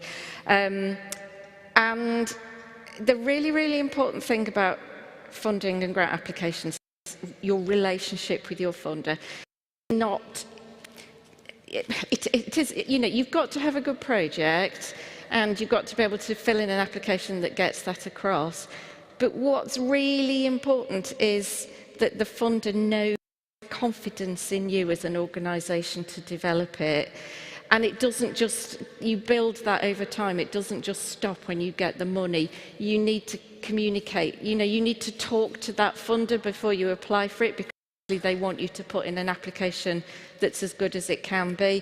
And you need to report to them when they ask you to, and you need to reply to their emails. And if something goes wrong, you need to just be open and tell them, because they'll be fine with that. And that is the thing that really matters.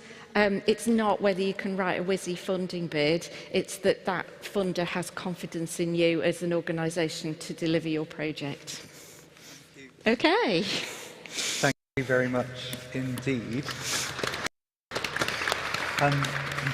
Just as Sarah's about to stand up, just to say, grant making, generally we know from the work that colleagues at MyCake and Sarah leads, who's just over there, plays a really significant role in the business models of a large number of participants on the Heritage Compass programme.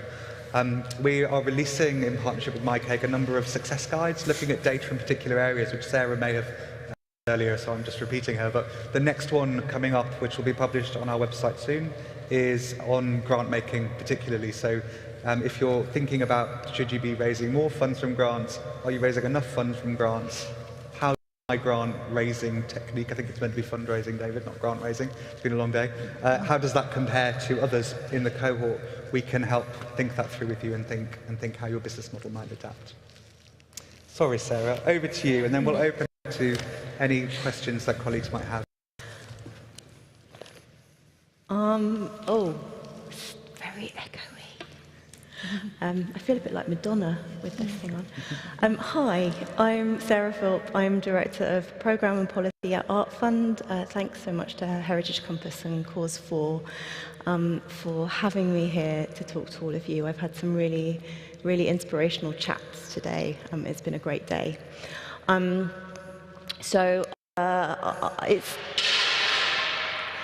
It's just gone 4 o'clock. Normally at this time of day I'm flagging, so I expect some of you are flagging too. So I'm going to tell you a bit of a story about Art Fund's work and funding over the last 3 years.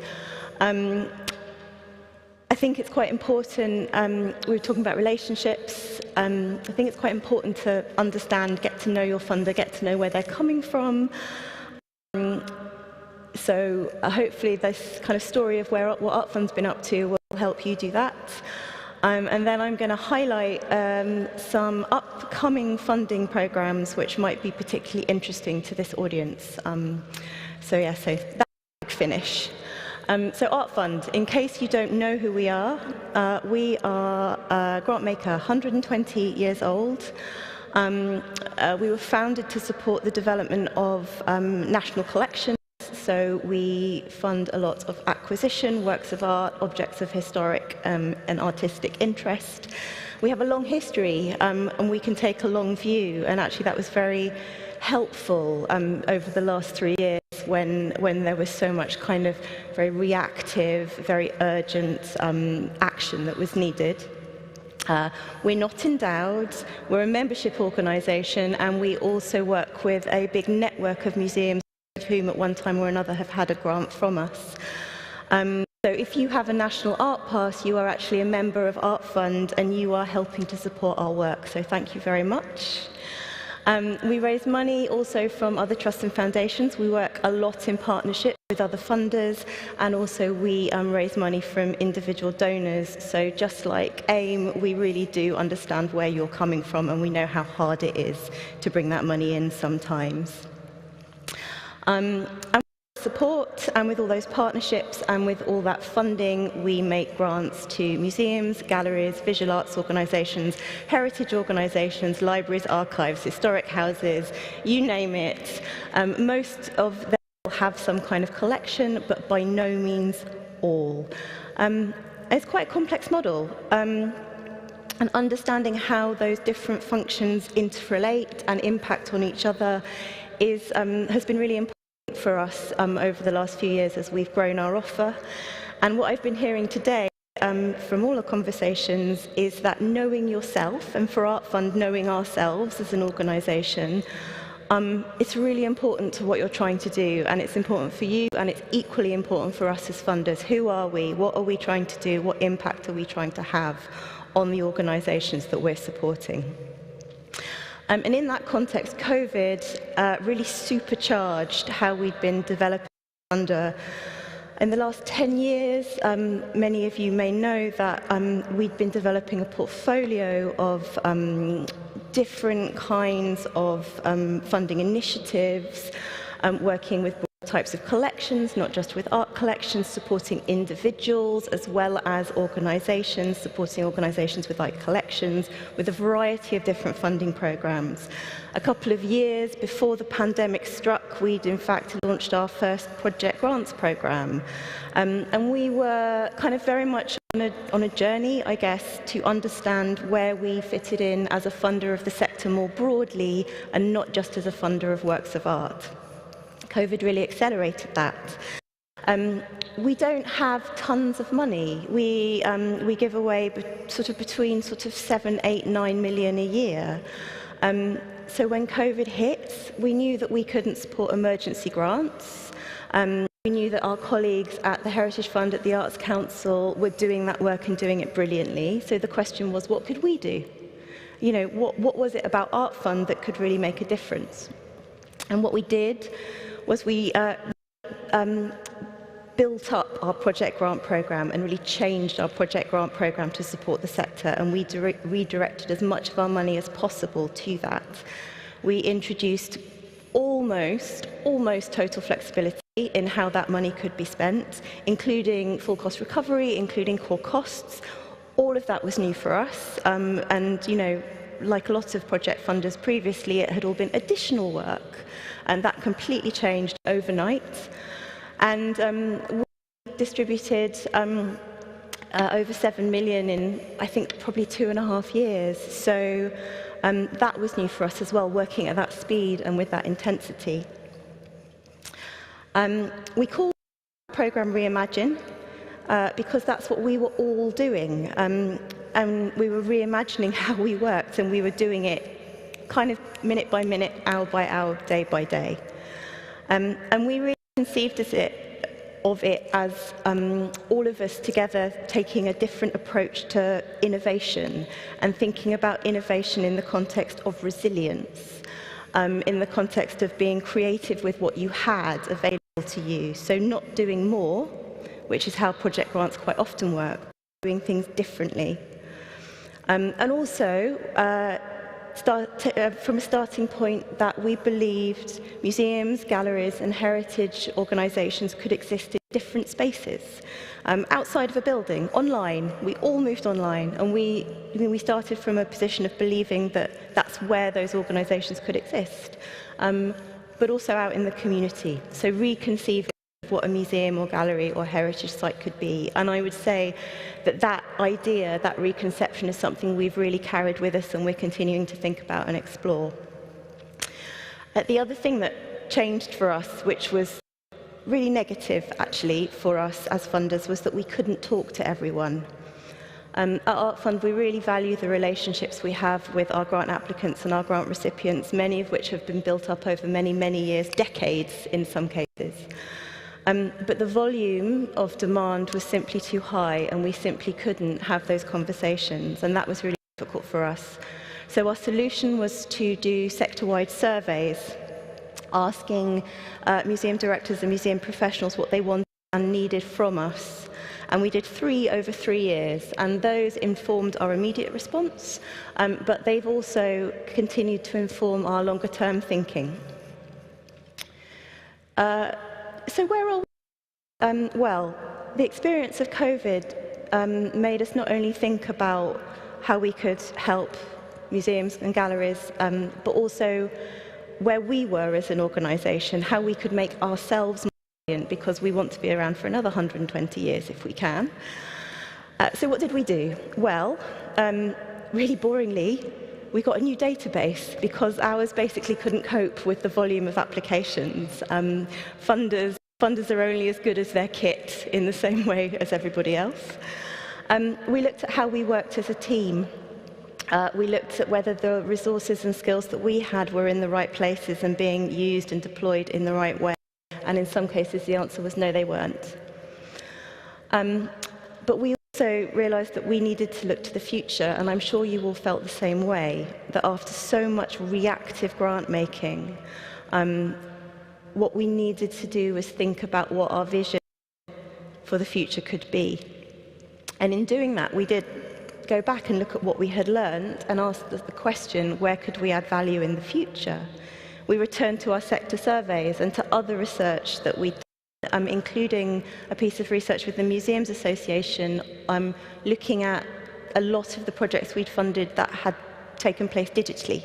And that research is actually available on our website if people are interested in finding experiences of other organisations that pivoted to a digital offer during COVID.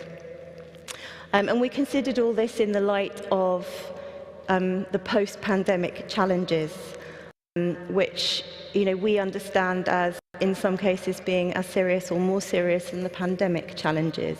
So Brexit, the cost of living, inflation. We are not out of the woods yet. They're just different, slightly different woods.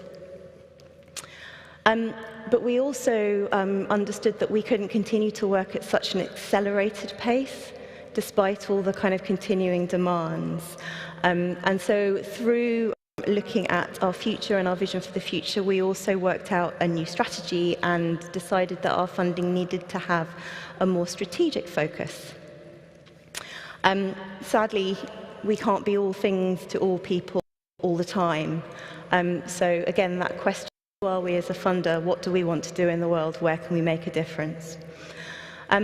So in this context, I want to mention 3 funding programs particularly. We still do funding for education, we still support independent research and travel. Those are all still there. Go to our website, artfund.org, and all that information is there, and you can apply for any of those programs. But there are 3 particular programs that I wanted to mention today. First, some of you, I think, already know about this, and I think are already signed up. A big project which we're working on with many partners, including a really substantial grant from the Arts Council called the Wild Escape. This partly comes out of findings from our surveys, which told us that for many of you, reconnecting with schools was a major priority in a post-pandemic environment. The Wild Escape is a nationwide project. Currently over 500 museums, galleries and heritage sites are signed up. And the idea is it is going to help those organisations to reconnect with young people and with schools, with nature and biodiversity as a focus. I'm afraid all the grants have already been distributed, but there are lots and lots and lots of free resources to help you participate and to provide a kind of template to reconnect schools if that's something that you really want to do, but maybe doing that work is potentially a little bit, a bit of a kind of challenge at the moment. Yeah, so please, all of these things is on our website. Come and find me, go check it out. The second project, we are continuing with our Reimagine funding. We are just making it more focused. This year, again, the research, we're focusing it on our people, the workforce, with a particular focus on diversity, equity, and inclusion. Workforce means your volunteers, it means your peer support networks, and the idea is that the grants will support resilience and sustainability in all areas of workforce support and development, and it will include costs and potentially funding posts. That will be launched early in March, so please keep an eye on our website or sign up for our Museum Professionals newsletter, where there'll be more to come in due course. And last but by no means least, and with huge thanks to the National Lottery Heritage Fund, we will very shortly be beginning to develop a programme called Exhibition Networks. And this has been in part developed because our surveys told us that one of the priorities for museums and heritage organisations was working in partnership, to learn from each other, to share resources, to share knowledge. Just, I think we all realise after the last few years that we're stronger together and it's much harder to go it alone.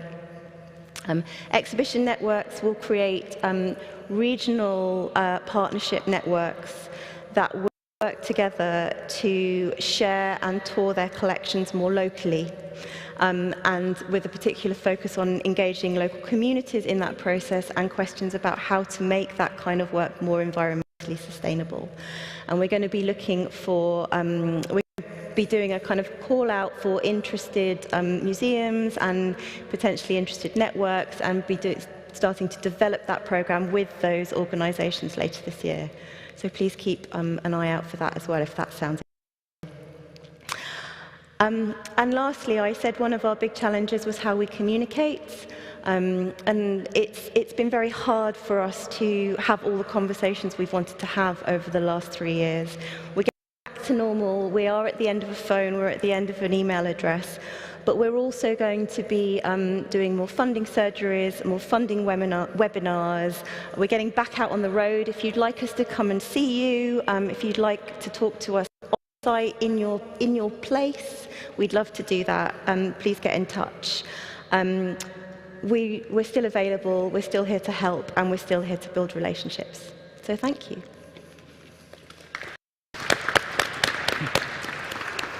Thank you very much to all three of you. And I will just see if anybody would like to ask anything in the audience. But before I do that, although you've already got a question, that's brilliant. I just wanted to stress the thing that came out for me really from listening to the three presentations, and that is there is definitely the strategy and focus of all of these organisations are in process of developing all the time as we are in this kind of new world and in the context that's operated in. And I think we talked in a session that I was in earlier on about how can we as heritage organisations support those that fund and not just take a sort of transactional relationship. And relationship was the next thing I read. There's a real want to develop relationships with the sector and vice versa, and I think that was unanimous across the board. Lots of new programmes coming up, and we'll ensure that when we post resources from this session into the Heritage Compass Slack group that we include links to those. And I think an interest and acknowledgement perhaps of the resilience of the organisations that you're supporting, and not just the resilience of the projects they're delivering. And I think that's so critical for the organisations that I'm coming into contact day to day right now. So thank you. Do we have a roaming mic? Rebecca, thank you. Stand here with the hand up and we'll take a question. It's quite hard to see. So one of the breakout sessions I was in earlier, a woman said that the definition of museum had been expanded to include digital museums without a physical space. So I wondered, it's a question particularly for Margaret and Sarah, how are you defining museums? Thank you. Margaret, would you like to come in? Well, yeah, mostly. That's a complicated question. That's a really complicated question. Excellent. I would, you know, the baseline, honestly, at the moment is museum accreditation, and that does depend on you having a building with stuff in it, and it you know, you can't become accredited if you're just a digital organisation. Not all of our funds are open to, I mean, what we're trying to do is open schemes up beyond accredited museums, and New Stories, New Audiences is one of those, and I'm going to make sure I get this right there, but you have to be looking after heritage in some way to be eligible for that. I wouldn't like to go anywhere near defining a museum. Each grant fund has its own eligibility, and you just have to have a look at it and see whether you come within it. Thank you. So the definition that was being referred to earlier, I think, came out of ICOM, which is the International Council of Museums, and it took them about 3 years, and there was huge arguments within that organisation about that definition, so I'm not about to reopen that can of worms. As an organisation, as a funder of museums, we have kind of similarly always taken accreditation as a starting point, although we have never insisted upon it. And we take a sort of slightly broader view. You can be provisionally accredited, working towards accreditation, or you can demonstrate to us how what you do means that you are at a standard that you could argue is kind of similar. And that's sort of fine for us, you know, make your case and explain what you mean. I think the move into the digital realm, being a museum without walls, being a museum that exists purely digitally is fascinating. As a funder of works of art, obviously, you know, lots of works of art now only exist as a piece of code. So we're very open-minded, I would say, kind of give us a ring. Sorry, I'm finding it really hard to see anybody. Give us a ring and have a chat. But a lot of our schemes, most of our schemes are open to organisations, networks, agencies that don't necessarily have collections. I would say it's really only our acquisition programme where you would need to sort of be demonstrating what you thought a collection was, and more importantly, who owned it. So I think for us, the idea of a collection is that it is publicly owned or kept in trust for the public. So privately owned collections are not. I was about to say, almost as important as the nature of the museum is how you're constituted, and it's the public benefits, and in most cases that you are actually, you know, constituted as a charity. Yeah. And we're a bit more unusual in that we can support, you can be a charity, you can be a CIC, you know, we support local authority-owned museums, so we're, again, quite broad in our definition, but that point about public benefit is a really important one. Thank you both.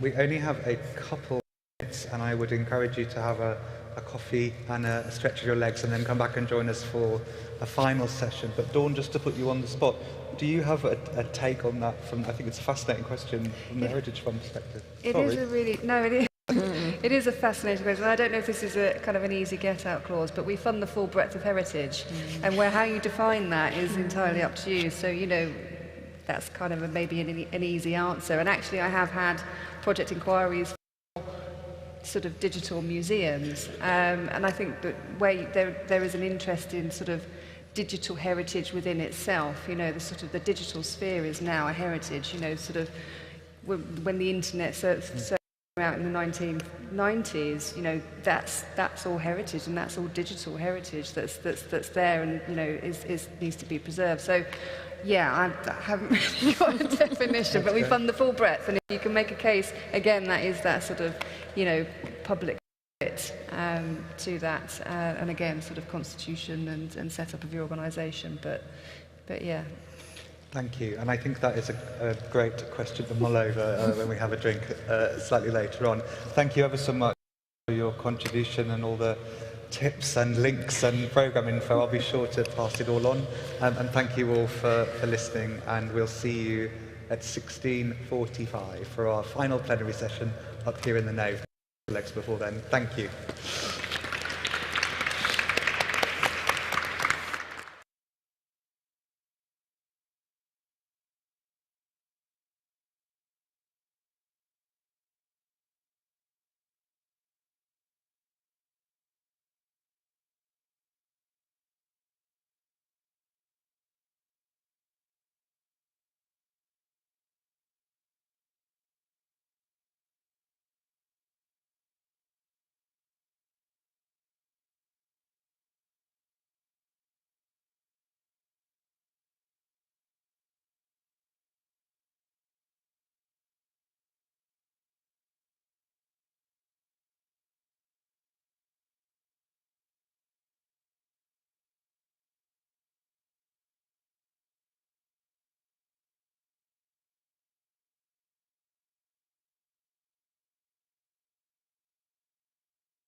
Again, everybody, hopefully you've readjusted your scarves and had a coffee, and please do come and join us for our closing session if you would like to grab some seats, and we will kick off.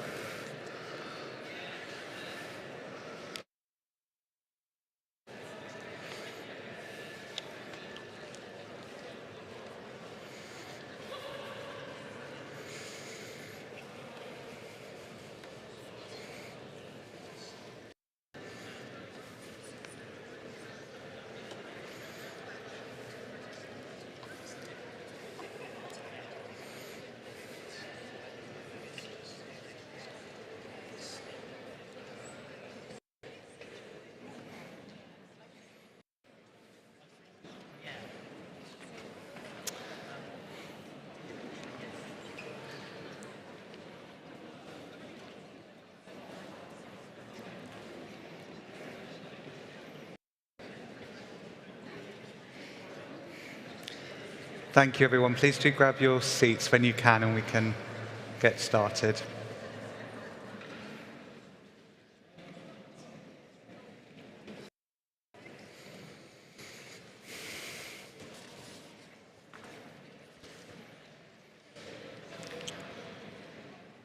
Front row, please. Front row, please. Great. While we're just getting the last few people settled, it is me again, but in case for some reason you've inexplicably missed me popping all over the place.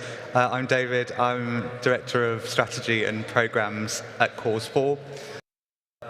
We're the lead organisation, Heritage Compass, and I have the brilliant pleasure of introducing Tony Butler in a moment to speak about the future and his thoughts and reflections on what's next. But before that, I would like to just, on behalf of the Heritage Compass team and colleagues, thank you all so much for coming today and for being part of our event. Somebody said earlier it feels like a family gathering, and it really does. There's that kind of shared language around Heritage Compass, which has been really lovely. So thank you to all of you, and thank you to all of our speakers and facilitators who've done such a wonderful job. Thank you to the Cathedral and the team who've been providing us with amazing catering, the team at Destination Coventry for providing such a wonderful welcome this morning. It's just the most fantastic space. I feel very surreal and lucky to be stood here doing this. I want to thank Productions who've facilitated all of our tech stuff absolutely wonderfully, and hopefully those of you joining us from home have had a smooth experience, and we'll look forward to sharing the recordings with you later on. And also the captioning working to ensure that these sessions are accessible. Thanks to the Heritage Fund for your support with the whole programme, and also with the Department of Digital, Culture, Media and Sport for their support of the programme as well. And finally, to my team who've been around facilitating things absolutely wonderfully, and to Tina Lansley, who's working with us as an event manager for today. I'm not sure where she's gone, but she deserves a biggest glass of wine, I think, when the day comes. So for some of you today, this is sort of starting to be the end of the formal element of the Heritage Compass programme. Some of you started way back with us in 2020, and it's been quite a ride with pandemics and other crises, but we've here face to face, and I'm so happy we were able to do so. Some of you are right at the beginning of the Heritage Compass journey, and so welcome the newest cohort that will be joining us through for the rest of the year. Like a proverbial bad penny, you won't be able to get rid of us entirely, so do keep an eye on the Heritage Compass newsletter and all of our programme communications. We're really fortunate to be able to provide a lot of other additional activity this year for you to take advantage of. Training offers throughout the year for the cohort coming to the end of their programme. We're going to be able to offer some small pots of funding to support the development of heritage networks, resilience networks around the country a little bit later on this year. And we've also got some support for development. As ever, please be in touch. We will provide you with an evaluation survey link following this event. But if you'd like to talk to us about the programme, about anything broadly about your engagement with us and how we might be able to develop this work over the next 8 to 9 months, please do let us know. I feel I should make everybody say it, but it's heritage.compass@cause4.co.uk, and you'll everybody in my team, certainly. For those of you who've had such a good time, you want to carry on, tomorrow at 12 noon is just a reminder that my colleague Sarah will be running a Q&A session on the dashboard. Signed up for that already, but we have links available and space if you would like to join to talk a bit more about data, and who doesn't want to do that on a Friday afternoon? I'll be there, definitely. As I said, following this, we will have a drinks reception, so please do join us and toast to your colleagues who have just been resilient in an absolutely extraordinary time. What a whirlwind it's been. But rather than dwell in the kind of present, or even what's already happened, Tony, I will hand over to you to talk a little bit about what might be next for the sector. Tony is the CEO at Derby Museum. We're going to have a bit of a conversation, then we can open out to yourselves if there's anything you'd like to put to him. So, welcome, Tony. Thank you. Hello. Hi. Where shall we start? Why don't you introduce your organisation and kind of how you're feeling about things right now? So, I'm the director of Derby Museums. We're an independent charitable trust that was set up in 2012 to manage 3 museums in Derby and the city's collections of cultural heritage. So one of our sites is a World Heritage Site, Derby Silk Mill, and we have the largest collection of work by Joseph Wright of Derby in the world, the 18th century painter of the Enlightenment. We've recently completed the development of Derby Silk Mill to create the Museum of Making, which is a brand new museum that focuses on 300 years of manufacturing and creativity in the city, but also on materiality. And the museum inspires people to make as well as to learn about this heritage. The museum was 8-9 years in the making, and it was kind of built from the ground up. So we take a human-centered approach to developing cultural heritage. So we're working with community groups, working with volunteers, working with civil society groups in creating this process of building the museum. It opened back in 2021 and has won a number of awards. It was shortlisted for Museum of the Year last year, didn't quite win. And it's been I think, influential in taking a much more participatory look at heritage and how communities and individuals can thrive through heritage. Alongside that, we also run the city's Museum and Art Gallery, which has collections of art, natural sciences, archaeology, and world cultures, and a small social history museum called Pickford's House. So within our portfolio, we have the city in the Museum of Making, the world in our Museum and Art Gallery, and the home at Pickford's House. A nice portfolio to manage. Thank you very much. So we've talked a lot today about what does the sector look like in 23, what's resilience mean for you, what does it look like for you in 2024? So if I'm going to be honest, it's really, really tough. And I think whether you're out there working in small organisations or one-person bands or agencies or running an organisation with a site, it's really going to be tough. And realistically, I think our strategy over the next 2 years is hang on in there. Much of the regional sector is a bit like the NHS. It's got this almost a Victorian infrastructure that since 2010 has kind of been run down. Austerity, especially in regional museums, has had a really interesting impact on services, on all the stuff that museums saw that they were there for, saw that they could do. So as an example, our organisation's had over 60% of its funding reduced from the City Council in the last 5 years. So we've been desperately working to plug that gap through fundraising. We've built an endowment, a £2 million endowment from scratch, thanks to the Heritage Lottery Fund. We have increased the commerciality of our organisation, and we have built a much increased donor base. So the proportion of income that we have from the public sector back in 2015 was about 90% of our income came from the public sector, came from the Arts Council or the City Council. And this year, it's about 35% of our income, and 65% of our income is earned. It's coming from investments, or it's coming from projects and trusts and foundations. So there's been this really quick transition that's happened, but that's primarily down to austerity.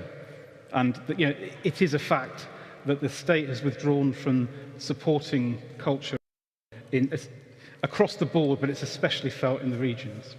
So with all that in mind, when you have inflation at 11.5%, cost of living crisis, increased fuel bills, and just the cost of everything is as much more, all the costs are going up and the income is going down. So for the next 2 years, I think that our strategy is going to be hang on in there, wait for inflation to come down, and then emerge after that. It's not very, it's not optimistic, but from bearing in mind from where we've come from COVID into an economy that is potentially facing recession, my strategy is about hanging on in there, keep doing what we do really well, and make sure we don't overpromise and kind of not start to live within our means. I think that's so true, the sort of holding firm, protecting what's around you. It's something I hear again from organisations in this programme. So with that in mind, what does a resilient organisation look like for you? And who's going to be flourishing at the other end of that whole? So, scale and size of operations, and often the most resilient organisations are the smallest ones, that are more nimble, the ones that are able to make quick decisions and to modify what they do really quickly, and the ones that have a lot of agency. I think from looking at the delegate list, a lot of organisations here are probably in that category. The ones that are going to struggle are the ones that don't have financial reserves and overpromise what they can deliver. I think what COVID showed was that there were so many organisations that in the good times looked very healthy and on the surface doing really well, but they had no financial reserves. So the money the government pumped in through the Cultural Recovery Fund and the amount of organisations that didn't have working capital, decent levels of reserve, was, I think, a real surprise to bodies like Arts Council and Heritage Fund. So the move to make sure that there's a bit more liquidity in those organisations so they're a bit less vulnerable to disruption in the economy, that they're going to be the ones that are more sustainable. So my organisation has built up quite a lot. We built up reserves before COVID because we knew that our funding was coming down from our local authority and we needed a kind of backstop. So as a result, we didn't get very much out of the Cultural Recovery Fund. But building financial liquidity in organisations, I think, is going to, for those that can do that, they're the ones that will be resilient. I think the ones that are really mission-based, don't fly off at tangents, take the next, go off at whims for the next initiative. Ones that stick to their mission and stick to what they're really good at. Ones that are relevant. And I know earlier, I think you had a session about relevance. That really work hard to understand the needs of their visitors, their community. They're the ones that will flourish, not just because it's a good thing to do, but also they'll build up loyalty amongst local people. And every time bad things happen to organisations, if you have a bank of local supporters and love for you in the community, that often reacts well against people that, funders that will do bad things to you. So I think being close to your communities, close to that use you, and relevant to everybody, they're organisations that will be more resilient. Absolutely. Relevant and understanding who they're relevant to and why. I think, spot on. I feel there's a sort of foreboding in what's still to come, isn't there? So I'm going to try and we're going to move tack slightly. What do you see as the sort of big opportunities for this sector in the future? Well, I mean, if you can keep going for the next couple of years, if inflation starts to come down, and use the next couple of years to, I suppose, just to regroup and build and start to build partnerships across the sector. And what the sector needs is a really healthy economy where small, medium and large organisations can all interact with each other and all act in this spirit of mutual support. So there is a call to the large national organisations to be a bit more generous with their assets, make sure that more, so in the heritage sense, make sure there's more of national collections going out to the regions, encouraging national organisations to work constructively with small organisations and not just ones that are sort of low-hanging fruit. So building this ecology of heritage across the piece that goes from grassroots to national institutions. I think that's if we're in a period of and kind of regrouping, it's building that foundation is as important, I think, as growth and growth for growth. We've gone through a period where organisations are encouraged to grow, and economic growth has also become something that's been vaunted by government, but also the sector itself. But we've kind of we've built new museums, we've built new institutions, and now we can't afford to heat them. So we've been building stuff when we should have been building social capital or cultural capital within our communities. And I think reflecting on that and putting more effort into building cultural capital and social capital is what I would like to see in the next couple of years. Excellent, thank you. And you mentioned collaboration and partnership working, and I think that's going to be really critical over the next period.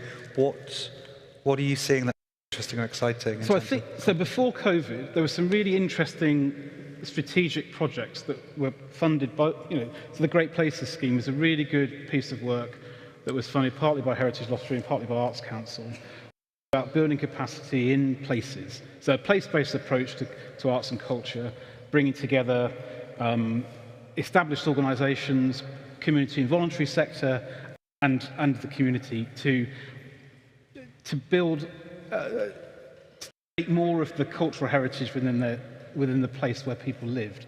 So building up a sense of pride in place and a sense of understanding those sort of natural and cultural assets in your place. So the Great Places scheme is a really good one, and I'd like to see some of that extended. The Creative People and Places programme that Arts Council runs, that has been a real success in building up cultural capacity in places where there was low participation in culture or there wasn't a cultural infrastructure.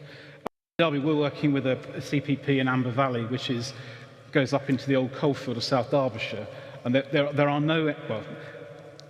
definitely no MPOs in the Amber Valley.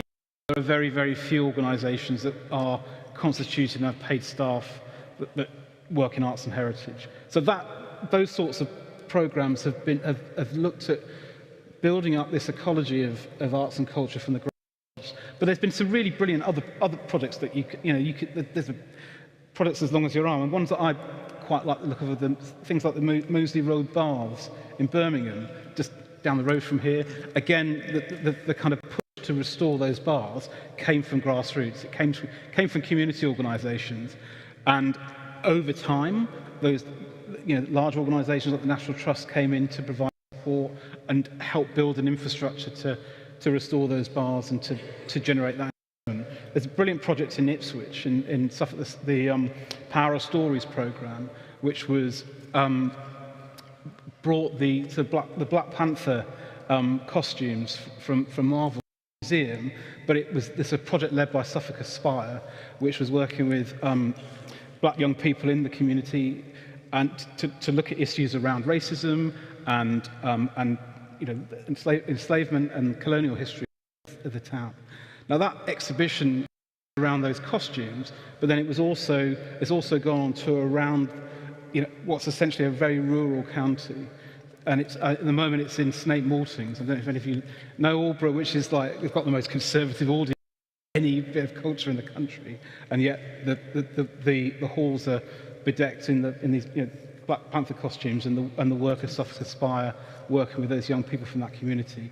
So there are so many brilliant projects that are essentially in partnership, but often it comes from those grassroots organisations to begin with, and the more established organisations have to be open-minded enough and humble enough to put aside their, not their pressure, but their way of working and enter into a spirit of mutualism.